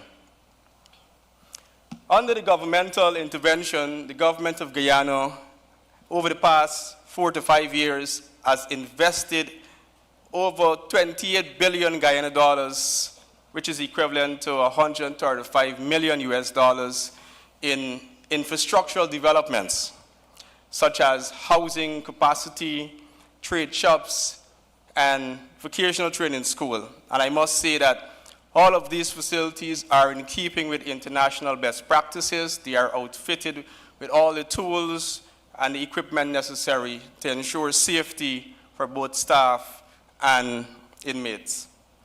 Under our rehabilitation focus, over 290 million Guyana dollars, equivalent to 1.3 million US dollars, were invested in training in the area of academics, which includes CXCs, technical and vocational training programs, and the vocational modification programs, which include anger management, conflict resolution. Under the component of reintegration, which we speak a lot of, over 75 million Guyana dollars, equivalent to 362,000 US, were invested in several programs to ensure that persons are integrated seamlessly into the society, and one of which is our Fresh Start initiative. And this is whereby we provide toolkits for persons who are trained in their respective areas. And so when they are discharged from prison, they are provided with that toolkit so that they can become marketable. And we would sustain them with monitoring and evaluation. We also have the family bonding, where we invite the families at Christmas and different cultural activities and occasions, where persons are placed in a setting that they can sit down and have a conversation. They can bring meals so that they can eat with their relative. If they do not have the finances to bring meals, we provide that for them. We also do school distribution items, backpacks, which includes all the necessary items for that child to attend school. And of course, we do kite distribution activity. Notwithstanding that, our reintegration approach lends to giving persons character reference when they're required to seek employment.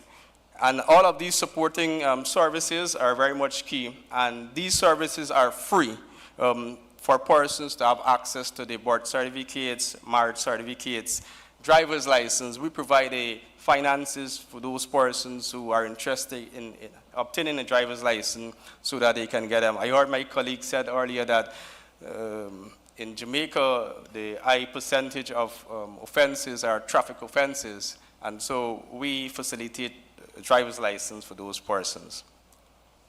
In keeping with our governmental approach, collaboration is key at all the governmental levels, and a decision was taken for us to ensure that our programs and standards meet all or standardized at the national level. So whatever happens, or the policies regarding education at the Ministry of Education, we take that same posture and align it within the prison system. And so all the various ministries, such as Ministry of Health, Housing, Labor, Manpower, Housing and Water, persons, when they're released from prison, they can have a seamless access to these services. Secondly, under our model of approach, it is the public safety aspect. And this comes in two forms. Firstly, we collaborate with the Guyana Police Force through the social prevention program, where they go into the community and talk to persons, provide various activities for those persons who might need it. And we also collaborate with the National Intelligence Agency so that we can monitor these persons when they're released from prison. We can have conversation with their neighbors. We can able to ensure that the community that they're going into, it is a safe community, and they also do not pose a threat to that community. Secondly, public engagement is quite important to address the issue of stigma and discrimination. So we have a monthly television program that we talk all about what is happening in the prison. And so many times persons might hear about the prison system when something negatively happens. And of course that has an impact on stigma and discrimination. So we have this monthly television program. We also produce monthly newsletters that incorporates what happens in the prisons, what the prisoners are doing, and even to what the prison officers are doing. And we visit the communities to interact with the communities, to let them know of the positiveness and what we are doing, all in keeping with addressing the issue of stigma and discrimination. And finally, our approach under this model is one which we have the private sector collaboration. And private sector collaboration plays a crucial role in the integration process. Firstly, they provide employment to those persons who are released from prison. And so we have that cordial relationship. We will provide a skill set to the Secretariat, and they will decide on the different type of skill set that they may want to employ, or we will direct them to a particular agency. And secondly, they also facilitate programs in keeping with the demand of their business. So we have a number of programs where we collaborate with different businesses that we're making blocks for them. They need 6-inch blocks, 4-inch blocks, and they provide the training for those prisoners, the equipment and every single thing. And so it benefits them because they are preparing that person to meet the demands of their business. And so what happens in the context of Guyana in what we do behind the bars? So it focuses on 2 areas: rehabilitation and reintegration. And I want to say that under the rehabilitation aspect, we would have introduced the Prisoners Information Management System that is designed holistically to address assessment. So on admission, that is where our process starts to looking about in relation to reintegration. So we do an holistic assessment to see what training programs they can be involving.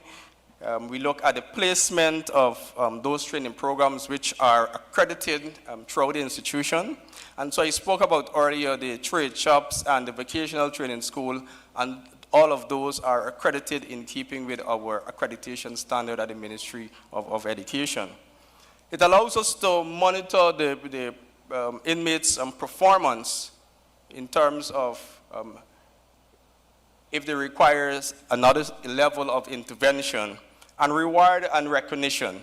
So what we are doing is to reward persons for their good behavior and their work output. We reduce their sentence in terms of the number of days, and we also pay them a stipend. Yes, we do pay them a stipend for the work that they're doing, but in specific areas. Those who are involved in meals preparation, those who are involved in the trade shops, making items for the facility, and those who are working in the farms, we pay them a stipend, just about $16 per month for this service. Regarding the Prisoners Information Management System, it generates all of these reports. So anything you want to know about the prisoner, the report gives you every single thing. We also, it can tell you when somebody is going home, so we prepare that person passage. So we pay or facilitate the transportation costs for persons who might be living far away from the facility. It tells you when they can become eligible for parole. Even now on my device, it can tell you when somebody is going home. And so this information management system leads to that holistic approach to managing them while they're in prison with regards to the rehabilitation needs and their reintegration needs. This is some of the things that we are doing in the prison. My colleague, Mr. Mason, spoke about what he's doing, so it is similar to what Jamaica is doing in terms of the literacy and numeracy program, the vocational skills training, the sewing, the agriculture, the behavior modification program that addresses anger management, conflict resolution. And what we would have introduced is the family reconciliation program. And the family reconciliation program addresses the issue of bringing the families together, understanding the dynamics and how it affects the person while they're in prison and even their family members. At all of our facilities, we have online classes and we have computer labs. We would have sometime about 2 years or 3 years ago received a donation from the IDB, and we have computer labs at all the prison facilities, and persons have access to online classes at all the prison locations.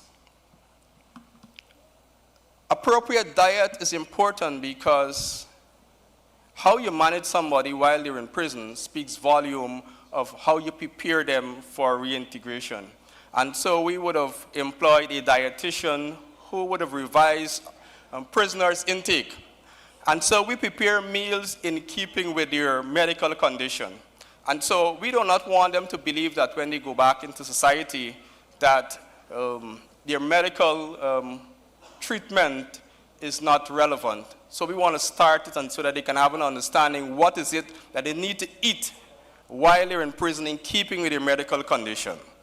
And of course, yes, I'm required to taste the meals daily in relation to how it tastes and in terms of the consumption.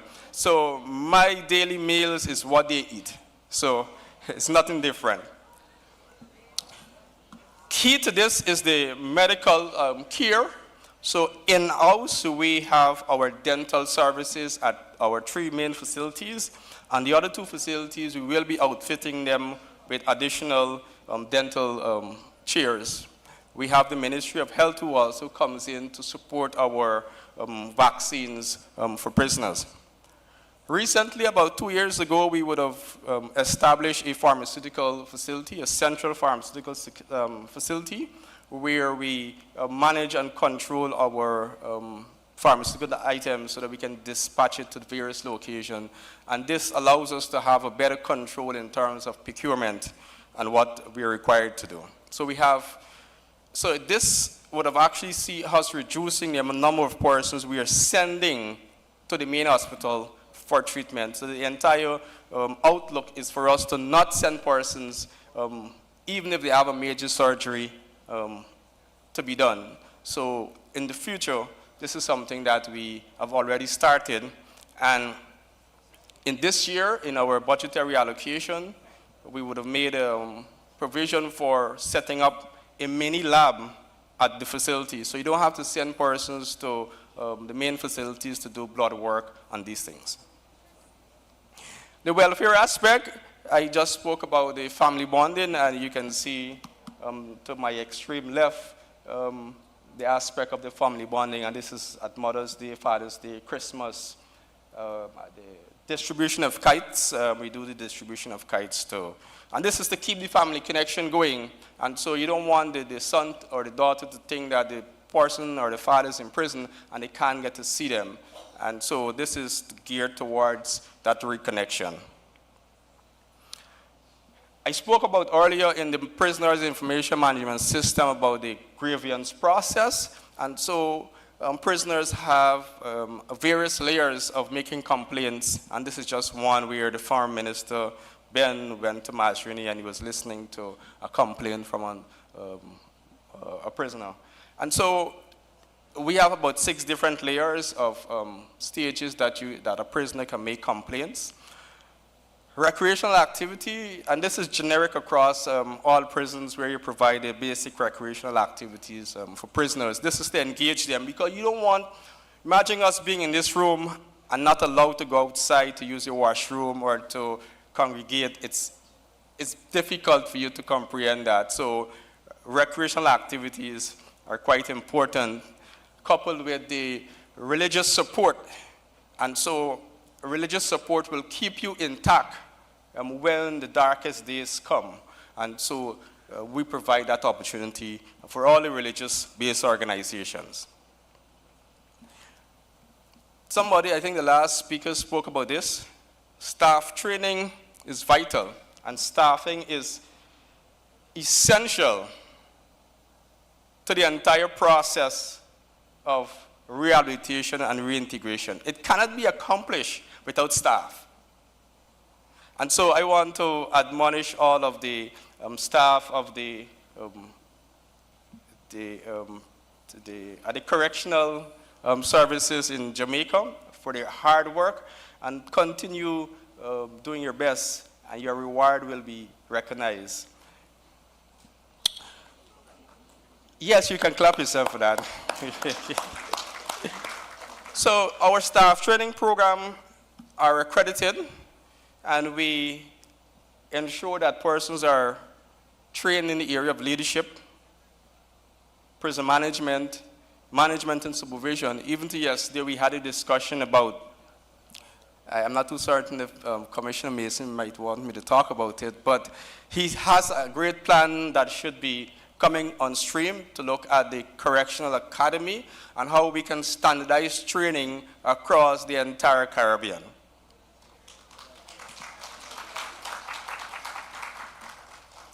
So coupled with the training that we do is to ensure that persons are exposed to the human rights training under the Nelson Mandela rule.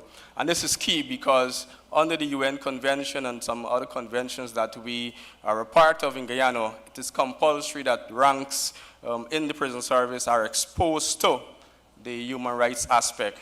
And recently, our president would have spoken about professional development programs under the Ministry of Public Service, so it will now become mandatory that once you're in a certain capacity, you're required to do certain amount of hours in order to facilitate your upward movement in the organization. And even at the lowest level, you're required to have a certain amount of hours done with regards to training.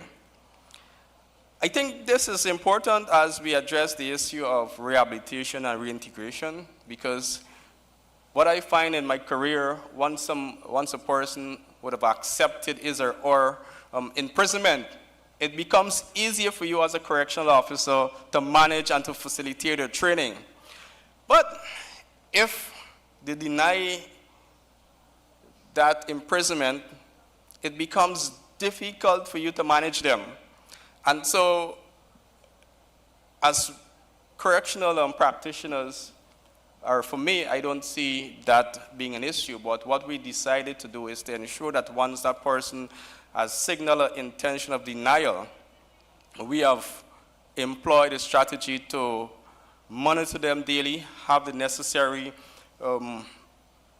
intervention that requires their day-to-day review. And so once you do that, gradually you will see the denial starting to move towards acceptance of being there. We had a few cases whereby persons were being disruptive to the entire system, and we call in the family.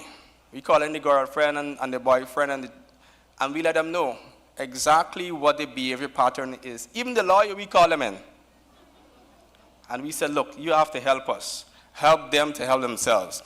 And we would have seen changes. And so that is one approach that we would have done, and it is working for us. I just want to say that these are some elements for successful reintegration that will lead to preventing and reducing recidivism. Family support is pivotal, and that's why we have the family bonding and all of the other activities that will incorporate family. Community support, definitely that is important. And so if the community doesn't buy into that person returning to the community, it's always going to be a difficult phase for them, and the family support. So what we do from the prison support level, if a family wants to visit the person in prison and they do not have the finances to travel, we pay for them to come and to visit and for them to return. If they want to bring clothing for their family members and they don't have the finances, we support them.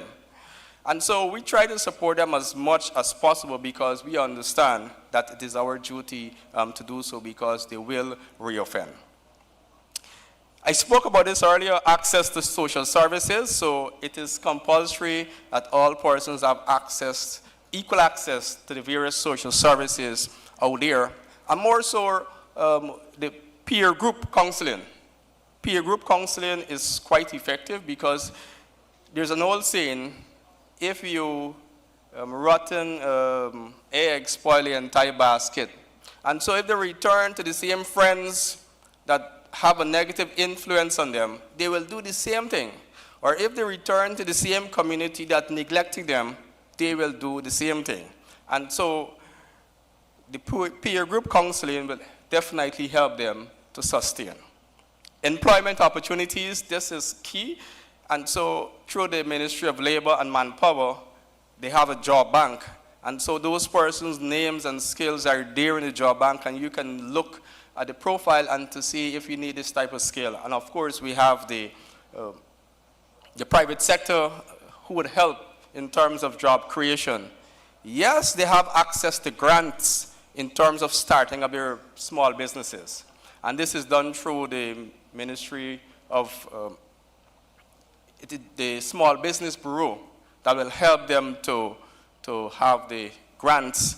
And we had added one component to our rehabilitation program, and that is the business component, so that it will help them to understand what it takes to start a business through the entrepreneurial program.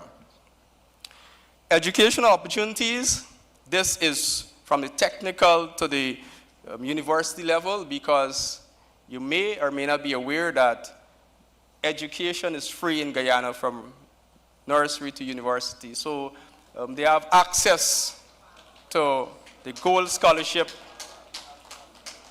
Yes, it's free from nursery to university. So they have access to the Gold Scholarship and the Coursera program. And so any given time, they can be able to be a part of those programs to upskill themselves. The establishment of the restorative building or centers, and this is to provide a pathway for counseling, provide grievances, with the intention of not reoffending. And this also includes the night shelters where they can have an opportunity to rest and to recuperate when it is necessary. I think it's just about 4 or 5 restorative centers were established, and through the Ministry of Social Protection and the Legal Affairs, more centers like this will be established in the future. And I want to conclude by saying that this model of approach towards reintegration and rehabilitation of offender is the pathway for us in Guyana to preventing and reducing recidivism. But we are still looking at greater best practices that will further allow us to ensure that what we do is to prevent and to reduce further with regards to the recidivism and the reintegration approach that we take in Guyana.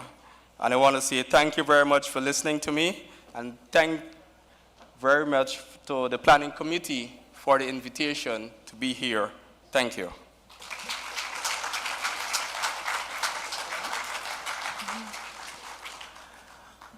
Okay, thank you very much, Mr. Elliot. And so now we will have questions. Okay, well, while we wait, I have the first question. So, Mr. Elliot, I know earlier Ms. Trowers said that it takes cash to care, and she spoke about our aging facilities. So I want to know, what impact has financing had on Guyana's ability to improve the quality of service it offers in its prisons? So thank you very much for that question. So the first layer of our model addresses the governmental approach. And so it's a governmental will to ensure changes are required. And I would like to say that over the past 5-6 years, the will of the government of Guyana had a true impact on what our facility looks like. At Mazrini, that is one of our facilities, was rebuilt in keeping with international standards and best practice. At Lusiknan, we have just completed 6 facilities that is of the same standard. And at Mazrini Prison, we are just about to complete that facility to ensure that those persons who operate the buildings are operating it in keeping with the standards and safety mechanisms. So, of course, finances play a very big role, and it is of a governmental intervention and initiative that will drive that process. Okay. Thank you for that. And I raised that point because while the government, we have limited resources, this is where partnership comes in. Now, funding facilities is not something that our international development partners are going to do. So this is where we're going to have to turn to like our private sector and other entities and other ways to creatively see how we can improve the quality of our facilities, because this is critical to rehabilitation and reintegration. Thank you, Director Elliot, for that insightful and engaging presentation. And I'm so happy that Mr. Morant is still with us, because I'm sure he's taking notes to see how SDC, in terms of the community involvement, SDC can also be a part of that. Now, my question is, I really like the section where you spoke about how the private sector is a partner with your correctional facilities. I'm just curious to find out what happens to the funds, the money, when, you know, so they build the blocks and you get that money. What do you do with the money? The clients, or we say clients, so over here you say inmates, do they get any of the money? Or is that a reason why you have a lot more funds to be able to do the other things? Thank you for that question. So 75% of the earnings is compulsory savings. Until they're released from prison, then they can have access to that. The 25%, they can send to their family, and they can also buy things on their top shop or the commissary, as you might probably see at the supermarket. So that is our approach to ensure that they save, and so that they can, yes, they do. Yes. Yeah. So I have a follow-up to that. Is any part of the funds earned used to pay restitution to victims who may have been impacted by their crime, the criminal activity? No, but that is up for discussion. I think at the AG's chamber, they're currently through the restorative program. That is something that they're looking at. But for in prison, no. When they earn, that is for themselves. Oh, okay. Thank you. Yes, greetings. I'm just thinking about partnerships, since I mentioned partnership. I know that Guyana is the only country in the Caribbean that exports more food than it imports. Secondly, we have a lot of our spaces that are based on agriculture as well. You know, and that Guyana is also very eager to partner the Caribbean person surrounding agriculture, which is also using your centers. So it might be an opportunity for us to look at how we partner in terms of knowledge, but also equipment, because Guyana, more than any other Caribbean country, have the biggest and the most heavy equipment in that sector as well, you know. And we have just been speaking to the CDB rep, you know, so there probably should be some look at how do we use these centers as a way to build food, health and wealth security for ex-offenders and as well as the general population. Definitely, agriculture is something that is key to us, in keeping with President Ali's commitment in terms of agriculture drive. And so for us in the prison system, we are striving to meet that self-sufficient needs. But I didn't have it on the slide here, but prisoners are exposed to agriculture. And currently we are rearing a number of layers, broilers. Our production per day for broilers is quite huge. I think for the last month alone, our production in terms of crops and vegetables and all of the others amounted to over $2 million in produce. And so that is key for us going forward in the agriculture sector. Okay. And if you look at our Facebook, so we have an active Facebook, and it shows you recently in December where the female prisoners would have harvested some tilapias, over 300 pounds of tilapias. And so At Mazrini, in this year's budget allocation, we are expanding the fishing industry at Mazrini. Okay, thank you. And one final question from me. Are all incarcerated persons involved in a work program? No, it is based on our risk assessment. For those who are the risk assessment is extremely high, we try to have individual counseling sessions with those persons. So for example, those persons who are on death row, they are not required to be involved in any rehabilitation program because they are waiting. But because of our national position on that very topic, we have personalized engagement counseling session with those persons, because you never know. Because we recognize that persons who are on death row, because of the appeal matters, their sentence were commuted to life or even to sentences, and eventually they went on parole and then they came out of prison. So it is a targeted approach, as Commissioner Mason said, based on the risk assessment. And so based on the prisoners information management system, it will help us to further generate what type of intervention is required for that person. Okay, thank you very much, Mr. Elliot. And I figure that's it for questions. Oh, I'm seeing one more hand.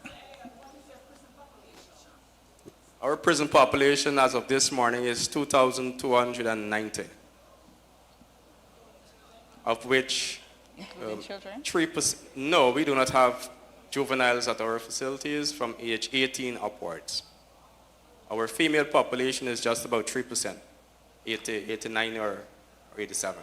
So what happens to the juvenile population? So juvenile population is managed by the Ministry of Home Affairs along with the juvenile department officers. Oh, okay.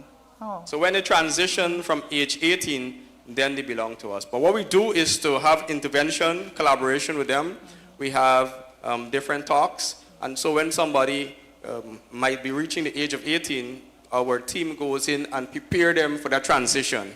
And so they understand what is expected of them, and we give them our do's and don'ts. So it prepares their mindset that when they come, what is required of them. Okay. And when they are transitioned, they come with a conduct report and performance report. So we already know what programs that they were in and how we can further develop them in our care. Oh, okay. Thank you for that.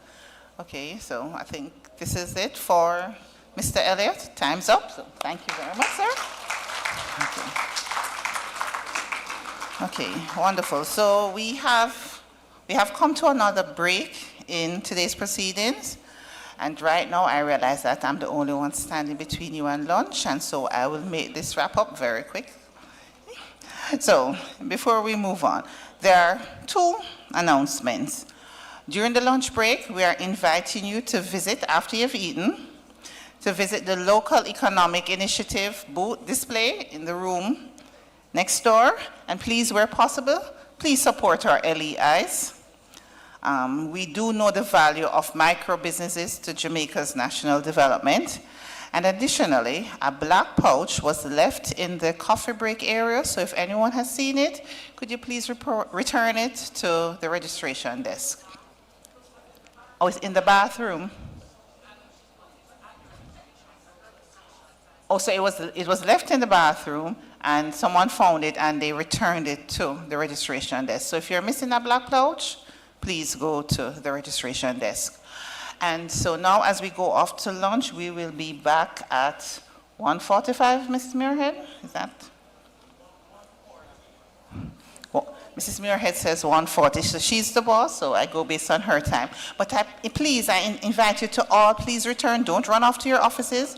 The important part, the more important part of the discussion is ahead, because when we have this kind of talk, we need to hear from the voices. So we will be hearing from actual persons who have been reintegrated, and we'll also have a panel discussion. We also have not heard from our consultant psychiatrist, so there's a lot more to discuss. So please come back, and we will see you in a few more minutes. Enjoy your lunch. Bye.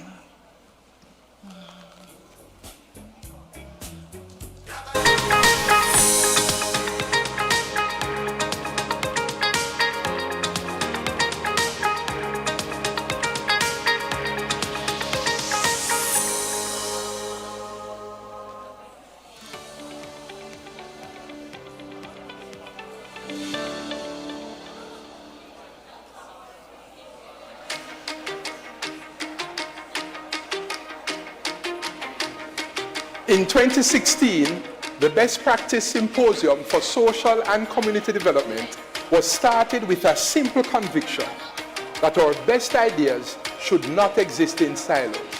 Today, in 2026, we recognize the annual forum as a reliable space where practitioners, researchers, and community leaders bridge the gap between theory and reality. This 10-year milestone is evidence of our collective commitment to improving outcomes for Jamaica's most volatile and vulnerable communities. It is not just a marker of time, it is a decade of evolution. We have moved from simply discussing development to building a shared blueprint for it. Early on, we introduced community-based contracting. In 2024, we then introduced the Safe Passages program, designing safer pathways for children attending school. By 2020, the focus shifted to governance and economic resilience. Best practices included the work of agencies and municipalities to transform communities through coordination. We also launched the first Best Practice Symposium Local Economic Initiative Expo, proving that even in volatile areas, small community enterprises can thrive when given the right governance tools. We invited multilateral partners to help us lift academic research off the shelf and put it into the field. Partners like the University of the West Indies emphasized that data collection is not just for academics, but it is also the foundation of every community profile and risk assessment that we use today. The symposium is an important platform to explore how evidence-based research can be translated into real-world solutions, especially to meet the goals of the UK-Jamaica Violence Prevention Partnership. The UK's support further cements our longest-standing efforts aimed at building community resilience and promoting pathways to peace and stability in Jamaica's most volatile communities. Our partnership brought voices from across the Americas to enhance performance management and agency coordination and facilitate the development of projects by citizen security specialists that responded to specific local contexts. Within the region, we have tackled the how of collaboration, from refining how agencies communicate to reducing duplication and ensuring that regional support impacts the beneficiaries who need it most. Even during COVID-19, the symposium was not cancelled. We addressed youth solutions during the pandemic.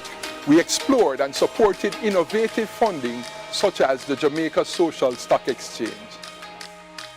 The knowledge shared over this decade has been embedded in our policy and our practice to connect individuals with available services and update the range of services offered over time. We have removed barriers associated with accessing training and pivoted to provide more targeted interventions. The true grain we mill from the husk is our work in psychosocial services. Case management for individuals has improved, and cognitive behavioral therapies and play therapies have been used to help young people manage trauma. These interventions position persons who have been in conflict with the law in a better place to become the productive citizens that they want to be.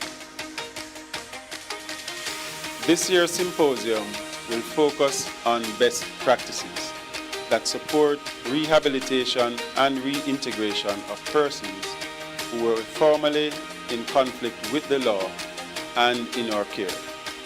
We will examine the current landscape and draw on local and international best practices to identify practical, scalable solutions that strengthen rehabilitation and contribute to national development. This year's symposium will also highlight best practices that support the reintegration of involuntary return migrants. We will assess current reintegration challenges and explore effective local and international approaches that promote sustainable livelihoods, social inclusion, and national development. As we open this 10th symposium, our goal remains simple: to ensure that every insight gathered here translates into a measurable improvement in a Jamaican's life. Let us turn today's insights into tomorrow's action.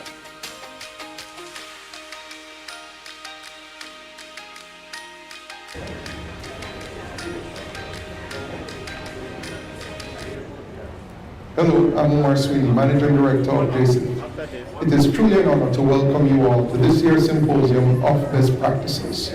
The Jamaica Social Investment Fund is proud to be a long-standing partner of this symposium. Today we gather with a shared purpose to examine how society can support the reintegration of ex-offenders, providing opportunities and second chances for lasting change. This is testament to the fact that JCIF is mindful of the importance of rehabilitation and reintegration to our society and overall national security. JCIF's commitment has led to strong partnerships with the Jamaica Defense Force, the Jamaica Constabulary Force, and community-based organizations.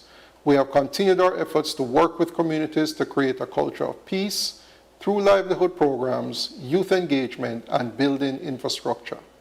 This year's theme, Reintegrating for Sustainable Community Development, Bridging the Gaps, Building the Future, captures the essence of our collective mission to ensure that every member of society can contribute meaningfully to nation building.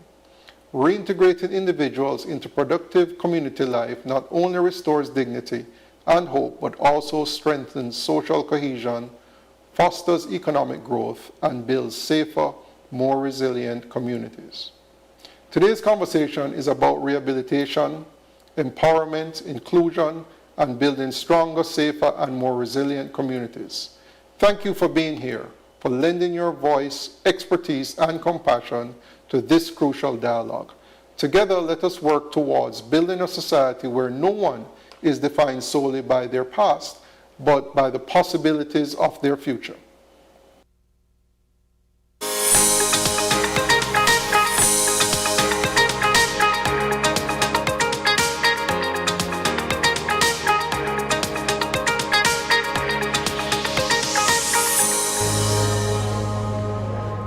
Welcome back, and thank you for staying with us as we celebrate the 10th Annual Best Practice Symposium.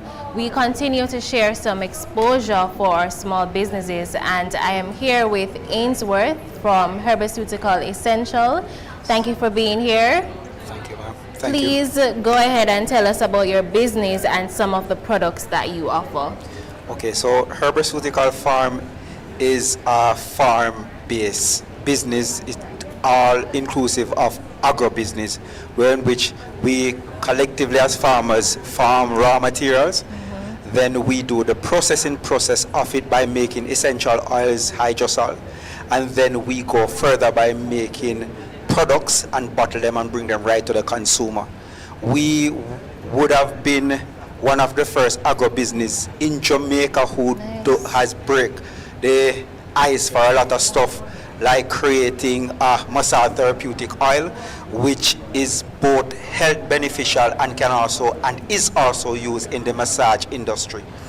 We have also, if you look closely, you'll also see another product on the table, which is our hydrosol. It's a soursop hydrosol, which is another groundbreaker because we have somehow find a genius way of extracting soursop in its most consistent form, that it has its own self-preservating factor. So that's who we are. Thank you so much, and let me just say I wish you would be able to smell the products here. They smell really good.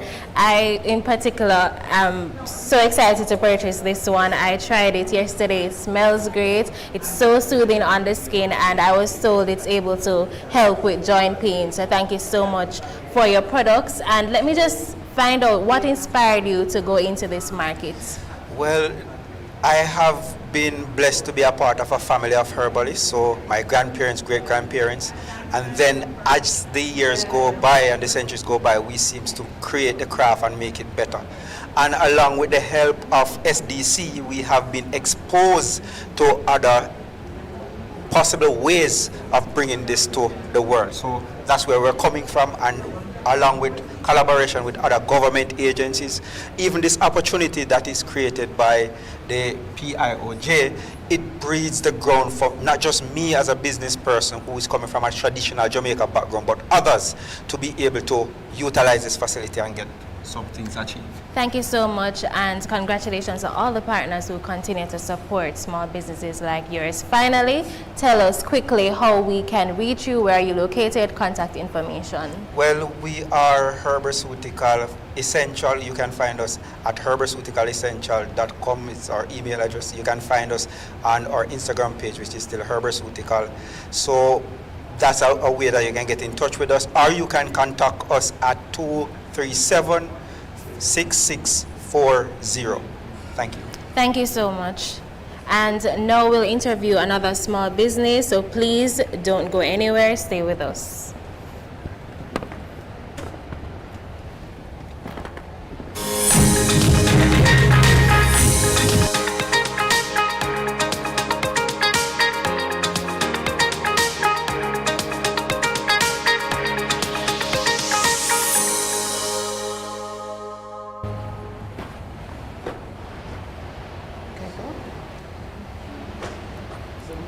Okay, great. So we're going to continue to find out more from our small business owners, and it is my pleasure to interview Jordan from Jordy Made Nails. Jordy Made Nails. All right. So tell us a little bit about Jordy Made Nails. How did this come about? Okay, so this beauty business came about basically during the COVID period. Basically during COVID period when, you know, everyone was on lockdown, no one was able to go to salons and do their nails. So I had this creative idea.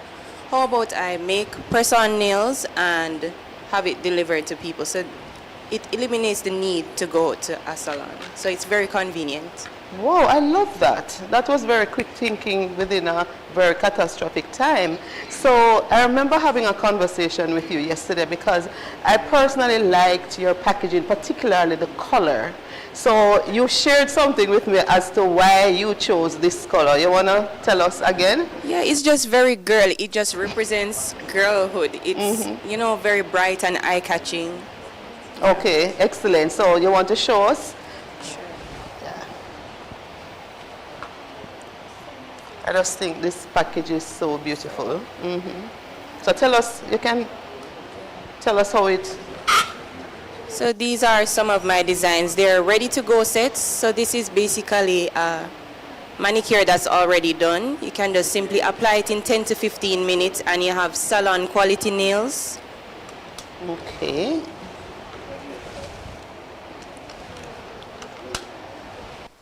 So there are different patterns on them. So for us ladies who like to change it up very often, so this is very convenient actually, and it's just in a very nice simple package. You just take it out, put it on. Yeah, and they last for up to 3 weeks. Okay, yeah, excellent. With proper care, they last for up to 3 weeks. So when we're ready to take it off, what do we do? Do we have to like run it under the water, or you just... You can soak it. You can soak it in some water, or you can use acetone to remove it. Okay.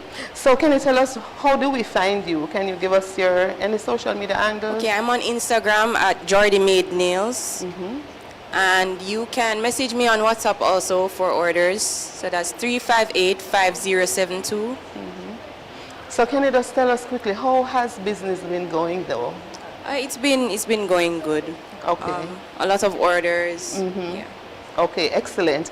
All right, so there you have it, ladies and gentlemen. Jordy Made Nails. So we invite you to please support her. Go on her social media angles, put in your orders, and she will have those delivered to you. Thank you so much. Thank you for having me. And all the best.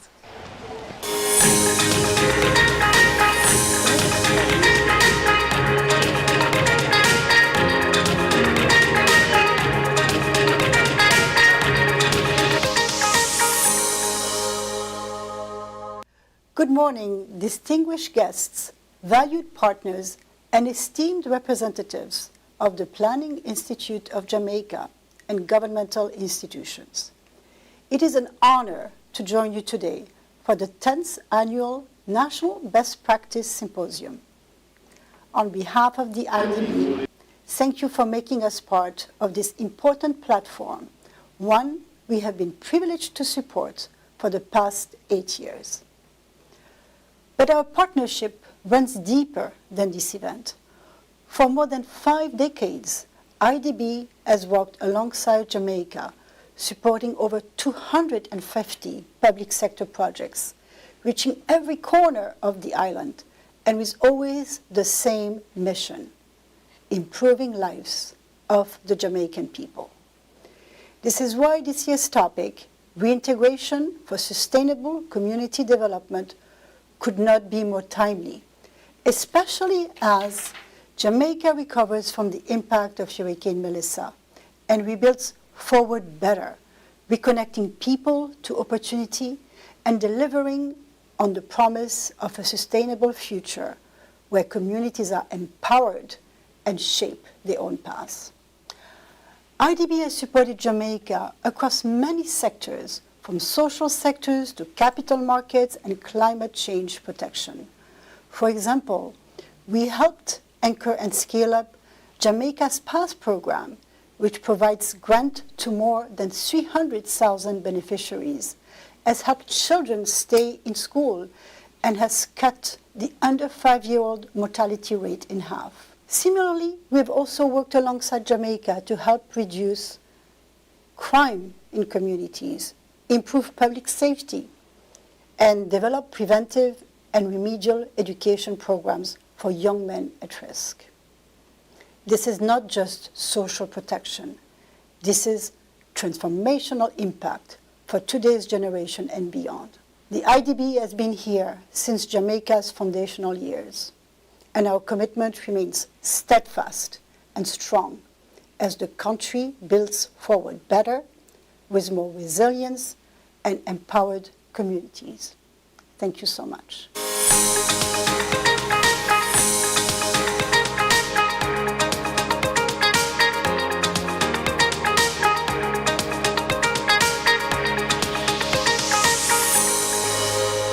All right, so we are back with you, and I have with me Miss Rosemary Johnson from Nicklon Spices. Welcome, Rosemary. Thank you. How are you? I'm good. How are you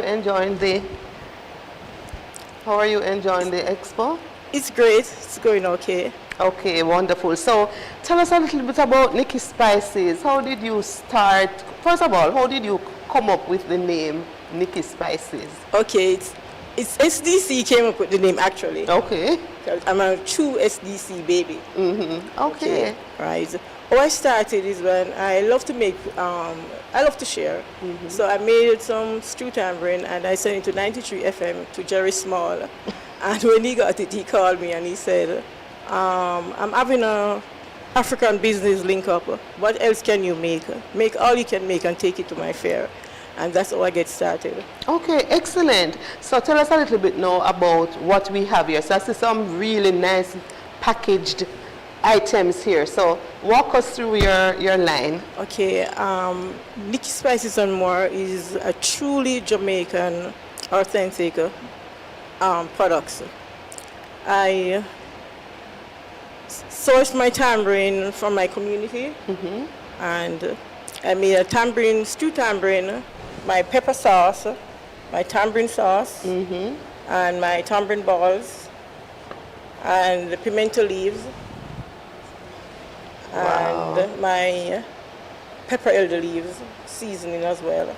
Okay, what was that? Pepper what? Pepper elder seasoning, yeah. Oh, wow. It's a secret that for years been using on jerk pork. Okay. The pepper elder. Wow, why is it called pepper elder? That's the name of it, the plant. The pepper? Oh, the plant is yes, called pepper elder. Oh, wow. So you're located in which parish? In St. Andrew. Okay, where exactly in St. Andrew? In Kintyre. Okay, and that's where you operate your business? Exactly. Okay, and how long have you been at this? Okay, business started officially in 2019, but I was doing it from around 2013. And then, from there, SDC came along. Okay. So I'm really impressed, though. You have quite an array. So tamarind sauce, so indigenous to us with the tamarind. Then you have your pepper sauce, Scotch bonnet pepper. We know how this really spicy. Right. And we have, this is tamarind pineapple sauce. So you add a little bit more to Right. that's up. I love that. And that's my you stew have the tamarind, the #1 seller. Wow, bestseller. Yeah. Stew tamarind. You said something that I thought is so important when you are in business, the initiative. So you say you just saw somebody, you spoke to him and he said, you know what, I'm going to have this event, come on over and just make whatever you can make. I actually sent him the stew tamarind, and when he tasted it, he was called it. and said to me, I'm having a African business link up, can you come and make all that you can make? Right, and then after I went to that, then there comes SDC, came to the community, and then it started there. And the rest, let's say, is history. So, quickly tell us, how can our viewers get in touch if they want Nikki Spices? Okay, my telephone number is 876-770-9038. Any social media handles? Are you on Instagram? Instagram, Facebook, and can I say something else? Can I say something else? Sure, quickly. I just want to thank BSJ and DBJ to help me to get my products approved, the ones that are approved, and I'm so grateful to Bureau of Standard and DBJ. And thanks to PIOJ as well. Yeah, I think that's so important that you bring that out, that persons know who are interested in doing small business, packaging. The Bureau of Standards is very important to ensure that you're meeting marking standards, and DBJ in terms of grant funding. So, excellent, really good talking to you. Thanks to JBDC for my beautiful labels. Okay. All right, so thank you so much, Nikki. It's a pleasure speaking with you. Likewise. All right. All right, ladies and gentlemen, please support.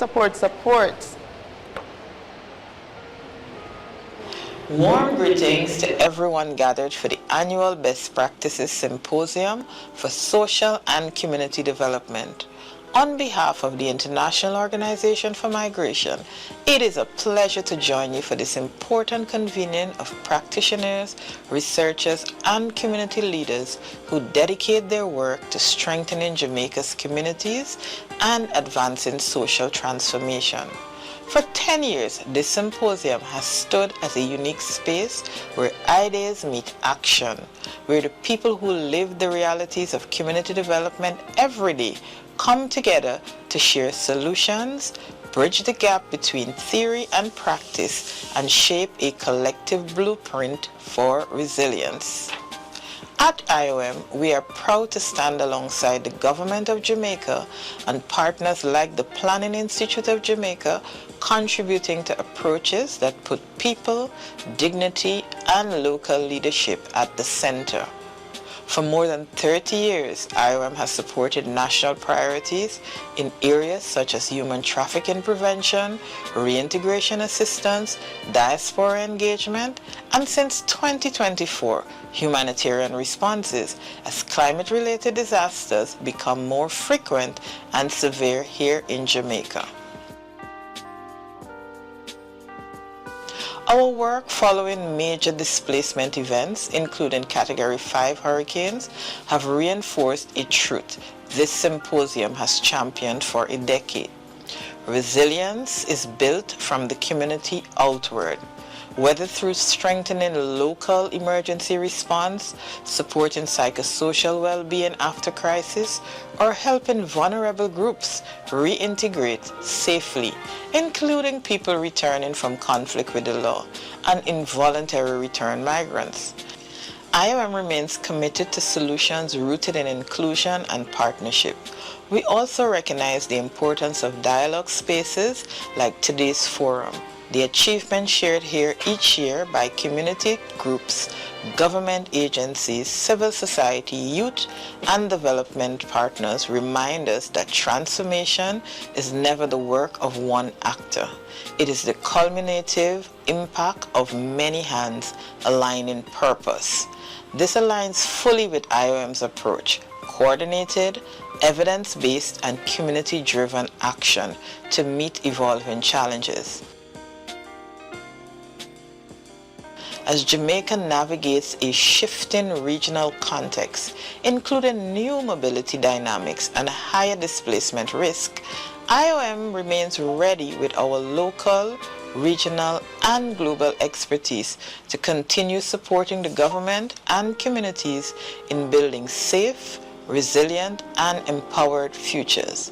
Thank you to PIOJ for your leadership and to all of you for your unwavering commitment to Jamaica's communities. We look forward to continued collaboration and learning from the powerful best practices being shared today. Warm regards and best wishes for a successful symposium.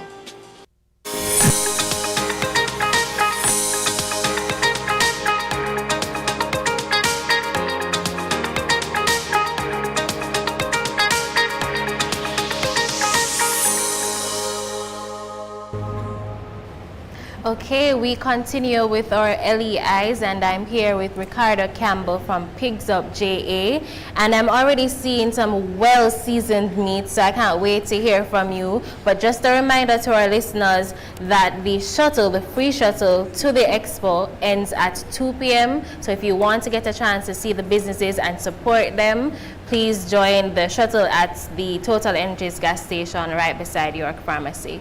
Now, Ricardo, tell us about Pigs Up JA. All right, so Pig Up JA, as first, I would say I'm a farmer first. So it started with just raising pigs, raising chicken, and then the idea came to mind, what can I do to add value to the products, you know? And then this now is my main items. So I do the marinated chicken and the marinated pork. Okay. And they come in 2 pound, 4 pound, and 6 pound, and they come in different cuts. So you have the mixed parts, you have marinated wings, you have the marinated stewed chicken.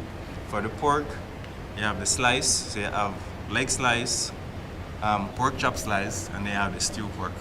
So literally from farm to table. Definitely. And so conveniently packaged. So if you only want the breast portions, or you want a mixed part portion, if you only want a small package versus a large package. So that's very well packaged and very convenient for different types of buyers. Now tell us, how has the business been going so far? What would you say is like your popular seller and so forth? All right, so this is still new. So my popular seller same way is the raw meat, okay, because I do pork and chicken, and then also I have now bacon as well, and for the seasonal products that would be the smoked chicken and the ham as well. So I have a variety of products over different periods of the month.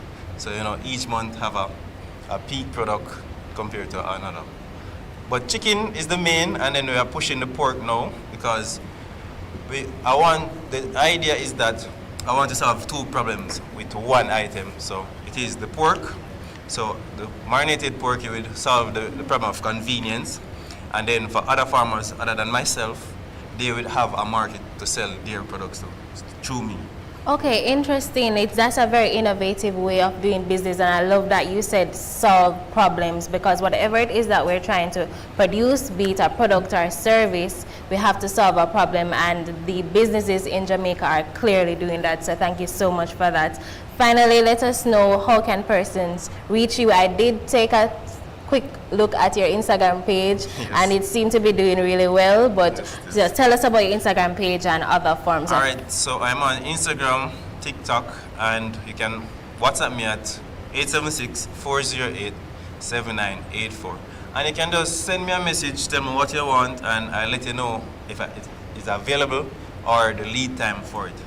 And also I want to give a shout out to young women, young men of purpose, because with their assistance, they really let me know what is my purpose, and this is what my purpose is, to provide convenient products for my customers. Thank you so much for that. And what continues, there's this common thread that we need support, we need partners, we need collaboration, and all the businesses we've been seeing so far, that is clearly evident. So continue to support our small businesses. Thank you so much, Ricardo. Thank you.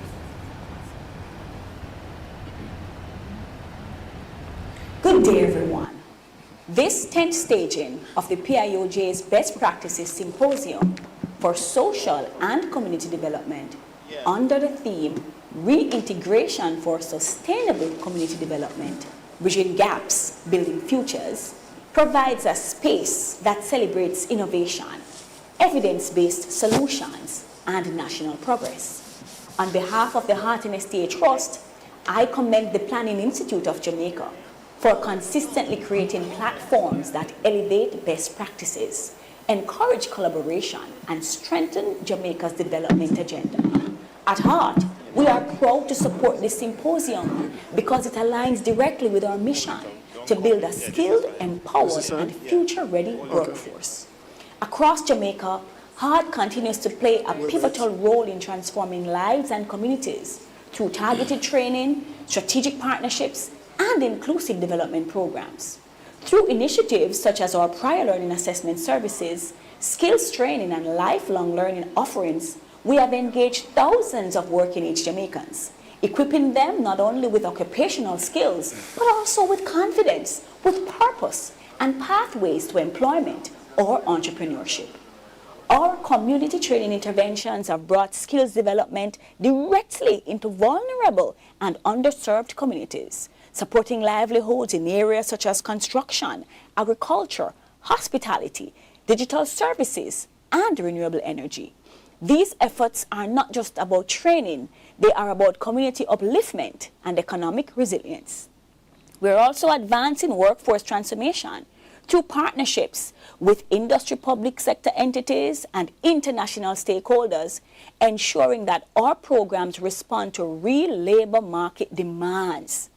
The PIOJ's Best Practice Symposium represents what is possible when institutions work together, guided by data, innovation, and a shared commitment to national development. It reinforces the importance of learning from what works and scaling impact for the benefit of all Jamaicans. As we look ahead, Heart remains committed to supporting platforms like this, platforms that challenge us to think differently, act boldly, and deliver measurable results. I wish you a productive and inspiring symposium, and I look forward to the insights and solutions that will emerge. Thank you.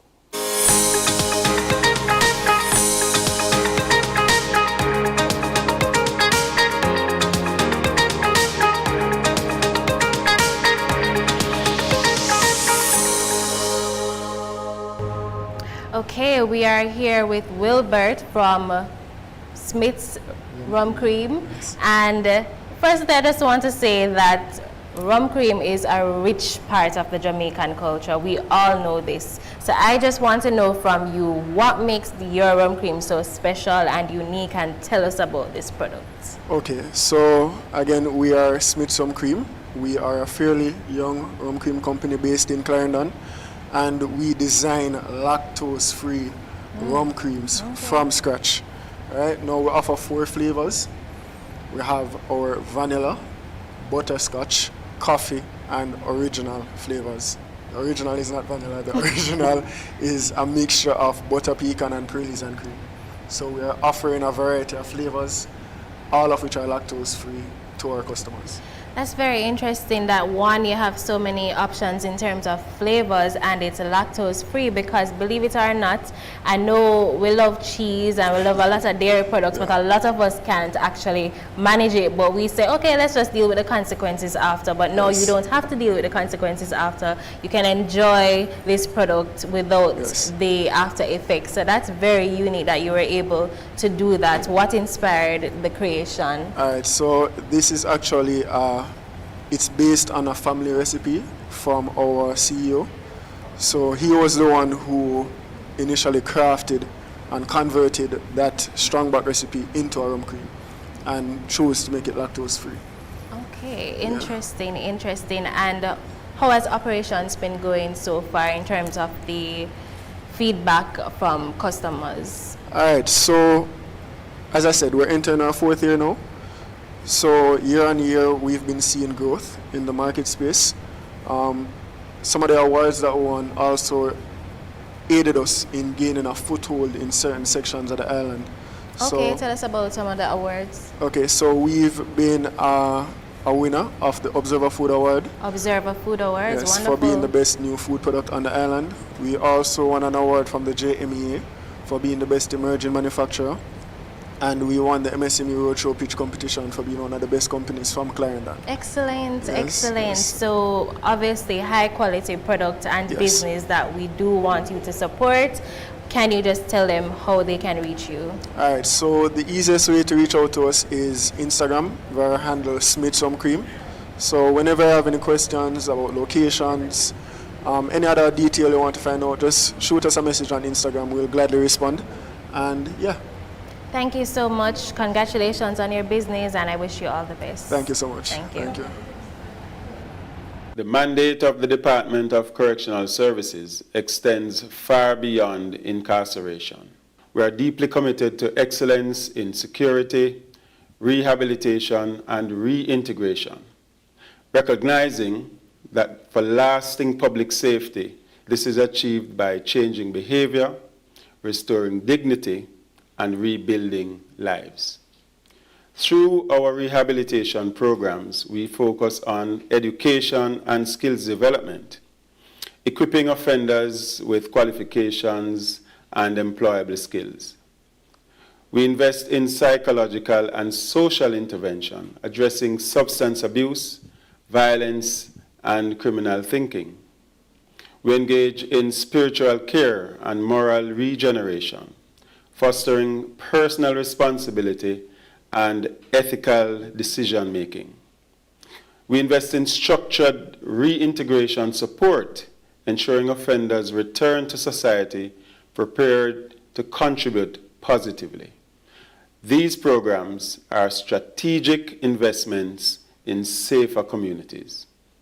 When rehabilitation is effective, recidivism is reduced. When reintegration is supported, families are stabilized. And when former offenders become productive citizens, communities are strengthened. Every successful reintegration represents one less victim, one restored household, and one step closer towards a safer society. This is how corrections contributes meaningfully to the national development and community safety. I commend the organizers and participants of the PIOJ's Best Practice Symposium for our commitment to excellence and ethical leadership. Together, by sharing best practices and strengthening collaboration, we build a correctional system and a society that is safer and more humane. Thank you for your dedication to justice, rehabilitation, and the future of our communities.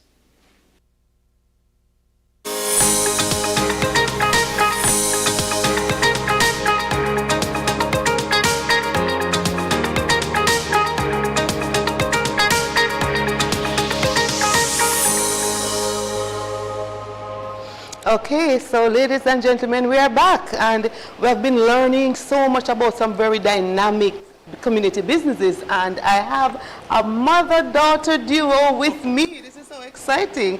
Irie Life, and I have Nzinga and Akila. Welcome, ladies. Thank you. All right, so we're going to kick it right off. Tell us about Irie Life. How, I love the name, actually. Why Irie Life? Well, we transferred to Jamaica from overseas. Guess what we were looking for? An Irie Life. Yes. Where else to find it but Jamaica? Exactly. So that's why we named it Irie Life. Because we knew that an Irie Life has to be made, right? And so we found a way to make it happen for us. I love that. And you knew before coming to Jamaica that we love to say all things Irie, right? Exactly. Okay, yes. okay, good. So Akila, tell us a little bit about because I know you're into these nice pieces. So tell us about that. What inspired that? Well, Black Butterfly, my business, was inspired just by a love of jewelry. My mom had recently, at the time she'd gone through cancer. She was just starting that journey. And jewelry making was something that she gave me to keep my mind occupied. I was about 14 at the time, just going through those changes. Your world is kind of a little shaken, and it just went off. And I started gifting these pieces to aunts and uncles, and everyone said, I would pay money for this. And I said, bet. And that's what Black Butterfly started from. Oh my God, I'm literally tearing up. That was so beautiful. And your pieces are exceptional. I love the material. What is that you have used to make your jewelry line? Well, all of my jewelry is made from copper and other natural materials. So this dark red that you can see here is also copper. My rings are raw copper. This one being tarnish proof, because not everybody likes when their copper turns a bit green. Yeah. Just for you guys' information, that is perfectly normal. Nothing's wrong with you or the copper. Do a little research and you'll see. So I just know that it's great for people. It is good for people who even have nickel allergies. Okay. I just want to do something that is healthy on so many levels and sustainable. Okay, that's so beautiful. Excellent. So I see an array of products before me. What do we have in front of us? Well, Irie Life, we are beekeepers, but we're also organic farmers. And when we were first introduced to beekeeping, we were told it was such a lucrative endeavor, right? So we set it up and we did all that we had to do, and we got to the point where we were able to get honey. When it was time to package it, though, a lot of other people were also making honey. So we decided to use our organic products, our produce, and the honey. We put them together and we infused it. So now we have Scotch bonnet pepper honey, ginger honey, and turmeric honey.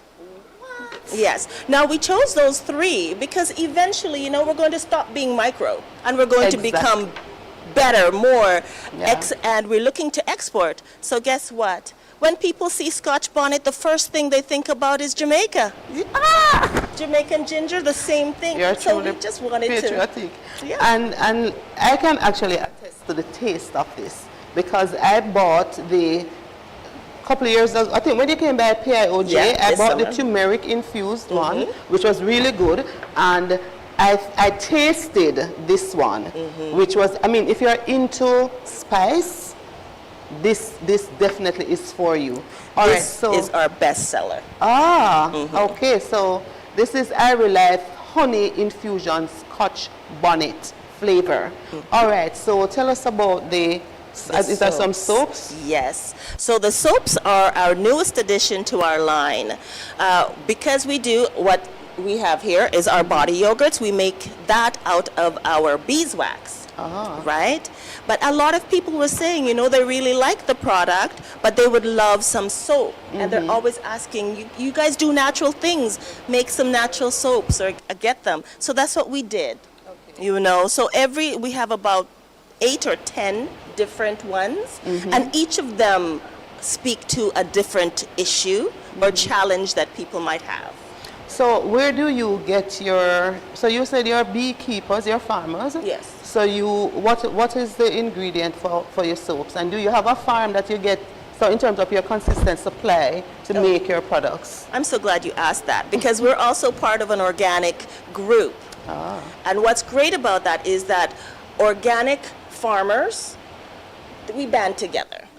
Because when we say that an item is organic, we don't want to have to change that because the organic supply is not there. So we support each other, and we are able to get our inputs through other organic farmers when for any reason we no longer have access to. But I will say there's 2 things on this table that we do not make ourselves. So we look to support like-minded producers. So the soap is one of them. We work with another family who are beekeepers as well and organic farmers. So they produce this product and we support them that way. And the other item is our castor oil. Again, made the old-fashioned way with like-minded people who produce conscientious products. Excellent. There are just so many admirable things that you have said. I like the networking a part of your value chain integration. This is charcoal, and I know for a fact how good charcoal really is. So that's so good. You mentioned before that you are looking, you have a vision, you're ready to scale up. Yes. So tell us, what kind of support do you need now to take it to the next level? All right. So thanks to BSJ, like another person had said, they helped us to redesign our labels. So that has met the standard. And we're going to choose which of the products we're going to start with. Right. So bottles is consistently a challenge for us. The packaging is a challenge. So being able to access packaging at an affordable price and being able to store enough to continue consistently. We seem to have the value chain as far as the inputs go under control. What else? And we always need funding. Yes, so, totally understandable. This is really, to me, really inspiring, and it's just good to see the quality of what you have here. So let me just ask you lastly, to wrap it up, how can persons get in contact with Irie Life? How do we get your products? How do we get your wonderful neck pieces and jewelry? All right, thank you. So we are in the National Art Gallery's gift shop with our skincare and the castor oil. And you can reach us at, what's our thing again? Our handle on Instagram is at IrieLifeJA. And with that handle, you can actually access our YouTube channel or page, as well as WhatsApp. Okay, excellent. And Facebook. So you are where everybody actually is. We're trying. So that's good. We're trying. And Butterfly? Black Butterfly is on Instagram at BlackButterflyJA, all one word. And you can reach us on WhatsApp at 876-427-66. Patronizing and getting some more stuff. So, ladies and gentlemen, please support Irie Life. Thank you, ladies. Thank you. Hello, my name's Andrew Evans, and I'm the British High Commission Development Representative here in Kingston. On behalf of the British High Commission, I extend warm greetings to participants in the PIOJ's Best Practice Symposium. This flagship event continues to be important in advancing knowledge, collaboration, and innovation across Jamaica's social development landscape. This year's theme, Reintegration for Sustainable Community Development, Bridging Gaps, Building Futures, speaks directly to an issue that resonates both locally and globally. Effective reintegration of ex-offenders and involuntary returned migrants is central to creating safer, more resilient communities. The British High Commission is pleased to partner with the Government of Jamaica through the ongoing Violence Prevention Programme to support efforts that address the underlying drivers of community disruption, strengthen protective factors for youth and families, and promote long-term pathways to stability and opportunity. I wish everyone a productive and inspiring symposium and look forward to the insights and innovations which will strengthen reintegration models to promote safer and more cohesive communities. Have a great symposium.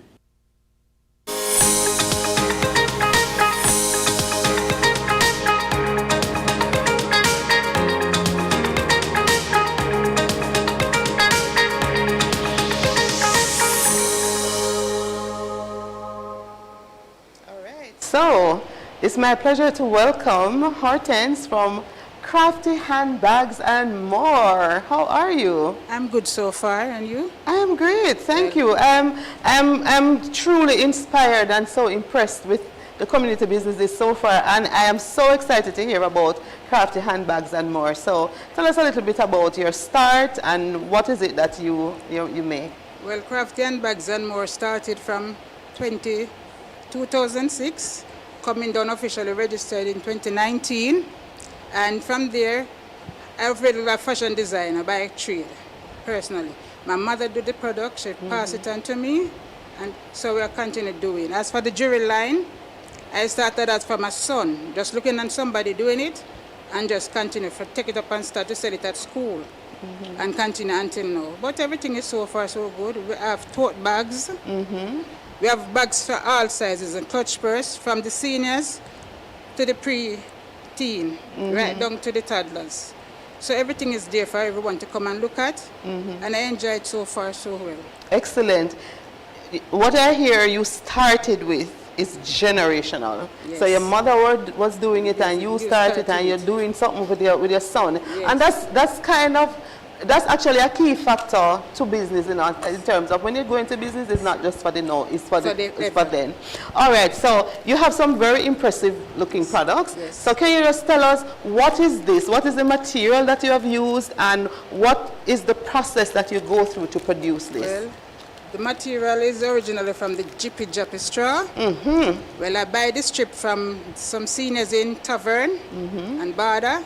So from there, I put my hand to work, start basic, put the pattern on, sew it, and then with the help of my husband, he helps sew too. Aww. And then I just put it together, and I do my trade on Tuesdays in Ocherias, but mostly at home from Meadowbrook, St. Andrew.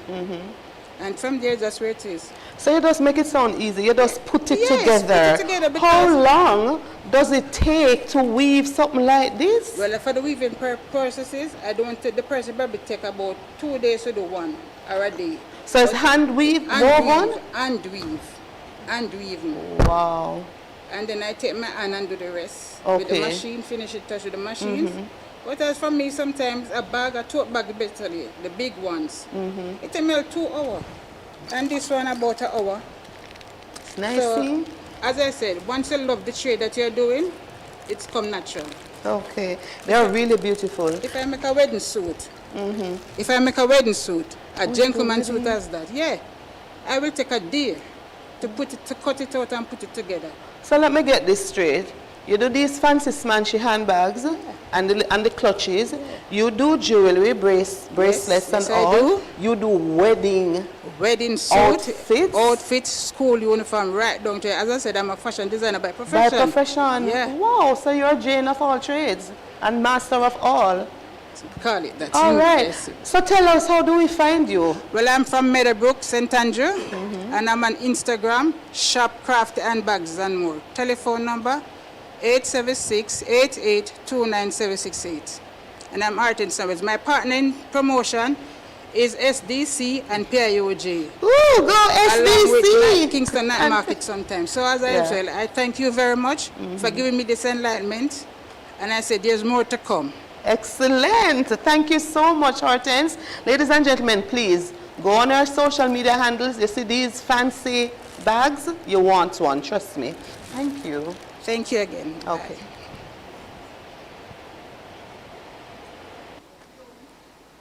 To endorse and support the Planning Institute of Jamaica's Best Practices Symposium for Social and Community Development. CDB is pleased to be a main partner for this important platform, which fully aligns with our strategic priorities of reducing poverty, strengthening social resilience, and advancing inclusive, community-centered development across the Caribbean. This symposium provides a valuable space to showcase evidence-based and replicable best practices in community development, approaches that place people at the center of development planning and delivery. Several of the practices to be highlighted at the symposium reflect core principles that CDB champions through our programs: strong community engagement, protection of vulnerable groups, institutional collaboration, data-informed decision-making, and sustainability of outcomes. We are particularly encouraged that lessons emerging from CDB-supported initiatives are contributing to this exchange of practical knowledge and solutions. We also commend this year's deliberate focus on reintegration of ex-offenders and involuntary return migrants. This is a critical development issue for Jamaica, with significant cultural, social, economic, and community-level implications. Addressing reintegration through well-designed, responsive, people-centered interventions is essential not only for social inclusion and cohesion, but for broader national development, stability, and security. CDB recognizes the importance of documenting and sharing effective responses in this area, and we stand ready to support the scaling and adaptation of proven approaches. Looking ahead, CDB remains committed to partnering with the Planning Institute of Jamaica and other regional stakeholders to expand this best practices conversation beyond Jamaica, ensuring that lessons learned inform policy, programming, and investment decisions across the region.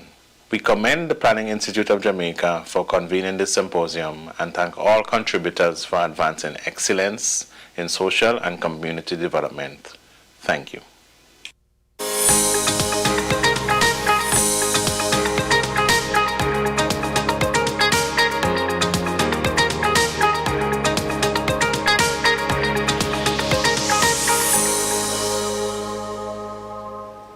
All right, we're back with Kimberly from Kimberly Printing Services. And can I just say that listening to all the business owners, I already know that I'm going to have to make my way over to the ATM and draw some money, because all these wonderful products and services, I really have to spend some money before I leave here at the Pegasus, and please come over to the Pegasus.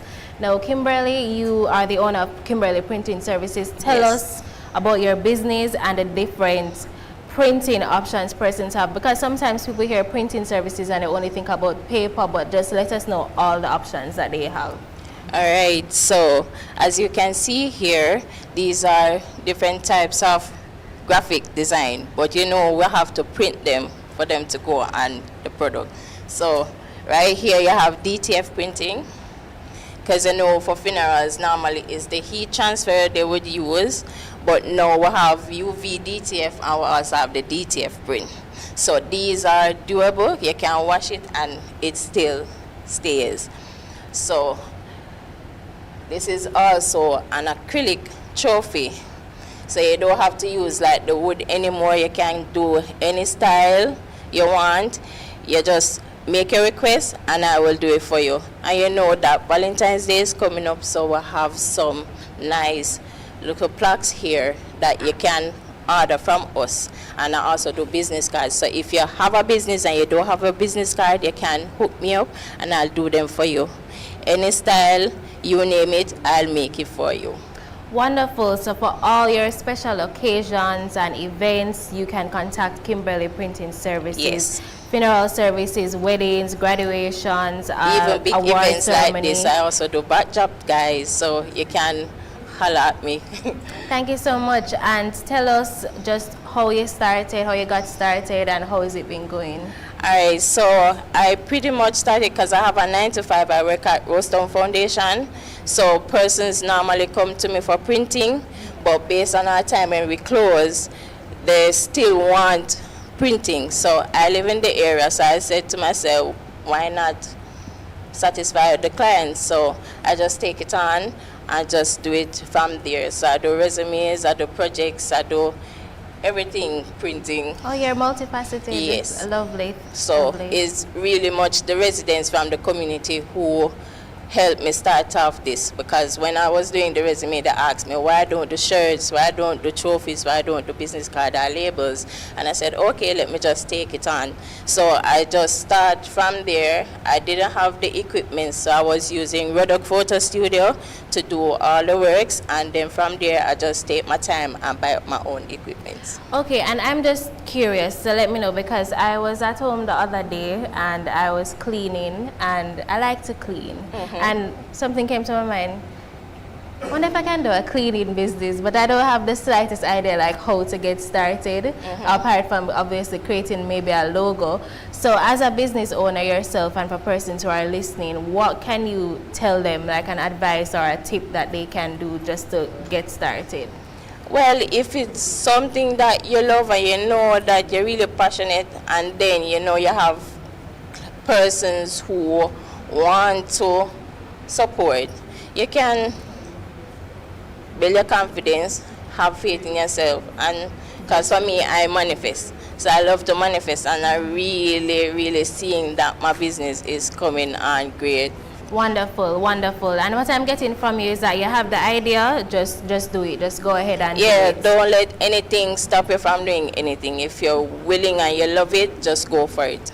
Definitely. So let us know, how can persons get in contact with you? So you can contact me at 876-205-4912, and on Instagram, my name is Kimberly's Printing Services. Thank you so much, Thank Kimberly. you. Good morning, distinguished guests, valued partners, and esteemed representatives of the Planning Institute of Jamaica and governmental institutions. It is an honor to join you today for the 10th Annual National Best Practice Symposium. On behalf of the IDB, thank you for making us part of this important platform, one we have been privileged to support for the past 8 years. But our partnership runs deeper than this event. For more than 5 decades, IDB has worked alongside Jamaica, supporting over 250 public sector projects, reaching every corner of the island, and with always the same mission: improving lives of the Jamaican people.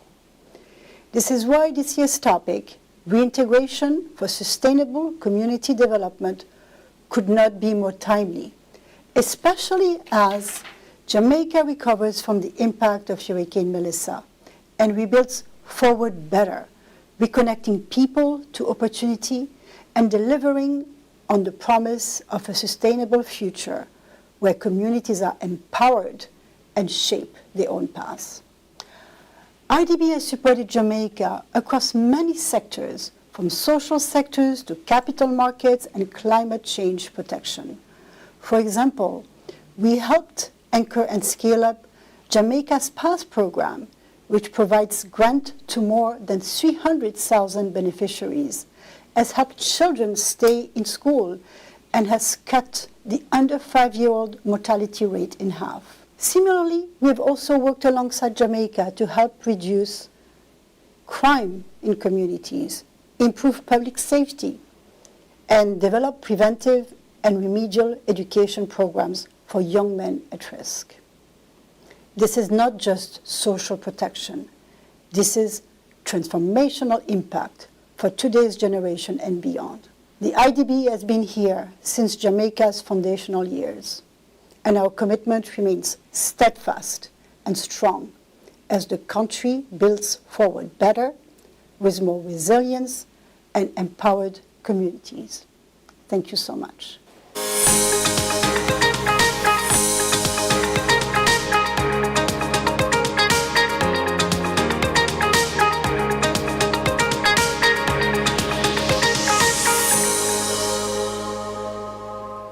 Okay, we are back and we are now exposing another business here at the Pegasus for our Business Expo. And we have with me Rosemary Johnson from Stan & J's company. And I'm seeing in front of me some wonderful products, and they're just looking so rich in color. And I want to hear from you. Can you tell me and tell us more about your business and the products that you have?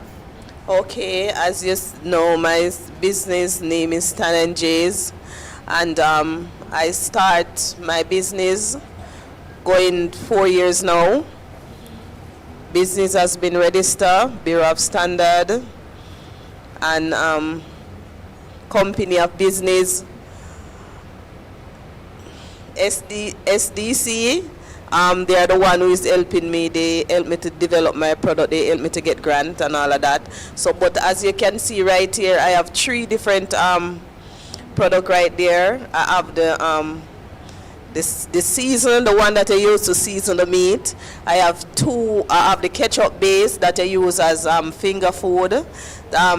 Instead of using your normal ketchup, you use this one. Yeah, you use it. So when you know you're cooking your meat and your meat actually finish and you want that kick, you add some in it to get that rich gravy. And you have this one now, where you know the children, they love that nice. They say, "Mommy, can I have some ketchup on my food?" So you give them this, you put this on it, and your husband will love it. also, that nice kick. What else now? I love what you're displaying here, and I love the fact that you were able to share with us the different ways that you can use the product. So it's not a one-size-fits-all. Whatever your need when you're trying to make your delicious meals, you have all these products to use in different ways. Now, tell us what would have inspired you to create this business, and how has it been going so far? Okay, what else has inspired me? So, as you guys, people know that I have a disability, and you know, to get job into the wider space is not easy, especially when you don't have a degree. So I was there one day, and I have my children, they're going to school, and I do other stuff before I start doing this. So I said, I need to make some money. I need something to do. So what should I do? So I was in my kitchen, and I was cooking. So when you know, you have your scallion and your onion and all of those things, so I start blending. I blend them up, and I realize that it's give me this nice flavor, so I do it. But even before, I said it's 4 years. When COVID come in, I started it, but I didn't do the labor. I didn't know all of those stuff as yet. But when I do it and I take it in the community, and my neighbors, my church family, they love it, I said, well, I can make some money out of this, so I do it, and I do it as an art, and I do it as a business. I love that, and I really find that story inspirational because it really speaks to your resilience and resourcefulness. You use what you have, and you use the skill that you already possess, and you've created a wonderful business from that. So that's very important, very inspirational, that you wanted something and you created a business and an opportunity for yourself. Now tell us, how can persons reach you? Well, I am on social media, so it's Stan and Jays, and they can get me at 876-808-5773, and I have an email address, which is abrini, that's HABRINIE 1 @gmail.com. If they want to contact me, they can contact me there. And as I said, I want to give my shout out to SDC, because they are the one who really give me that drive. They push me and they help me a lot. Thank you so much, and congratulations on your business, and I wish you all the best. Thank you very much. On behalf of the Planning Institute of Jamaica, I'm pleased to welcome you to the 10th Annual Best Practices Symposium on Social and Community Development.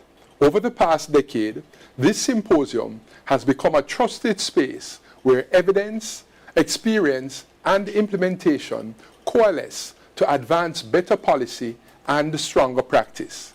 This is evidenced by the range of themes explored over the years, from early topics such as tools for development to more recent conversations on psychosocial approaches to community development. These discussions have moved us beyond ideas towards collaboration among government and non-government partners and real-world impact. This year's theme, Reintegration for Sustainable Community Development, Bridging Gaps, Building Futures, is both timely and necessary. We are focusing on two groups whose successful reintegration is critical to Jamaica's social and economic future: individuals formerly in conflict with the law and involuntarily returned migrants re-entering our society. These groups have distinct experiences and pathways. Their legal, social, and institutional contexts differ, but their challenges are often similar. These include disrupted livelihoods, stigma, limited access to services, weakened social networks, and communities that are not always equipped to support successful reintegration. Former UN Secretary General Kofi Annan reminded us that societies which exclude large segments of their population ultimately undermine their own stability.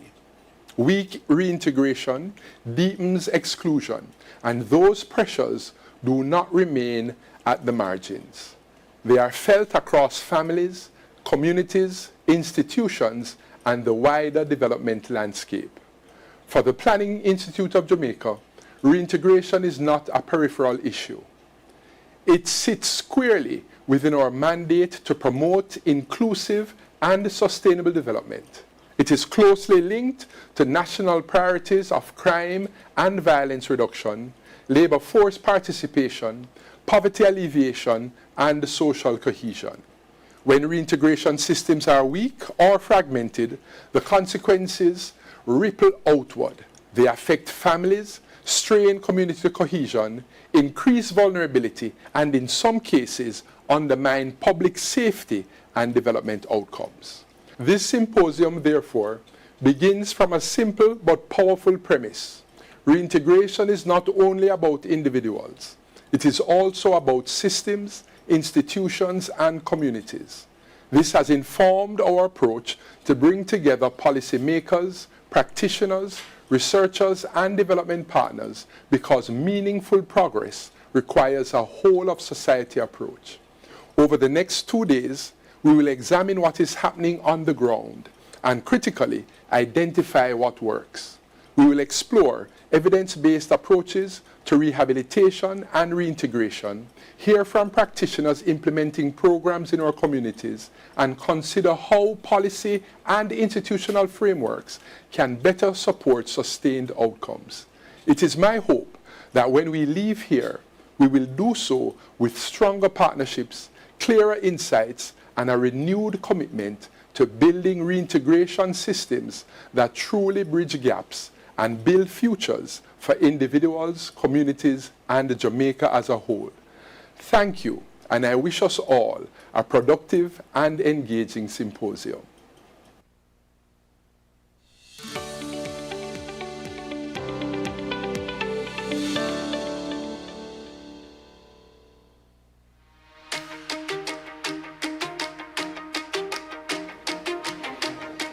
In 2016, the Best Practice Symposium for Social and Community Development was started with a simple conviction that our best ideas should not exist in silos. Today, in 2026, we recognize the annual forum as a reliable space where practitioners, researchers, and community leaders bridge the gap between theory and reality. This 10-year milestone is evidence of our collective commitment to improving outcomes for Jamaica's most volatile and vulnerable communities. It is not just a marker of time, it is a decade of evolution. We have moved from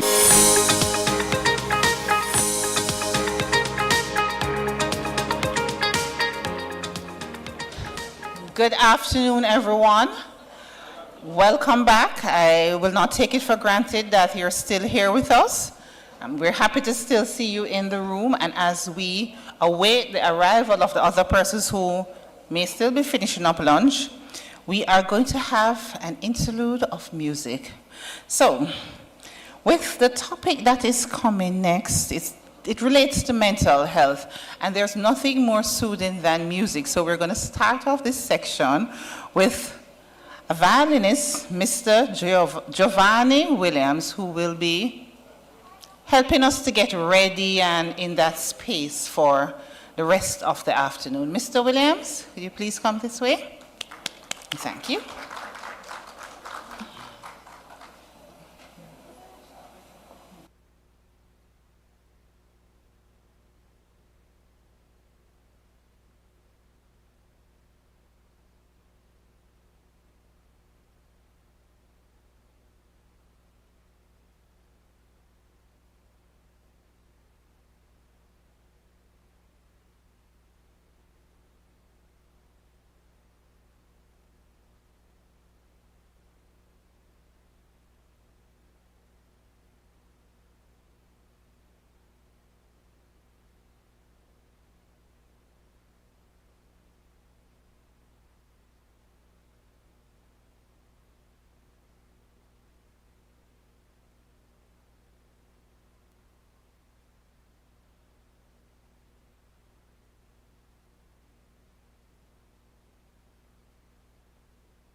let's get together and feel all right indeed.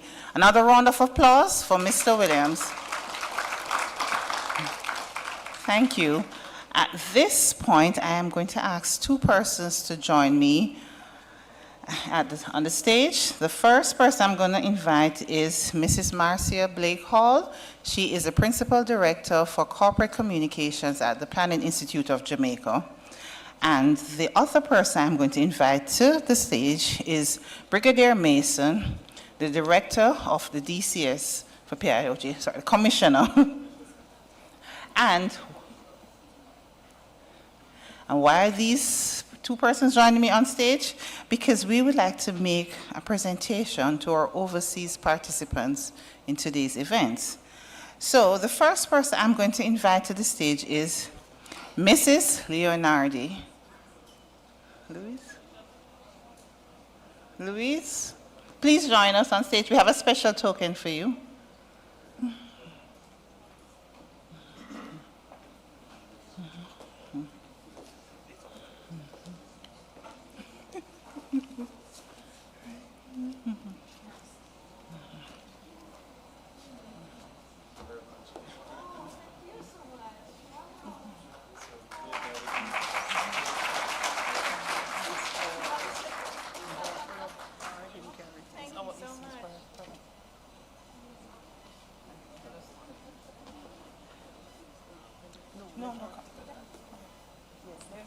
It's more, yes. Yes. Yes, so these tokens are an appreciation of our thanks for them coming all this way to be a part of today's proceedings. Thank you, Louise. Okay, Dr. Porporino.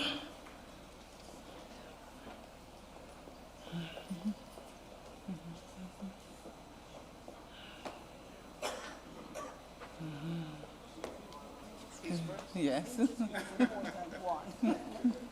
for coming. You guys are so sweet. And we should note that the pieces have been crafted by persons in our correctional facilities, right?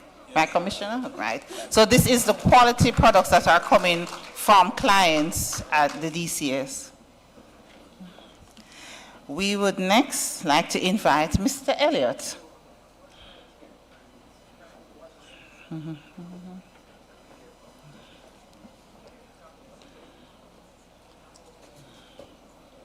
much.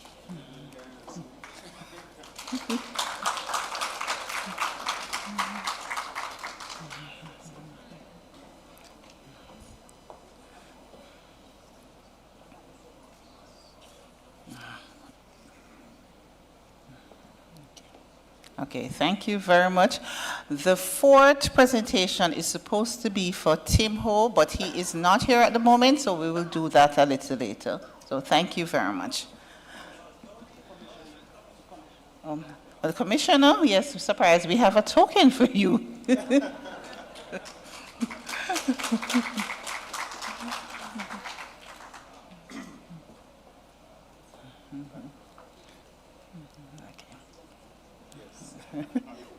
Okay, wonderful. Great. So now we will return to the program as outlined right here. And we have another presentation on an issue that is very critical when we think about persons who have been incarcerated. And this is around the issue of mental health. And so joining us for a presentation at the podium is Dr. O. And he is a consultant psychiatrist within the DCS, and he will be presenting on caring for forensic psychiatric patients. Dr. O, your turn.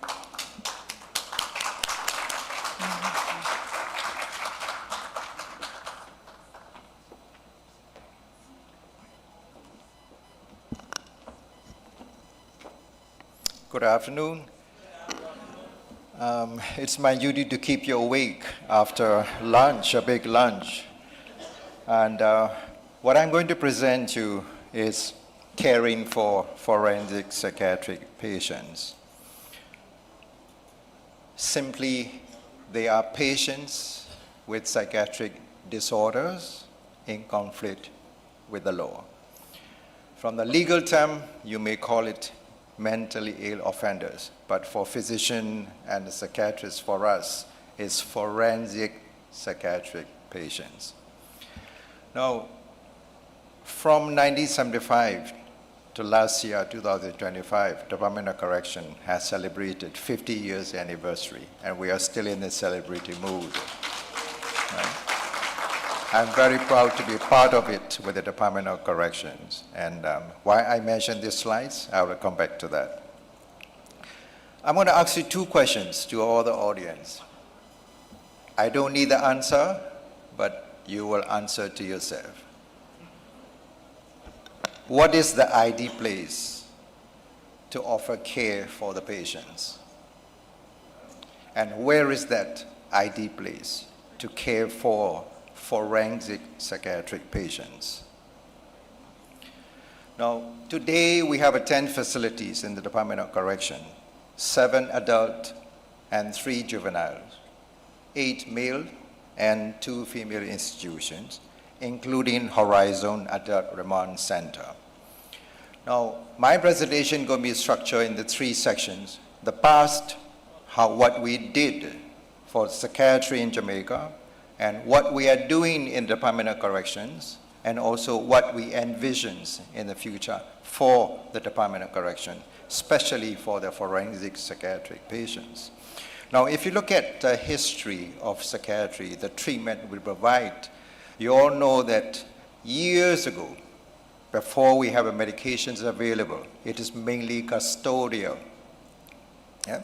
In some cases, or many cases, like abusive, inhumane, and torture. So if you look at the history of psychiatric services in Jamaica, they are almost the same. So we can divide it into pre-Independence Day and post-Independence Day. All right? In the pre-Independence Day, we have significance of the Bellevue Hospital, which is the only psychiatric hospital in Jamaica. All right, I'm going to mention some of them in later slides. And when you look at the post-Independence Day, the same Bellevue Hospital and the Department of Psychiatry, University Hospital of West Indies. I mentioned a few names here. Most of them are my former teachers, and still they are teachers. Some of them who are those with a special color, those who unfortunately passed already, all right? And in 1996, Department of Correction, the first employed the psychiatrist, Dr. George Leverage. So at that time, what we have is that only that one psychiatrist, 2 psychologists, 2 nurses, 2 medical officers. They started with that. And George David Center, which is the center in the correctional system, in Tower Street Prison or General Penitentiary. And that's how the Department of Psychiatry offers psychiatric services. This is the picture of the Bellevue Hospital, which was built in 1861. This is the Bellevue Hospital, the same Bellevue Hospital that is in 1990. Those of you who know Kingston very well, that there is no highway yet, there is no Manly Meadows housing scheme was built, yes. All right, if you can see at the end, near the water, there's a Bellevue swimming pool. Can you believe that? Bellevue used to have a swimming pool. All right. Now, this is the current Bellevue now. This is the small area now that the hospital occupies so far. This is the General Penitentiary or Tower Street Prison. I mentioned it because, you see, in the past, I understand there was a connection tunnel that was built between the Tower Street Correctional Center and the Bellevue Hospital. All right? Now, the first antipsychotic medications is available only in 1950s. With the availability of the psychiatric medication, there are a number of things change. The first thing is that we move away from the custodial model to community care model. and we move away from the mental hospital-based to community-based model to reduce stigma. Because if you know that if I call Bellevue, then immediate thinking come to your mind is that, what is that? Med house, big yard for these people, yeah? So therefore, that is the significant changes. And also a number of legislation change now. Lunatic Acts changed to Mental Hospital Act, and now currently we have a Mental Act of 1997. And currently, Ministry of Health and Wellness, they are in the process of amending or writing the new act now. One of the significant things happened in 2006 is that a cabinet, the government approved further decentralization and expansion of community mental health services in all health regions. So therefore, we have in all health regions, we have community mental health services and clinic available, and all health regions now we have community psychiatrists and parish psychiatrists. So therefore, if you're living in the western end of Jamaica or eastern end of Jamaica, you don't need to come to Kingston to get treatment at all. You can go to the nearest hospital clinic, community clinic, you can get psychiatric treatment, right? So here the debate is that once we do decentralization, our debate here is that the services we provide under the Ministry of Health and Wellness or community mental health services, are they impeccable services, yes or no? All right? Because if we have impeccable services, there will be zero leakage of mentally ill entering the prison system. There will be no criminalization process at all. Now, if you look at these slides, you need to combine with the previous picture slides of Bellevue and also the 50 years anniversary of Department of Correction formed from 1975. Bellevue used to operate forensic psychiatric ward. So all mentally ill offenders those days are sent to Bellevue Hospital under Governor General's pleasure. That is the legislative things that we had in the past. Now, we understand that that ward used to accommodate this forensic psychiatric patient were destroyed by fire in 1975. The same year, Department of Correctional Services is established. So the policy decision was taken, and the ward is not reopened, and since then, all remaining psychiatric patients under Governor General pleasures are transferred to Tower Street Prison. That is the start, the starting day that Department of Correction is accommodating and to be responsible for the provision of the management of the forensic psychiatric patients. So George Davis Center is one of it. It's established in Tower Street Prison. All right. So therefore, I do not want to celebrate 50 years of that milestone because, you see, the patient does not belong in the prison system. Now, another legislative change, significant thing is that in 2005, Criminal Justice Administration Act was amended. That amendment is significant because that shift from the Governor General pleasure to the court's pleasure is a special verdict. So under Section 25 of that amendment, now the judges from the lower court and the higher court, they don't need to use Governor General pleasure anymore. The judges given more power. They can still send them to the correctional system. The other options are they can be given a treatment order or supervision order in the community. It's a sort of diversion system that the legislative changes accommodate. All right? So now, what happened is that from that date, the Department of Correction to date is the only institution now to offer almost all the forensic psychiatric patients because we have no other facility available in Jamaica.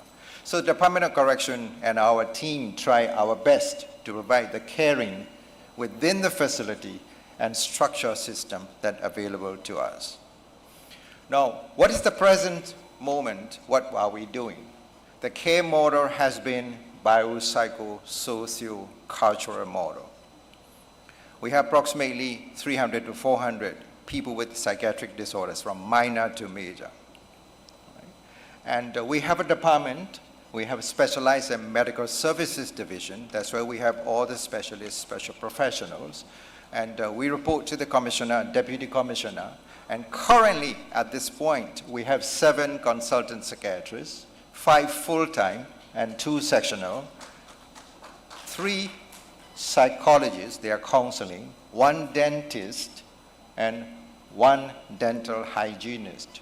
We used to have mental officer, recently resigned, 1 dietitian, 2 registered nurse, 1 is general and 1 is psychiatric nursing, 3 civilian psychiatric aid, 1 OBGY, which is the obstetrician and gynecologist consultant for our female and juvenile female population, and the staff, 2 sectional pharmacists, 2 farm technician, 14 medical officers, 9 of them are full-time and 5 sectionals. 21 Department of Correctional officers were trained as EMTs. 17 uniform officers were trained as psychiatric aid, 1 HIV coordinator, 1 phlebotomist. We have 5 ambulances and a total of 60 posts expanded from 2020. So if you remember the previous slides, in 1996, we have a significant achievement that we have been doing. Now, the category of patients we see inside is that there are people who came in without psychiatric history, but later on, while they are inside, because of the stress, the adjustment problem, and all these issues inside, they become psychotic, or they have psychiatric disorder, or people with prior history of mental illnesses, they come in inside. All right. So therefore, if you look at the category of forensic psychiatric patient, we have court's pleasure. Now, I can proudly say right now that we don't have any more governor general pleasure in our correctional system. Now, we have persons who are declared fit, therefore they're being sentenced. All right. So meaning that when mentally ill offenders were declared fit and the judge or the court system requested for the comprehensive forensic psychiatric report, if as a psychiatrist, if you can see or if you can give the opinion that they could be mentally ill or there were evidence that they were mentally ill prior to or at the time they committed the offense, they were given a privilege of diminished responsibility, so therefore their charge of capital murder could be downgraded to manslaughter and they will get lesser sentence.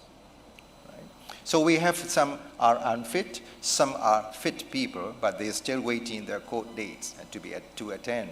All right? So if you look at the disease profile or illness profile, we have a wide range from a simple adjustment disorder to major psychosis, mood disorder, depression, anxiety, drug abuse, jury diagnosis, intellectual disability, and conduct disorder and PTSDs. Wide range we have. Now, you all agree with me that prison not ideally a therapeutic milieu. Life inside the prison is not like the setting at home. Nevertheless, the Department of Correction and the medical team, our psychiatric team, try our best. The process of care, how we treat them when they come to our prison system. During admission, on the day of admission, there is an initial intake screening. Based on screening, the placements were done based on the medical profile, psychiatric profile. And then they are to be assessed by the medical officers and the psychiatrists. Now, I can say that now the prison system have 24 hours emergency coverage roster by the medical officer and the psychiatrist. So that's how we take care of them. So what we applied is that holistic healthcare model within the Department of Correction system, and also we link up with the general hospital outside for the other services. All right. We offer all the investigative procedures. I would say all the investigative procedure, blood studies, imaging studies, fluoroscopies, right, CT, MRI, pap smear, mammogram, HIV screening. They are all taken care of by the state. They are paid by the state for all these inmates inside the prison system. including forensic psychiatric patients. We have a schedule, reviews, and medication. We have a wide range of medication. We have the pharmaceutical division under specialized and medical services. All right, we procure the medication. We have a wide range of medication. We have even the latest medication like Invega Sustena, like they're quite expensive still in Jamaica. We are still available in correctional services for these forensic psychiatric patients. If they need a specialist referrer, we link up with the general hospital in the area and we refer them to the general hospitals, all right? So now, for our psychiatrists, our job is like to manage illness. Not only that, we have to do prison psychiatric services. That is to manage, give them treatment, medication, so that for their recovery.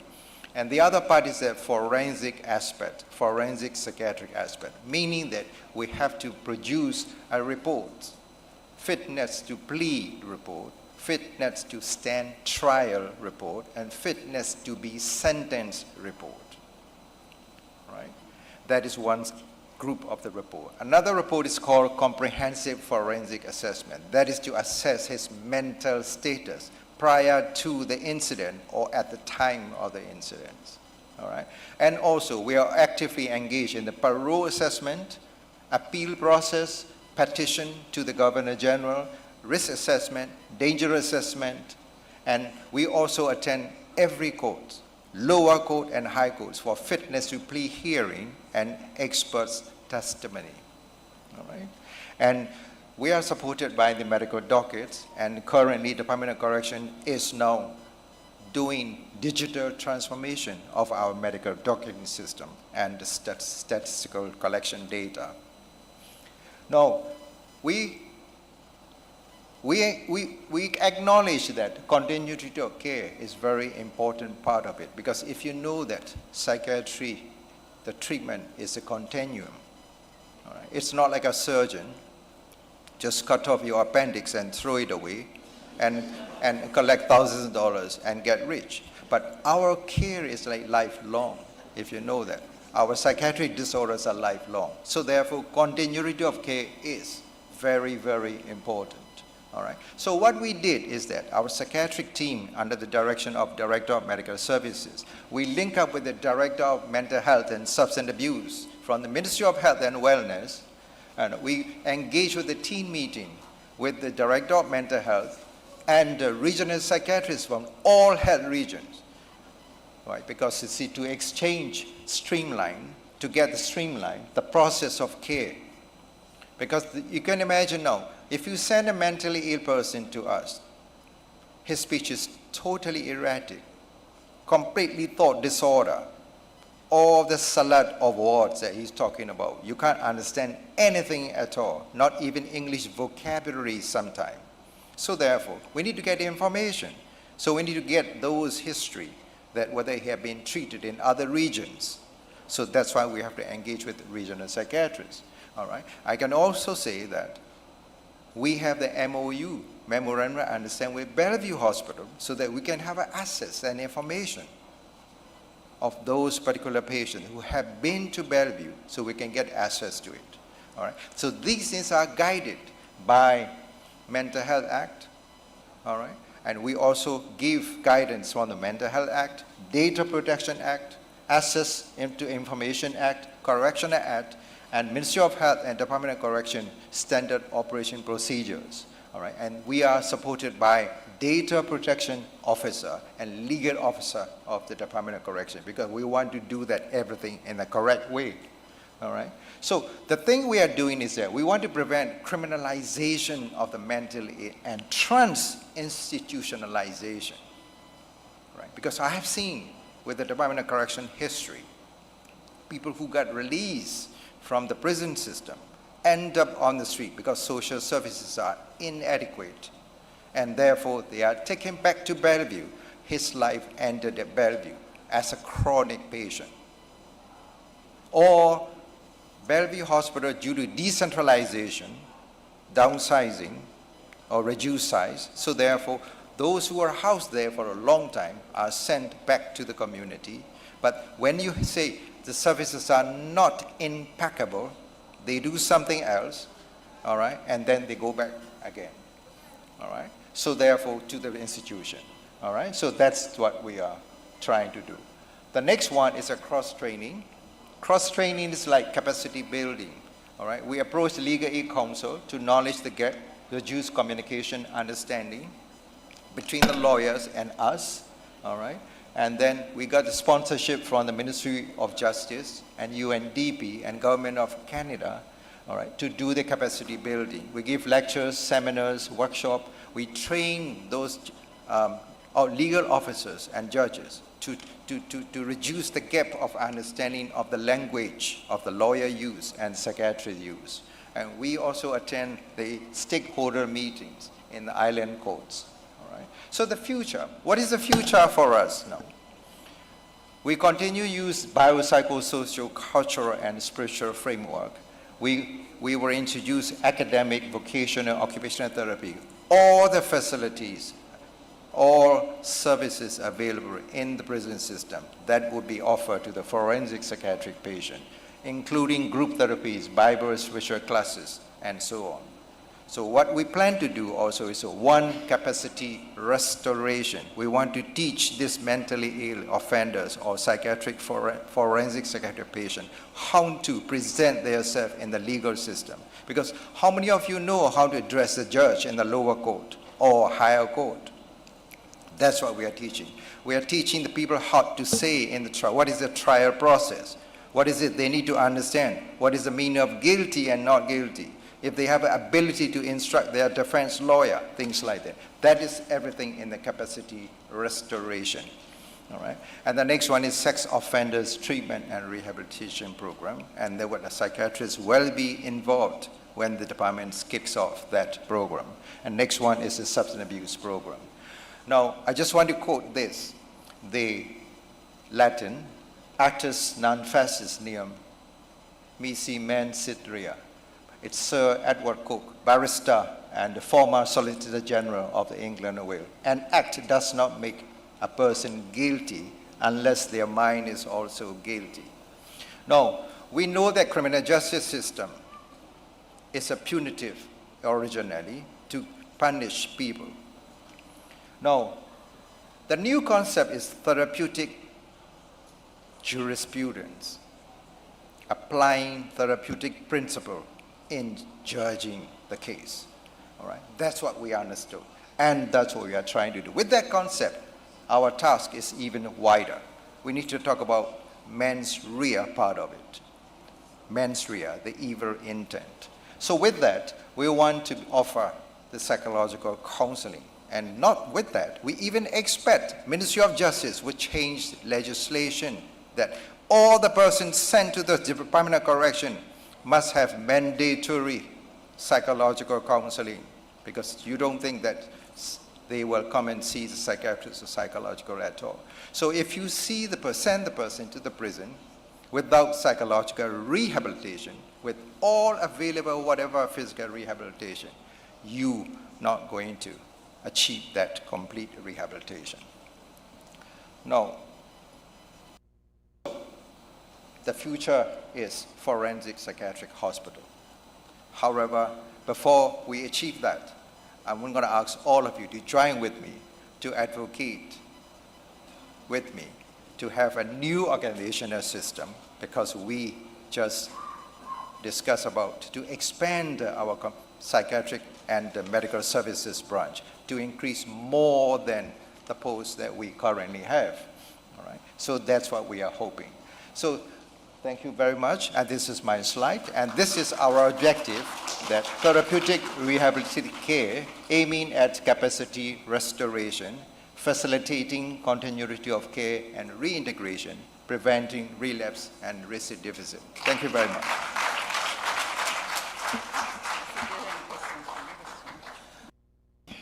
Thank you very much, Dr. O.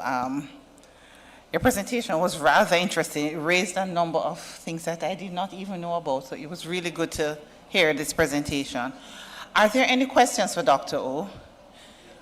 We can only take 2 questions because time is short, but 2 quick questions.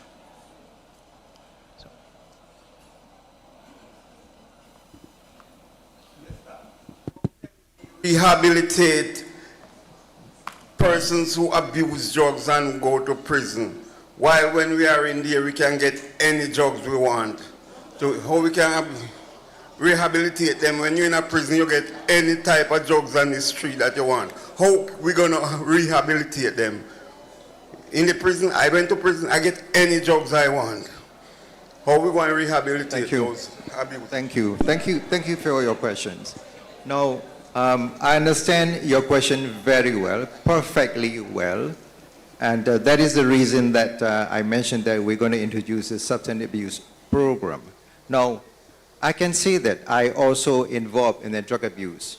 And I have been in the drug abuse system and the treatment specialist from 2001 until I retire in 2023. The Jamaica opened, some of you might know, the first drug treatment court in the Caribbean. Yeah? So I was a psychiatrist assigned to that drug court, attached to Halfway Tree Courthouse. Now, recovery in the substance abuse is a process, not an event. And also when we try to achieve that, that we want to measure how the success is. We want to reduce the harm reduction. So the person is that, you know that if you send the person to the treatment center, one time you send it, we don't expect either alcohol abuse or drug abuse will come out and the whole life is clean at all. All right? So we wanted that now, harm reduction, to reduce it. If you smoke 10 spliffs per day, when we go to one admission to the rehab, when you come out, when you say, I'm smoking 5 spliffs per day, we measure that's a success. It's a less harm. All right? So I understand that. And also, very important in the treatment of substance abuse, when you talk about drug abuse, we talk about 2 pillars approach. One is supply reduction. The other one is demand reduction. Supply reduction, like you mentioned, that things are available inside the prison. Not only in Jamaica prison, other overseas prison, maximum security, they have it too. Right. Yes? Right.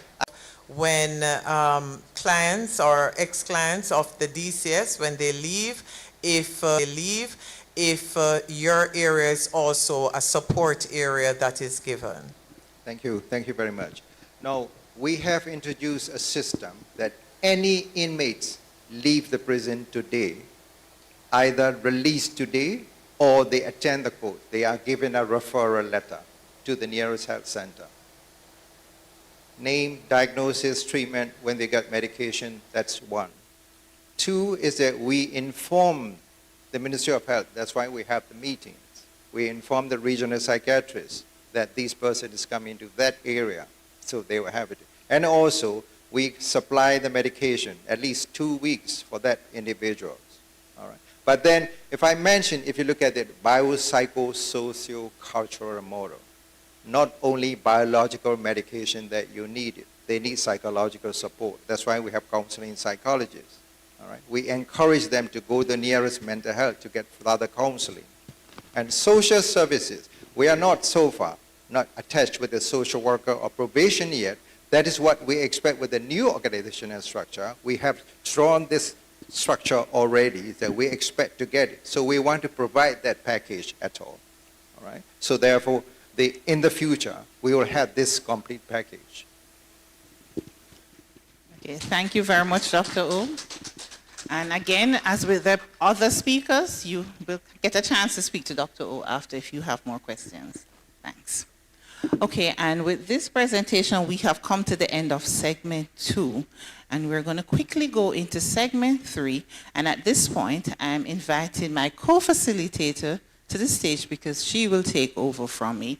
Mrs. Rochelle White, please join me.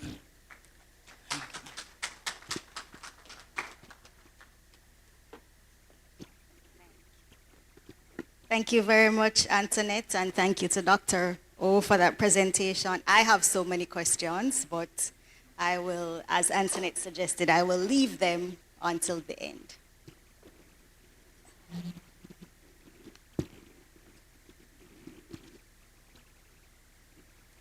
So over much of yesterday and today, we have been examining reintegration through systems, policies, programs, and institutional frameworks. But as we have seen, reintegration is not only something that happens in documents or institutions. It happens in the lives of real people. Yesterday, for those of you who were here with us, we had the opportunity to hear directly from two gentlemen who shared their experiences as involuntary returned migrants. Their perspectives yesterday reminded us that reintegration carries emotional, social, and practical realities that policies alone cannot fully capture. This afternoon, we continue that process by having a conversation with Mrs. Taneka Stewart-Blake, who has navigated the journey from incarceration back into community life. And today, she shares her story and her insights. Please help me welcome Mrs. Taneka Stewart-Blake.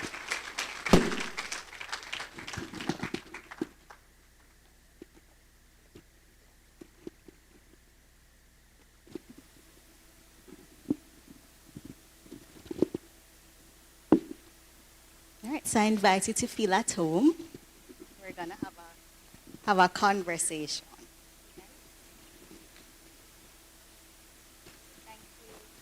So much for being here with us and for your courage in sharing. And I want to start with asking, tell us please when you were released and what those first days felt like for you.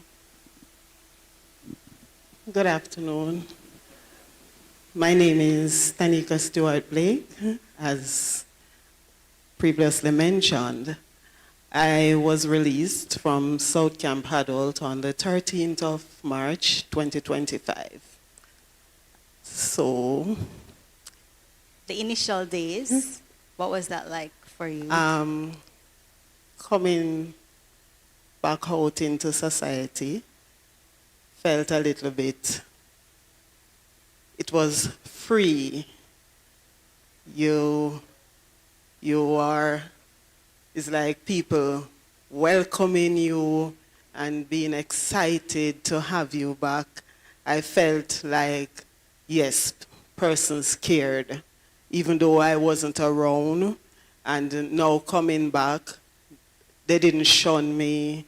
I didn't have any bad experience of persons looking down on me. And that was really emotional, because when you hear about prison and when you come back and to get that kind of reception, it was really, really good, because persons on the outside, they think that you are a prisoner once you go into prison. Even though you are back in society, some people, there's the stigma that is attached to you that you are always a prisoner. Once a prisoner is always a prisoner. But I don't feel like that. And my community don't allow me to feel like that. My church community did not allow me to feel like that. So I felt really appreciated and welcome when I returned. In our pre-conversation that we had earlier in the week, you spoke to the strength of your church community, and you also spoke to the strength of family. Can you just tell me some more about that and share with the audience how that reception was for you? For family, my mother was my greatest fear. I feared that I would lose her while incarcerated, because she is actually 83 years of age. And she had my 5-year-old, I left my daughter when she was 5. She's 9 years of age today. Today is her birthday, so she's 9 years of age today. And my mother stood, she was up and about with her, helping her, still being there for her at her age. And so when I came back, my family was overjoyed. It was tears, but tears of joy. They were happy to have me back. While incarcerated, my pastor came to look for me at South Camp. My church family was always there. They have been always there. My pastor came to look for me. And when I went to church, church was in tears, but it was not regret, it was happiness, it was tears of joy. It was tears of joy. And I think that's a very good point to make, because a lot of times persons speak to the fact that church, they don't get the actions. They'll hear persons give them words of encouragement, but seeing that your church family stood with you throughout that time, yes, I think that's something to be commended. In terms of the early stages of returning to the community, can you share with the audience what that was like for you when you just came back? Well, when I just came back, as I said before, everybody was happy to have me back. It wasn't any form of resentment, any talking negatively. I don't know of it. I don't know of it. Persons were just happy. I grew up in the community. They know me well. Something happened. I had to did some time, but I'm now back, and they just take me back as their own, just as before. Excellent. Yes. Yesterday, something that came up was transition and preparing you for transition. And when we spoke earlier, you spoke about the role of the Department of Correctional Services and the programs they offered. Can you share some more in terms of the courses that you participated in and how that helped you when you were released? Okay. There are a lot of courses there at South Camp. And for the first part, going in, it wasn't nice. The feeling was, it was really awful, being incarcerated, getting sentenced. And so for the first 3 months, I was really out of it. But then I started to say, this is it. You have to accept it, and you have to move on because you have to live. And so therefore, I began to get myself involved.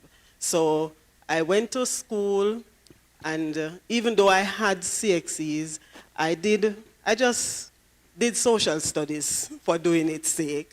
And when I did it, I actually got a grade 2 when the result came out. And so after that, it's like I feel enthused. Trust came in and they did a customer service course. I did that also, got my certificate. I did data entry also, and I also got a certificate in data entry. And after that, I still went back. I like biology, so I did straight biology, and I also got the top student for biology. Congratulations. And I just keep occupying myself. Behavioral modification, persons came in, they were doing the course, I got myself involved, got a certificate in that course also. So I just get myself involved just to take my mind off the stress of not being out there, but preparing myself for when I go back into society. Thank you. And another excellent part of Taneka's story is that when she was released, gaining employment was also not challenging for you because of the strength of community again. Yes. And then I want you to make the link between that ease in terms of what the community provided for employment and the link with the courses that you did and how those two things came together for you. Well, the persons that I got employed with, we actually grew up in the same community. They knew what happened, but they did not use it against me. So they used it to give me a second chance back into society. So I'm with them. And the data entry course that I did is now helping me in that system that I'm in because I'm doing inventory. So when I get stocks and stuff like that, I would have to enter them. So that also helps me to maneuver that part of the work very well. Excellent. And then another thing that we want to discuss is stigma. And when I spoke to you as well, what struck me is that you said your co-workers are also aware of the fact that you were previously incarcerated, and it has not impacted adversely none how at you all. relate to them. So tell us some more about the relationship with your co-workers, and just tell the audience what you told me. Well, what I told them, I said I've been there, I've been in the system, and I can encourage anybody at all, whether they are my co-workers or just a regular person out there, try to be on the right side of the law. Just stay on the right side of the law. If you stay on the right side, then you won't have a problem. But once you get into the system, you have persons who are in the system, they are in it for wrong, and they are still doing wrong, even while in the system. But I encourage persons, things do happen. Don't get yourself on the wrong side of the law. But if it does happen that you end up being incarcerated, then there are things, there are programs in the system that will help you to be able to go back into society and do well, as long as your mindset, because it all has to do with your mind. It all has to do with your mental state, because sometimes you do the wrong and you end up going incarcerated and you still go back and do the same thing and end up back in the system. So for my co-workers, I encourage them, I talk with them, and they are amazed. They wonder how I do it. How are you? Why are you so calm about it? You were out for 3 years behind bars. But I tell people it's not all that bad that, like, oh, you never got here, so you don't know. So you think everything about it is negative. It is not somewhere that you are to work to go. But if eventually you end up there, then you can make a difference. You can make a difference. Excellent, thank you. And it speaks to what Mr. Elliot said in terms of mindset, about acceptance, realizing where you are, and the fact that you can make a change. So I want you to end with telling the Department of Correctional Services, in your estimation, is there anything that can be improved? And also to anyone who is out there who is in that position about to be released, what are some of the things that you would say to them? So well, 2 parts. There's a lot of stuff, but they can only add more to the department. As I said, there are things there, and if you set your mind to doing something good and getting change the mindset. You did something wrong and you're incarcerated, change your mindset. There are programs that can be added, but there's a lot there that people can access, and sometimes they really don't. Sometimes they really don't. Some persons do, some don't. But being there, I've been in the system, try to do the best I can, try to accept my situation and just do right. Try to get involved as much as possible. And you have the chaplains, so they are there. You can talk with them. You can talk with them. Church plays an integral part in the prison system, because it has helped me to. Sometimes when I'm really down, you go to church, you get a word, and even though I know it from outside, but it still helps to lift your spirit above, because in the institution you have a lot of different persons from different personalities, different backgrounds. You have people who try to bully people who try to, so when you go to church, you get a word, and even though somebody might say something to you and you really want to go off because of that word that you got, you just keep yourself calm. Yes. Well, Taneka, thank you so much for coming today and for sharing your story with us. I don't think I could have ended on a better note. You've highlighted all the various elements, church, community, just the family, the reception of persons. And I just want to say that your story reminds us that reintegration is not just about reducing risk, but about restoring dignity, opportunity, and belonging. Thank you. So thank you so much for coming. Thank you for sharing with us. Thanks.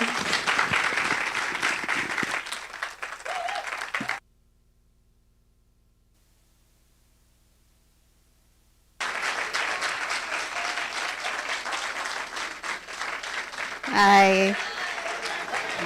Thank you so much. I now hand back over to Antoinette to do the evaluation.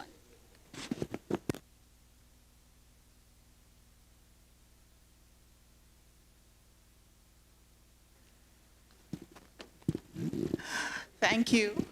I am back, but it's not to do the evaluation yet.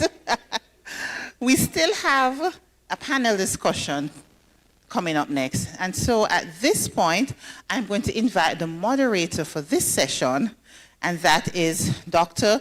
Joanna Simpson.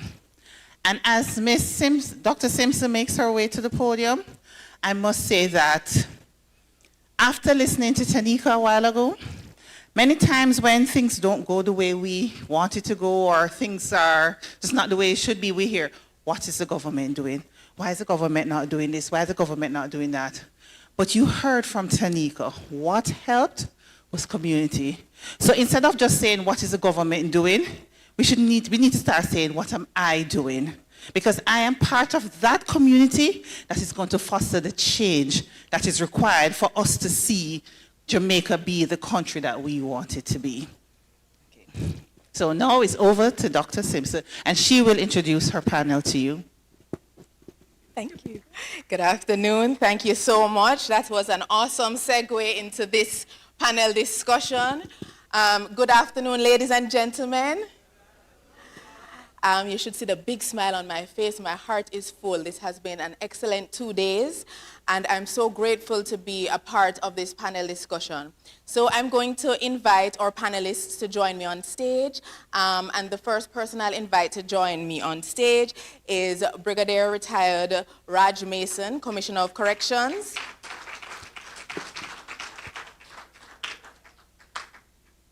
Pastor Bruce Fletcher, Chairman of Operation Save Jamaica.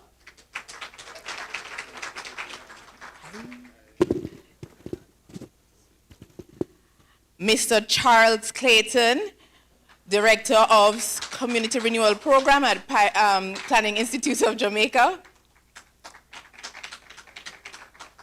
Reverend Jason Downer, founder of Men of God Against Violence and Abuse.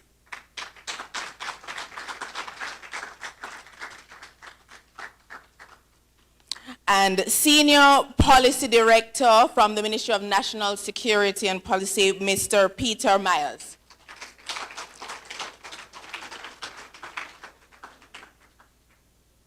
So we have had an excellent 2 days and a lot of information to digest.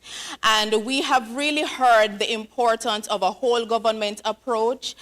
We've started this morning looking at the policy, the National Correctional Services Policy. Then we went to hear from Commissioner of Corrections, looking at moving from policy into practice. And then we were able to hear from Dr. Porporino, and we heard about the Dad Hero program, as well as we heard about the transformation in the Guyana Correctional Services, and we heard from Dr. Oo about mental health. And now, as Mrs. Richards indicated, we are looking outward. What can we do? Because what's important to remember is that reintegration is a two-way process. It is a process between the individual who is incarcerated or leaving the facility and the wider society supported by the state. And so I want to invite Reverend Jason Downer just to share a little bit, an extended discussion that was just had with Mrs. Stewart-Blake. Reverend Downer is the founder of Magavo, and you know, in growing up, his father was also incarcerated. And I want him to share a little bit about his experience of building that relationship with his father and how that experience shaped his life journey. Good afternoon, everyone. So, when I was born in a single-parent household. When I asked, where's my father, because I had a older brother, it was evident that it's either we didn't have the same mother or didn't have the same father, but we had the same last name. So I was very fair-skinned, you know, the sun did its job, as you can see. And it was dark, really dark in complexion. But the story goes, my father met my mother when she was pregnant with him. And so, in an effort to give him some form of identity, he gave him his last name. But I knew earlier that we didn't share the same father. So his father was overseas, and I was told that my father was overseas as well, because in those days, visa and VCR was the big deal. And as a child, when you hear that your father was overseas, you know, you looked forward to goodies. His father would send back goodies, but mine didn't. And then at about 7, she told me that he was incarcerated. At that time, only bad people go to prison. And so for me, it wasn't a good thing. Even though I had uncles who came around and a stepfather, there was a void, yes? And so something happened though. I had older sisters by his side who were allowed to visit him. I wasn't, because I was told that I was too young. Now being an adult, being a part of the DCS, understanding that that's not the case, or shouldn't have been the case rather. But he would send messages through my older sister to me, saying, son, I love you, I miss you. So even though I never met him, I might have seen a picture of him, somehow I felt like he wanted me, he loved me. And so it started a process that was somehow comforting, even though at school and other spaces, I would see other children with their father, and I still felt the void. And so that started the process, even though it wasn't anything structured, anything official. Nobody sat me down and taught me anything, but my family, my mother never spoke ill of him. They didn't justify whatever he did. Family members reinforced what she said. So for me, it was, but this person seemed as though he was a good man, but he ended up in prison. And so that helped the process. So when he came out unexpectedly, he continued that process in a very intentional way, but also a natural way. And so he never ended the conversation without saying, son, I loved you. So he reinforced what was taught. So he made the process a bit easier, even though there was somewhat a void because he missed out on some things. So for me, that helped. I mean, a range of emotion when I just met him, because I was in Walton Park. This man just peeped over. You know, in them days we played Dandy Shandy and them things. And this man just peeped over and said, you know Jason? And I said, I am Jason. And I don't know how he reached over. He just jumped the fence or he walked through the gate, but he was embracing me and hugging me.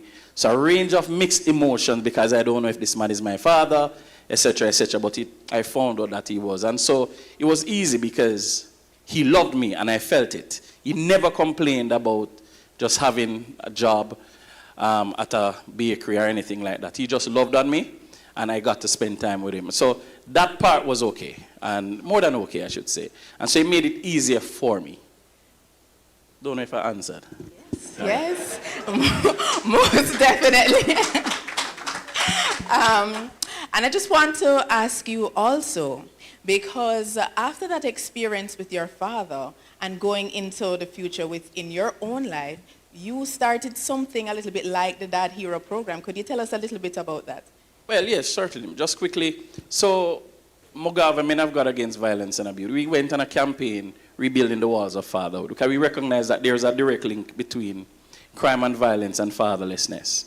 It's the #1 predictor of crime and violence, right? And fatherlessness does not mean daddy absent from the home, but the absence of the quality relationship. So we were doing some advocacy. We went to Sting, you know, when Gully Bop, and we did some advocacy at Sting.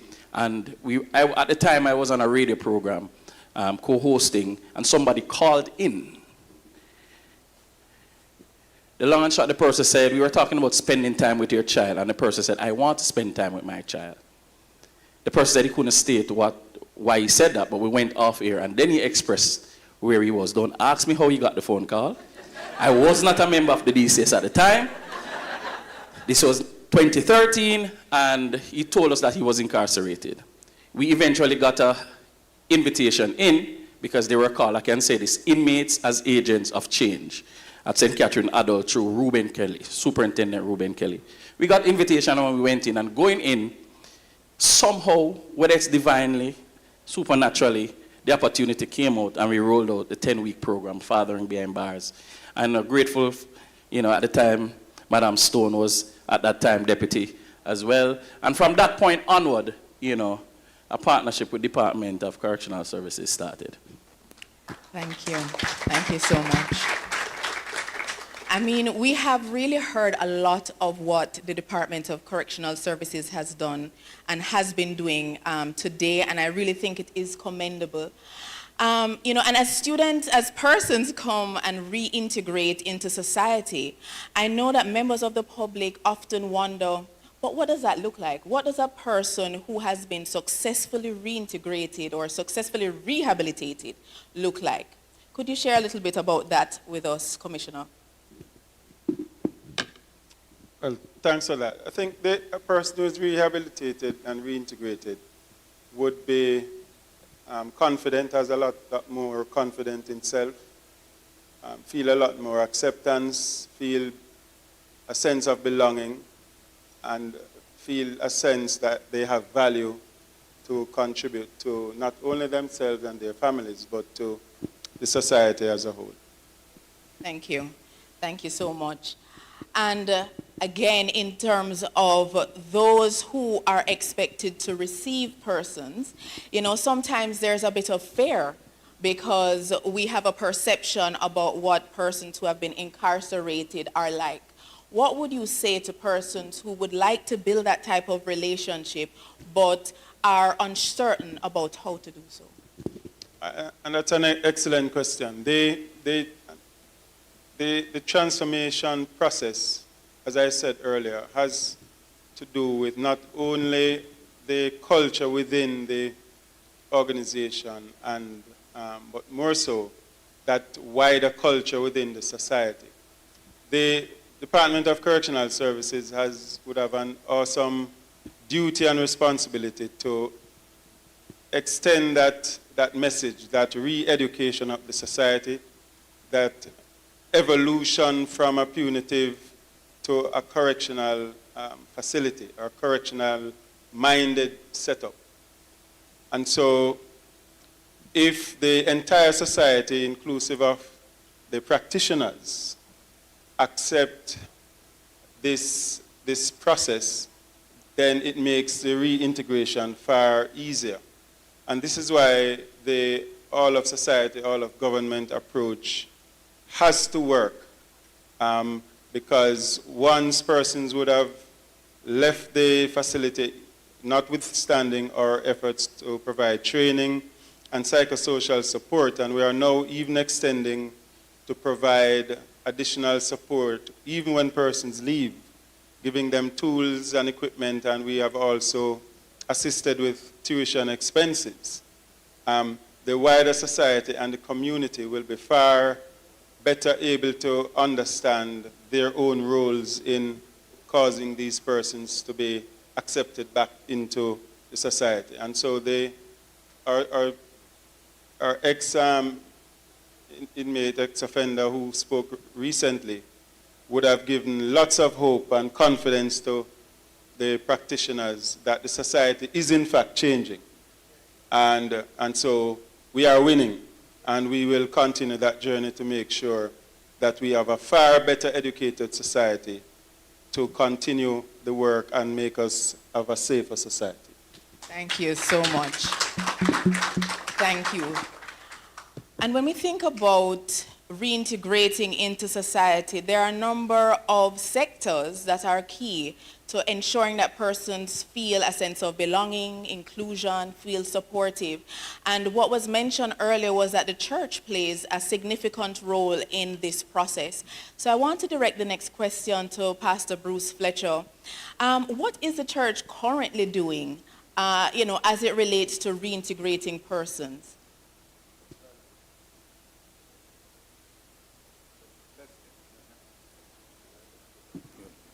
Yes, thank you for that question. Good afternoon, everyone. I would say the church is doing quite a bit, first from inside the prison to outside.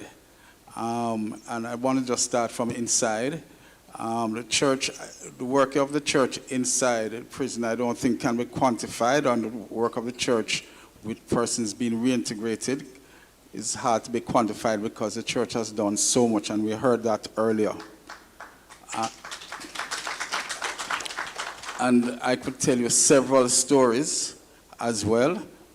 For example, a person who went to prison, when he came out, rather than him going back to his community, the person who escorted him out carried him to his home, and he stayed with that family for 4 years. And he warned, the father, or the person who carried him out of the prisons, shared with his family what was going to happen. And the mother warned this young man, I have a daughter, don't touch her. And he was rehabilitated, and he's an excellent citizen with 7 boys at this point in time. But so here you see where the church played a role, this deacon played a role in taking this young man home.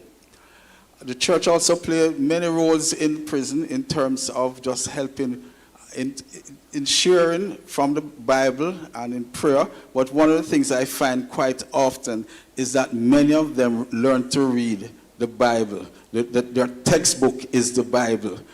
With the church going in and sharing from the Bible, many of them learn to read. And there's a gentleman at age 21, that's when he learned to read in prison, and he learned from the Bible. And so the church played different roles, visitation, and build a relationship in the prison, so when they come out, they're connected with the church outside. And then the church plays a role as halfway, creating halfway homes for a lot of them. There are some persons who are on death row, and they were eventually released because of good behavior and because of the involvement of the church in their lives in prison. And some of those persons went on with the support of the church to impact the communities that they came from and that they terrorized. And so the church has played a role in different ways. Sometimes the judges sentence persons to the church, and they have made significant transformation in their lives. So the church continues to play roles in terms of visitation, in terms of supplying essential things in the prison with the approval of the authorities. But when persons come out, there is a place for them to go. And one of the things I just want to say more, that the church can do a lot more, but need government support, private sector support, in order to do more in communities. Like have what you'd call reception centers. And that is something that I think the church can have more in communities when people return to communities. And also when persons come out of prisons and they connect with the church, they help to reduce how they interact with the community. Because many times they come, especially the men, they come back to the community with all kinds of fears and also want to play a role in how they were before. And when the church is involved, they can play a role in brokering peace. And so I just want to mention some of those things. Thank you. Thank you so much, Pastor Bruce. I want to come back to Commissioner, because when we think about what happens during their incarceration, there is a shift once they are returning to society. So though change may happen while in the facility, while in the correctional services centers, when they return to society, this process should ideally be community-led. However, as was previously said in another presentation, you may be a leader in the incarceration facility, but once you are out, you no longer have a job, no one knows you, and the respect that you had previously no longer exists. What does the Department of Correctional Services do to prepare the offender clients for their transition into society? Yes, well, excellent question again, and just to pick up. The department, as I said, we are in that phase of evolution. Much of the focus would have been on preparing persons mentally and dealing with the other criminogenic factors as far as their skills training, their literacy training. So it's about it's almost like an athlete preparing for that big race. So we provide all that support. The next step in our evolution, as I said before, the society is suffering from operating in silos. And little by little, I think we are getting far more mature and understanding as to how joined up this business of national security is. The correctional services we are having MOUs with Hart NSTA. We are working on MOUs with the Edna Manley College of the Arts. We are fostering greater connections with all the agencies and the programs that they are providing. We are working with Radgh as well to initiate a MOU.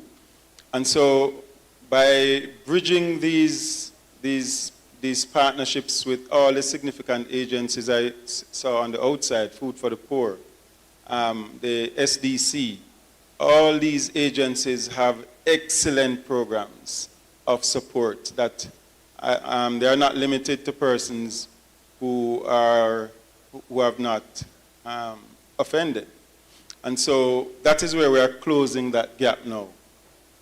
So that persons who leave our care, whether it is custodial or not, will leave with some tools as well, will leave with some leverage to take them into other programs that we are doing already. We have funded an ex-offender at the Edna Manley College.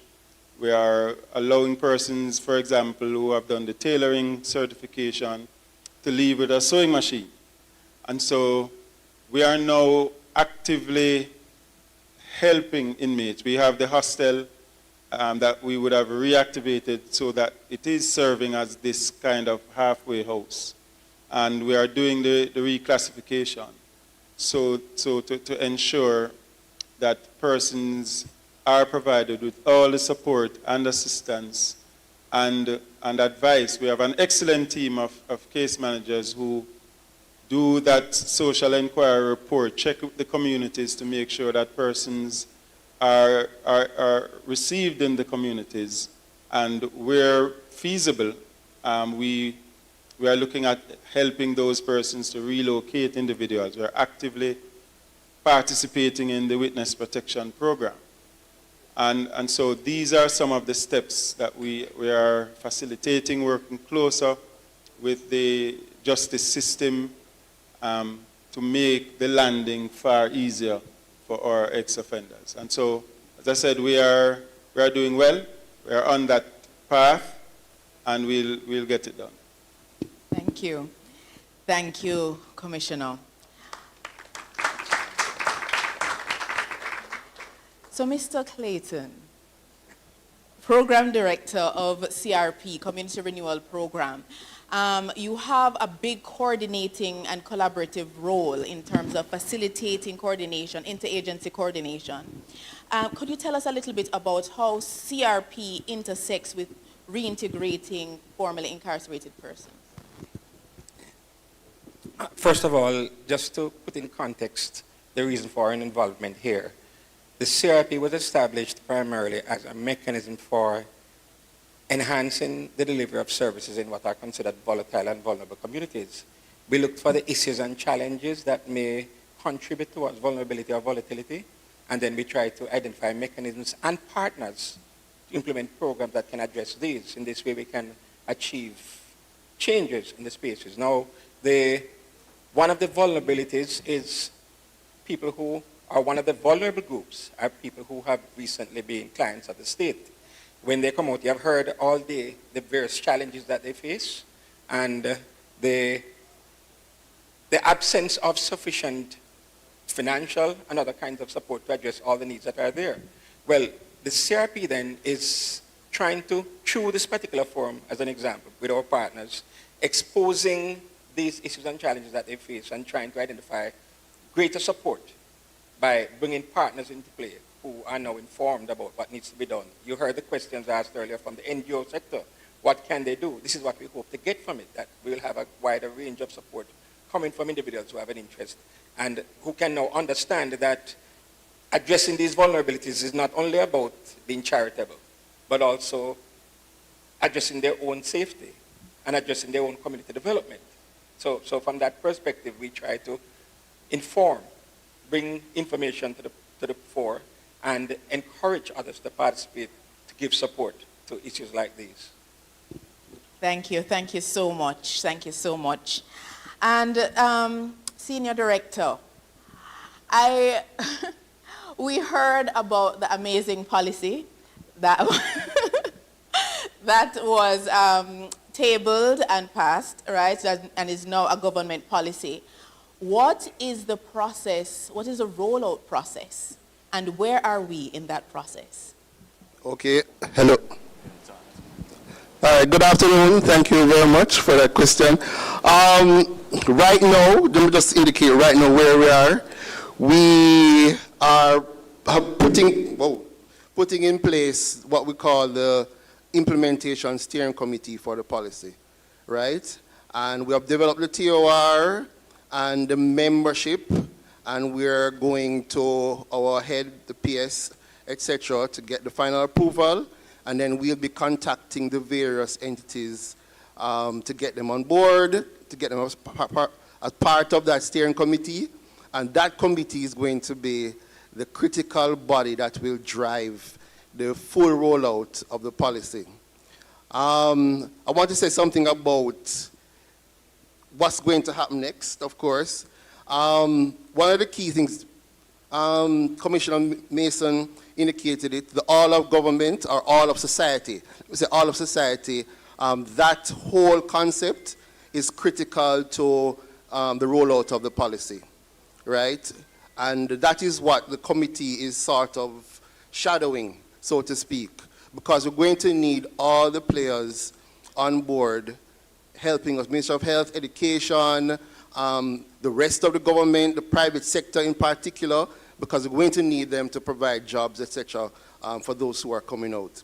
So we're going to have all those players, and we're going to have them on board, and then we're going to go to the society, right? And we have to get that change in thinking. Somehow we have to figure out how to get the society to start looking on our offenders who have done their time, they have done the rehabilitation, etc., right? And have them start thinking that these persons are persons of value who can add value to whatever their situation is. If it's a private sector, jobs in particular. That's what we really want to focus on. Also, we are actually working on it right now, which is the Corrections Act amendment. The Corrections Act is quite old, right, from 1985, and the rules, I believe, from 1991.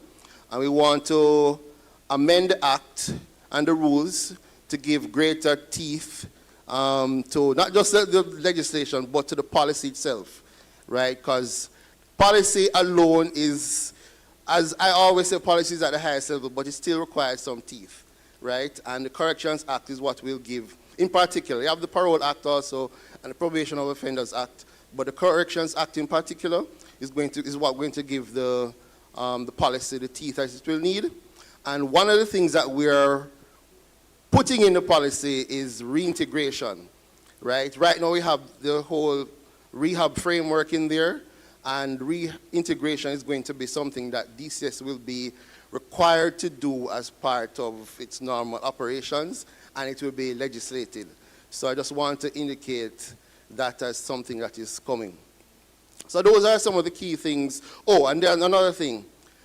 The policy is important because, first of all, of course, it provides the overall framework for the correctional services. But what it will also do, because it's approved by the cabinet, right? It's government policy. And therefore, we're supposed to be able to use that now and go to the Ministry of Finance to get all the resources that are required to implement the policy. Which means that everything that we have been discussing here for this entire day falls within the policy, right? Somewhere in the policy, everything that we have been discussing falls within it. So we're supposed to now be able to go to Ministry of Finance with the policy and get the resources that are necessary. So that's another critical aspect of the whole thing that we will be pushing going forward in the near future, for next year or so. All right, thank you so much. Pastor Bruce, you know, you mentioned something a bit earlier about the role of formerly incarcerated persons in community and community development. I know in previous conversations with you that you had worked with someone who was previously a part of the correctional system, and they went into the community and they were able to do some work. Can you tell us a little bit about their role in community development?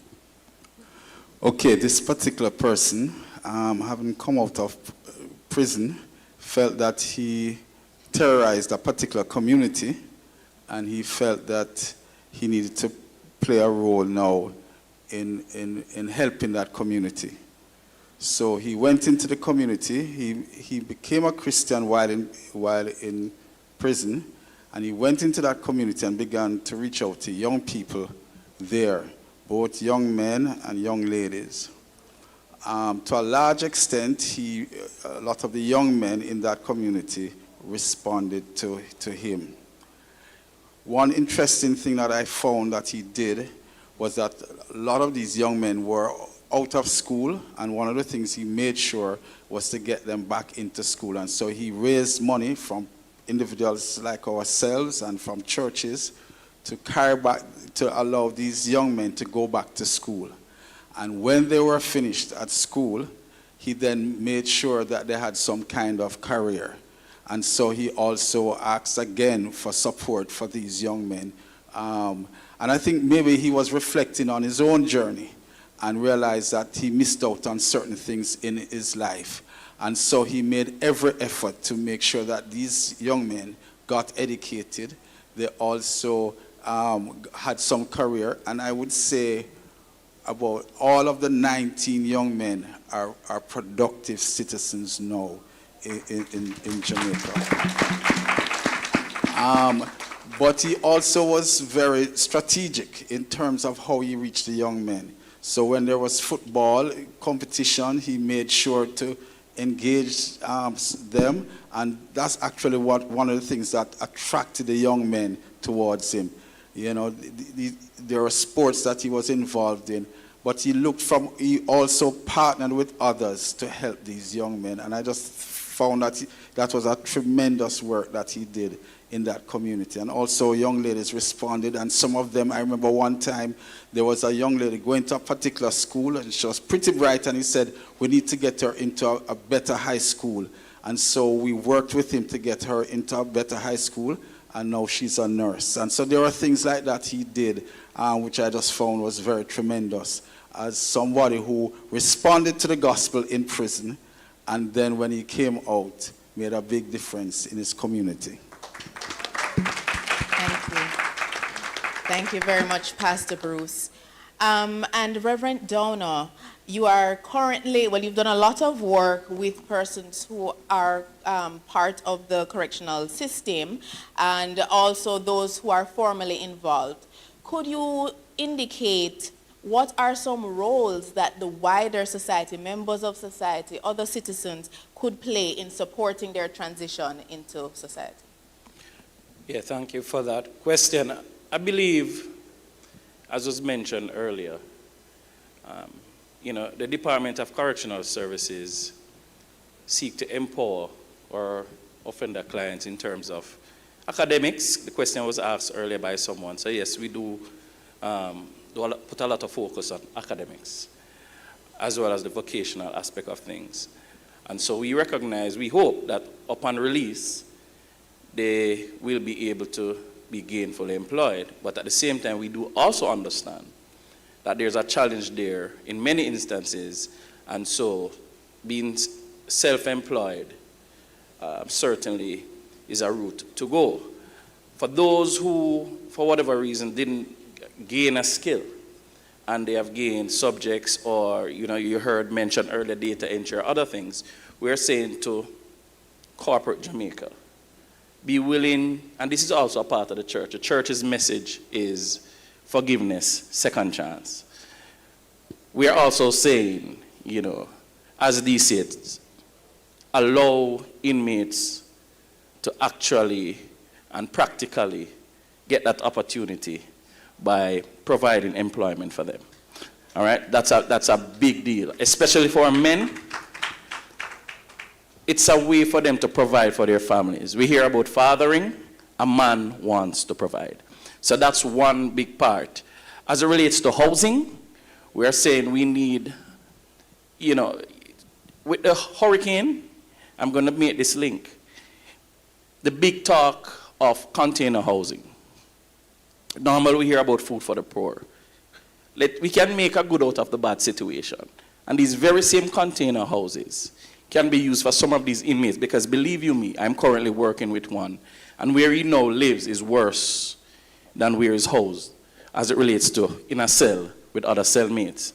And all they need is a little space and somewhere comfortable. And so it's also a possibility that persons listening, you can partner with the DCS, get in touch with the DCS, and even with the houses, and by my recollection, we should be getting those houses now. So see if that's a way also to provide that space for them. And so these are just some of the practical ways. Encouragement is there. We're not short of that. We're not short of spaces to go and worship. And while Christianity is one way, there's also those of other religious persuasion, and that is there. But in a practical way, see how you can assist them by, at the latter part, the latter part to come in where DCS now has made some steps, academics, vocation, life skills. We are saying meet us now, transitional homes, permanent homes, employment, so that the road to rehabilitation, because that's when the rubber really meets the road, When they are released, that's when the tests come, that's when the triggers come, and that's where the support in terms of words and in terms of tangible resources are needed. Thank you. Mr. Clayton, so, following from that question, if persons are interested, in participating and supporting reintegration at the community level, what are some of the organizations that they can reach out to? Well, there's a whole host of organizations, too many to name at the same time, but if they made contact with us, we could put them in touch with relevant organizations.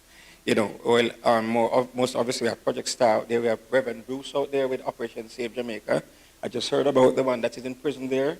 And there are other organizations that we are aware of that are out there. I can't name all of them.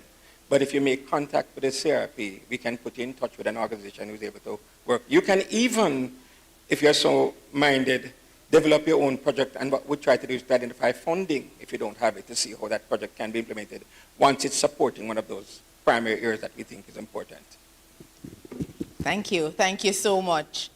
All right, so I'm going to just ask each member of the panel, talk directly to the public and, share with them why you believe it is important for them to be a part of the reintegration process. Starting with you, Commissioner. Okay. Well, the takeaway for the public is quite simple. The persons, ex-offenders, are returning to their respective communities and families. And therefore, in order for persons to be truly reintegrated, all the support, all the opportunities that would obtain naturally and normally in the society will need to facilitate persons who are returning to those communities, those families, and the support is critical in this mandate of having a safe and a sustainable society. Thank you. Thank you. Mr. Clayton? Following on what Commissioner just said, you may not be able to do anything personally, but what you can do is connect people with other entities that can help. Make sure that you know the entities that can help and connect them, because this is what people need to know. Where do I go to get what kind of help? But if you can help, make your space available as well. Help them to connect with families and those agencies that can help. That's the best thing you can possibly do. Thank you. I would say, if we want a better Jamaica, we need to play our role. We, as an organization, we are involved in community transformation because we believe that if we don't change our communities, Jamaica won't get better, and a lot of our inner city communities. And so everybody needs to be involved in that space in terms of bringing change. And I say the same thing in respect to the prisons. And the other thing is, I said to myself, if I grew up in a certain kind of context, probably my life would have been different and I would have ended up in prison. And so I think that we have to play our role to give persons better opportunities for change and to have a better life. There are persons, for example, who have come out of prison. One person, and a church leader worked with this individual. He was released. He committed murder, but somehow he was released by the judge at some point. But a church leader took him on. He had 8 O-levels in prison, but he was in prison. But he took him out, got him in university. Eventually, he worked at the hospital in Montego Bay. Eventually, persons from abroad came and asked him to serve up there, and he's still serving up abroad.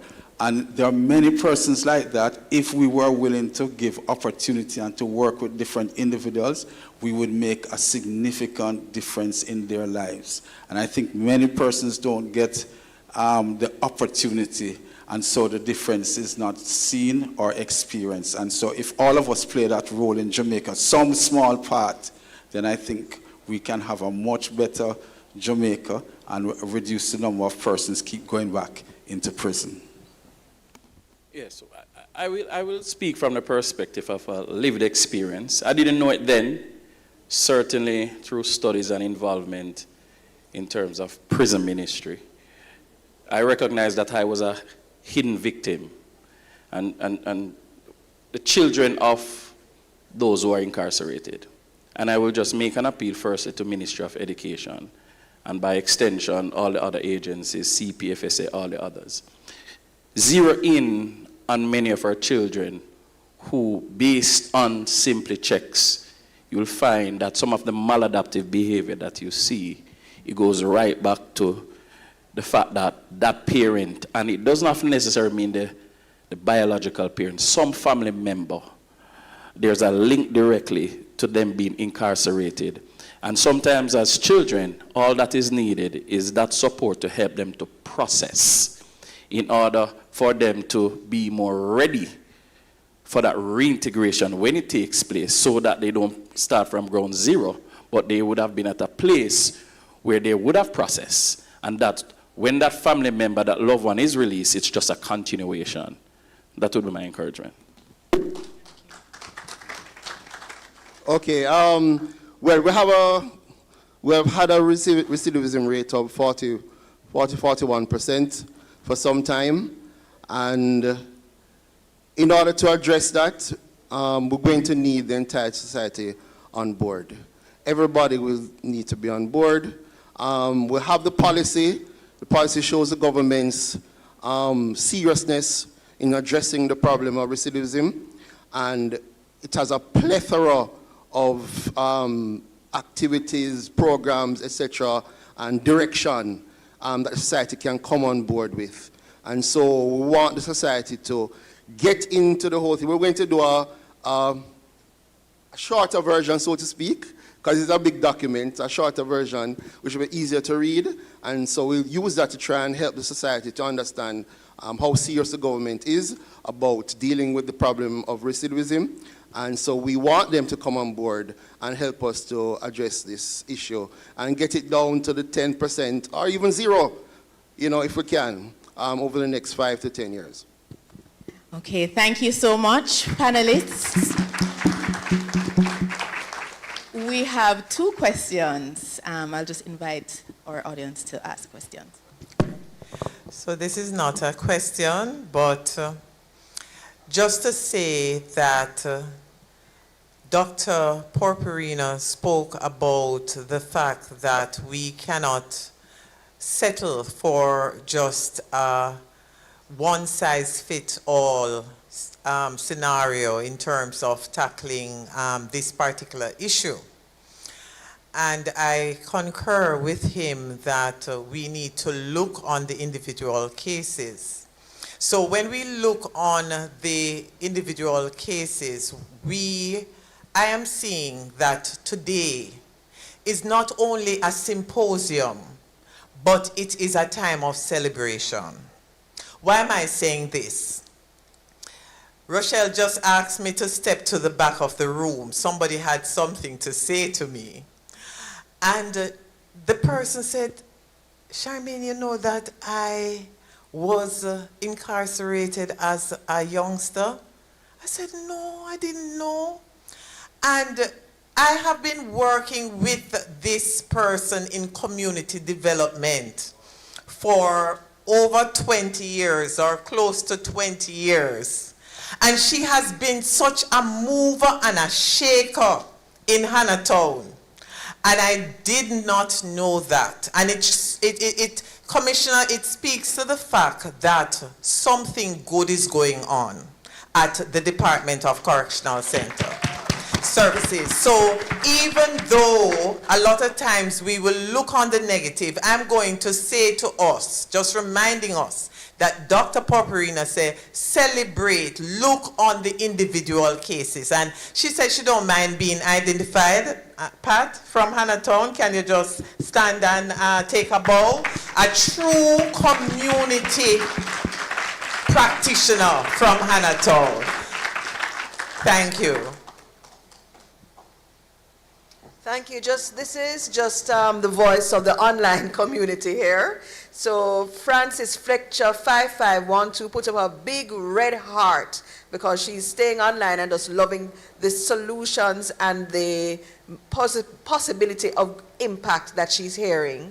And then Yvonne McClymont Grant 7411 has a point. She says, work ethic is an important part of reintegration. I have not heard any mention of this aspect, which is a critical part of job security and promotion. So maybe a little mention of reintegration, but mindset. Thank you. Just to say that that lady, Yvonne McClymont Grant, she was the founder of the Open Arms Center on Windward Road and the former head. Yes, yes. All right, and we are now at the conclusion of our discussion.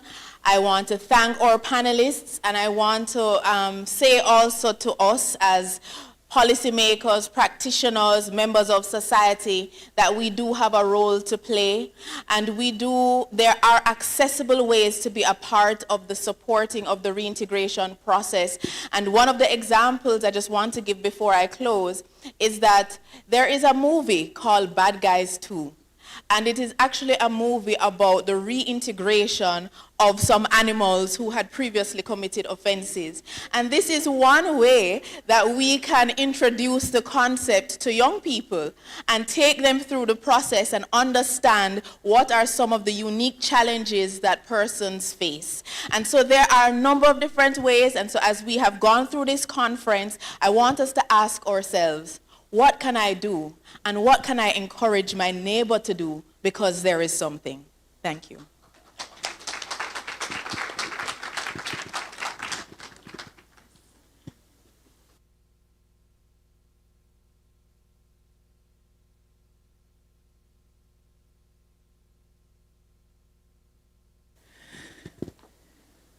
So we have done it. What have we done? We have made it to the end of 2 fantastic days of discussion around the issue of reintegration. And it is my hope that as you all leave this place, that you will leave energized. I hope that all the call to actions have hit somewhere and that we're going to move forward. Now, the closing remarks is not my duty, so let me stop there and do what actually is my duty, which is to remind you to complete the evaluation form. Now, how do you access the evaluation form? It's right here on your ID. Scan the QR code, and those, you also have a choice of scanning the code from the screen and completing the evaluation form. Please, I'm asking all of you to complete it. It will just take a few minutes. It's very important for us because as we go into planning for the 11th, yeah, sure. It's very important as we're going to planning for the 11th staging of the Best Practice Symposium for us to know what we did right and what we didn't do right and that we could improve for next year. And if there's anyone who requires any assistance, please let us know. We are more than willing to provide any assistance necessary.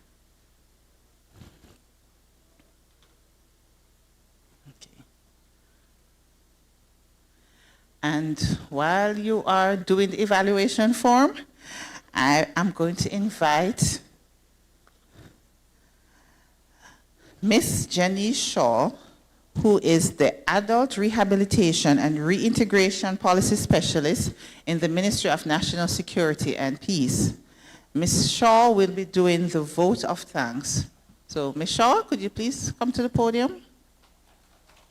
Thank you.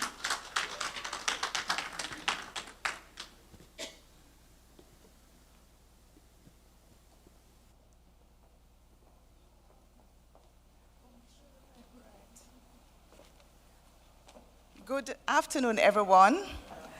I am so happy to see at this time that you're all still here and are still showing interest. That goes to show that what we are discussing here is of interest to all of us and to the Jamaican society at large. My task today is to give the vote of thanks.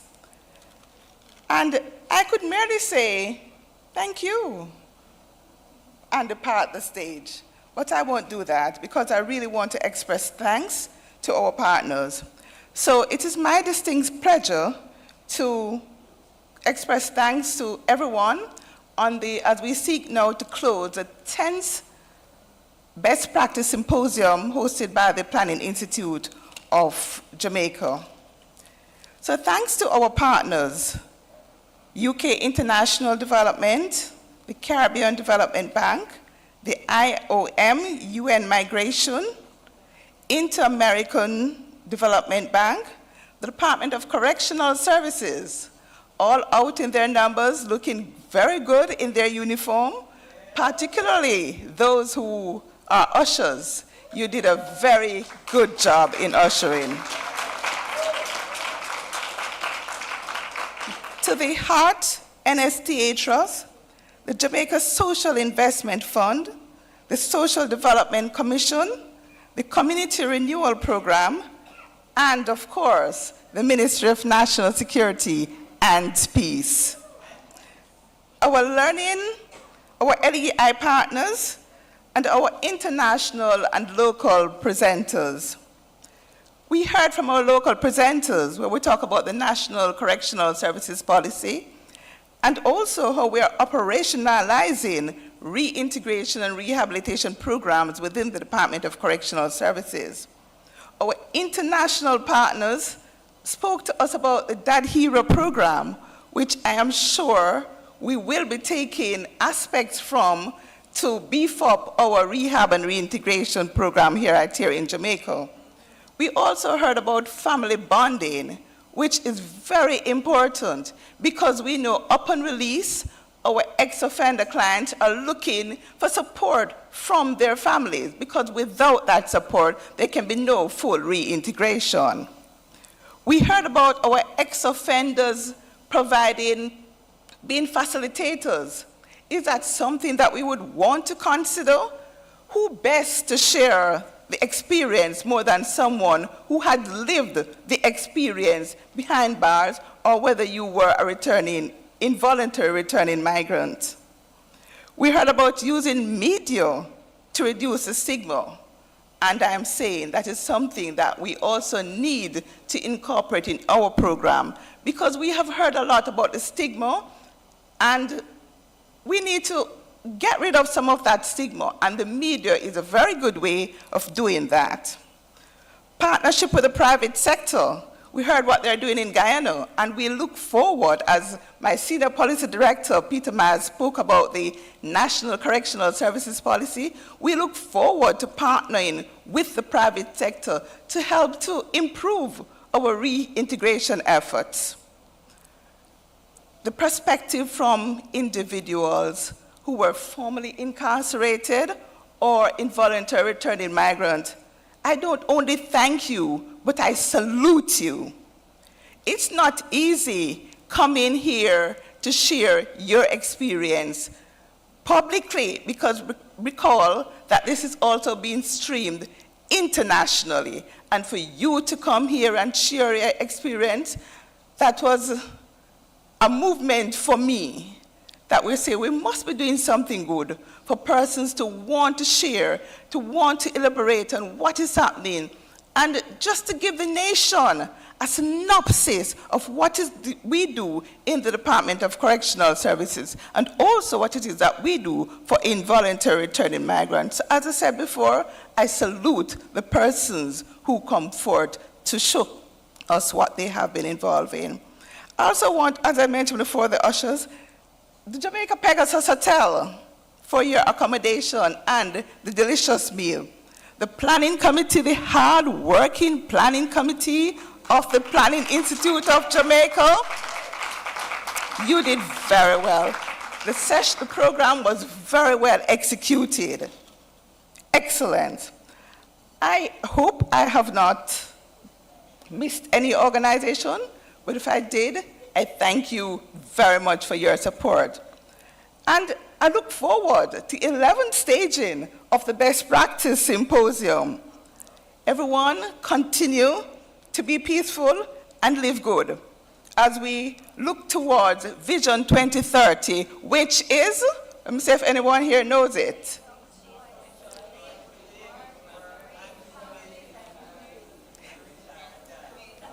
I thank you very much. Travel safely and enjoy the rest of the afternoon.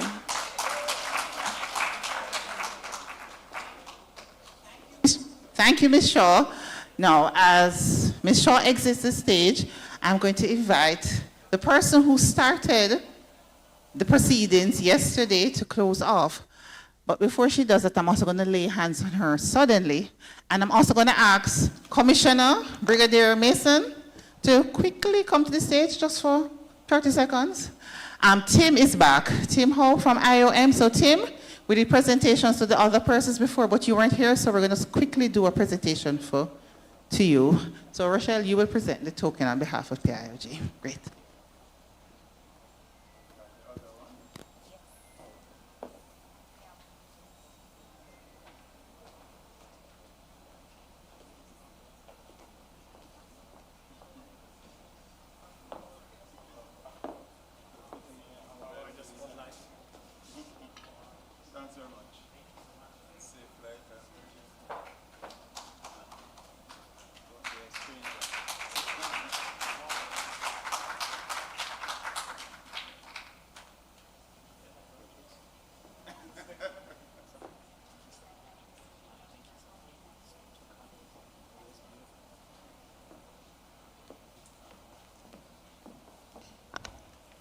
Good afternoon again, distinguished guests, partners, speakers, participants, colleagues, friends. As we draw this 10th annual Best Practice Symposium to a close, I am honored to reflect on the tremendous engagement, insights, and shared commitment we have witnessed over the past 2 days. What a 2 days it has been. Agree? The symposium brought together voices, evidence, and lived experience on one of the most critical challenges of our time. How do we strengthen reintegration in ways that support individuals, families, and communities? Over the past 2 days, we explored reintegration from multiple angles, from involuntary return migrants to persons formerly in conflict with the law, situating these conversations within a broader development and community renewal context. We heard powerful perspectives yesterday from individuals who navigated involuntary return and reintegration to today's deep dive into the experiences of persons formerly in conflict with the law. And I don't know for anybody else, but those engagements with those persons really stood out for me. We were reminded by their interactions that reintegration is not abstract, it is lived. We have heard from researchers, practitioners, policymakers, and community advocates, each contributing invaluable insights to our collective understanding. The forum is a testament to the power of partnership and collaboration. And you heard the speaker before me thanking so many persons who work together to make it happen. Government agencies, civil society organizations, development partners, community groups, practitioners, and individuals all came together to strengthen the reintegration pathways and advance sustainable community development. As we conclude, let us carry forward the insights. And when the previous presenter was speaking, she wondered if she left anyone out. I just want to thank the technical team for everything that you did to keep us on track. Thank you. Let us carry forward the insights, the connections, the commitments that we have made here. Reintegration is not a one-day event or a single program. It is an ongoing process that requires partnership, planning, compassion, and persistence. The work that we discussed over the past 2 days sits squarely within Vision 2030 Jamaica, which calls us to build a society that is inclusive, secure, and just, and the CTD mentioned adding peace to that as well, so peaceful, and provides opportunity for all. It also reflects the core principle of the Sustainable Development Goals to leave no one behind. So ensuring that individuals returning home are supported to rebuild their lives is not a social responsibility, it is also a development imperative. So let us therefore move forward, not only with dialogue, because we're here, we love to talk in Jamaica and we do a lot of policies, but let us move forward with strong implementation. Let us continue to build bridges, strengthen communities, and create opportunities so that every individual returning home, whether from abroad or from within, can thrive. In doing so, we contribute to a Jamaica that is more inclusive, more resilient, safer, and one that is more prosperous for all. So thank you once again for your participation, your partnership, and for your dedication. Safe travels, and we look forward to continuing this important work together. So see you all next year. Thank you.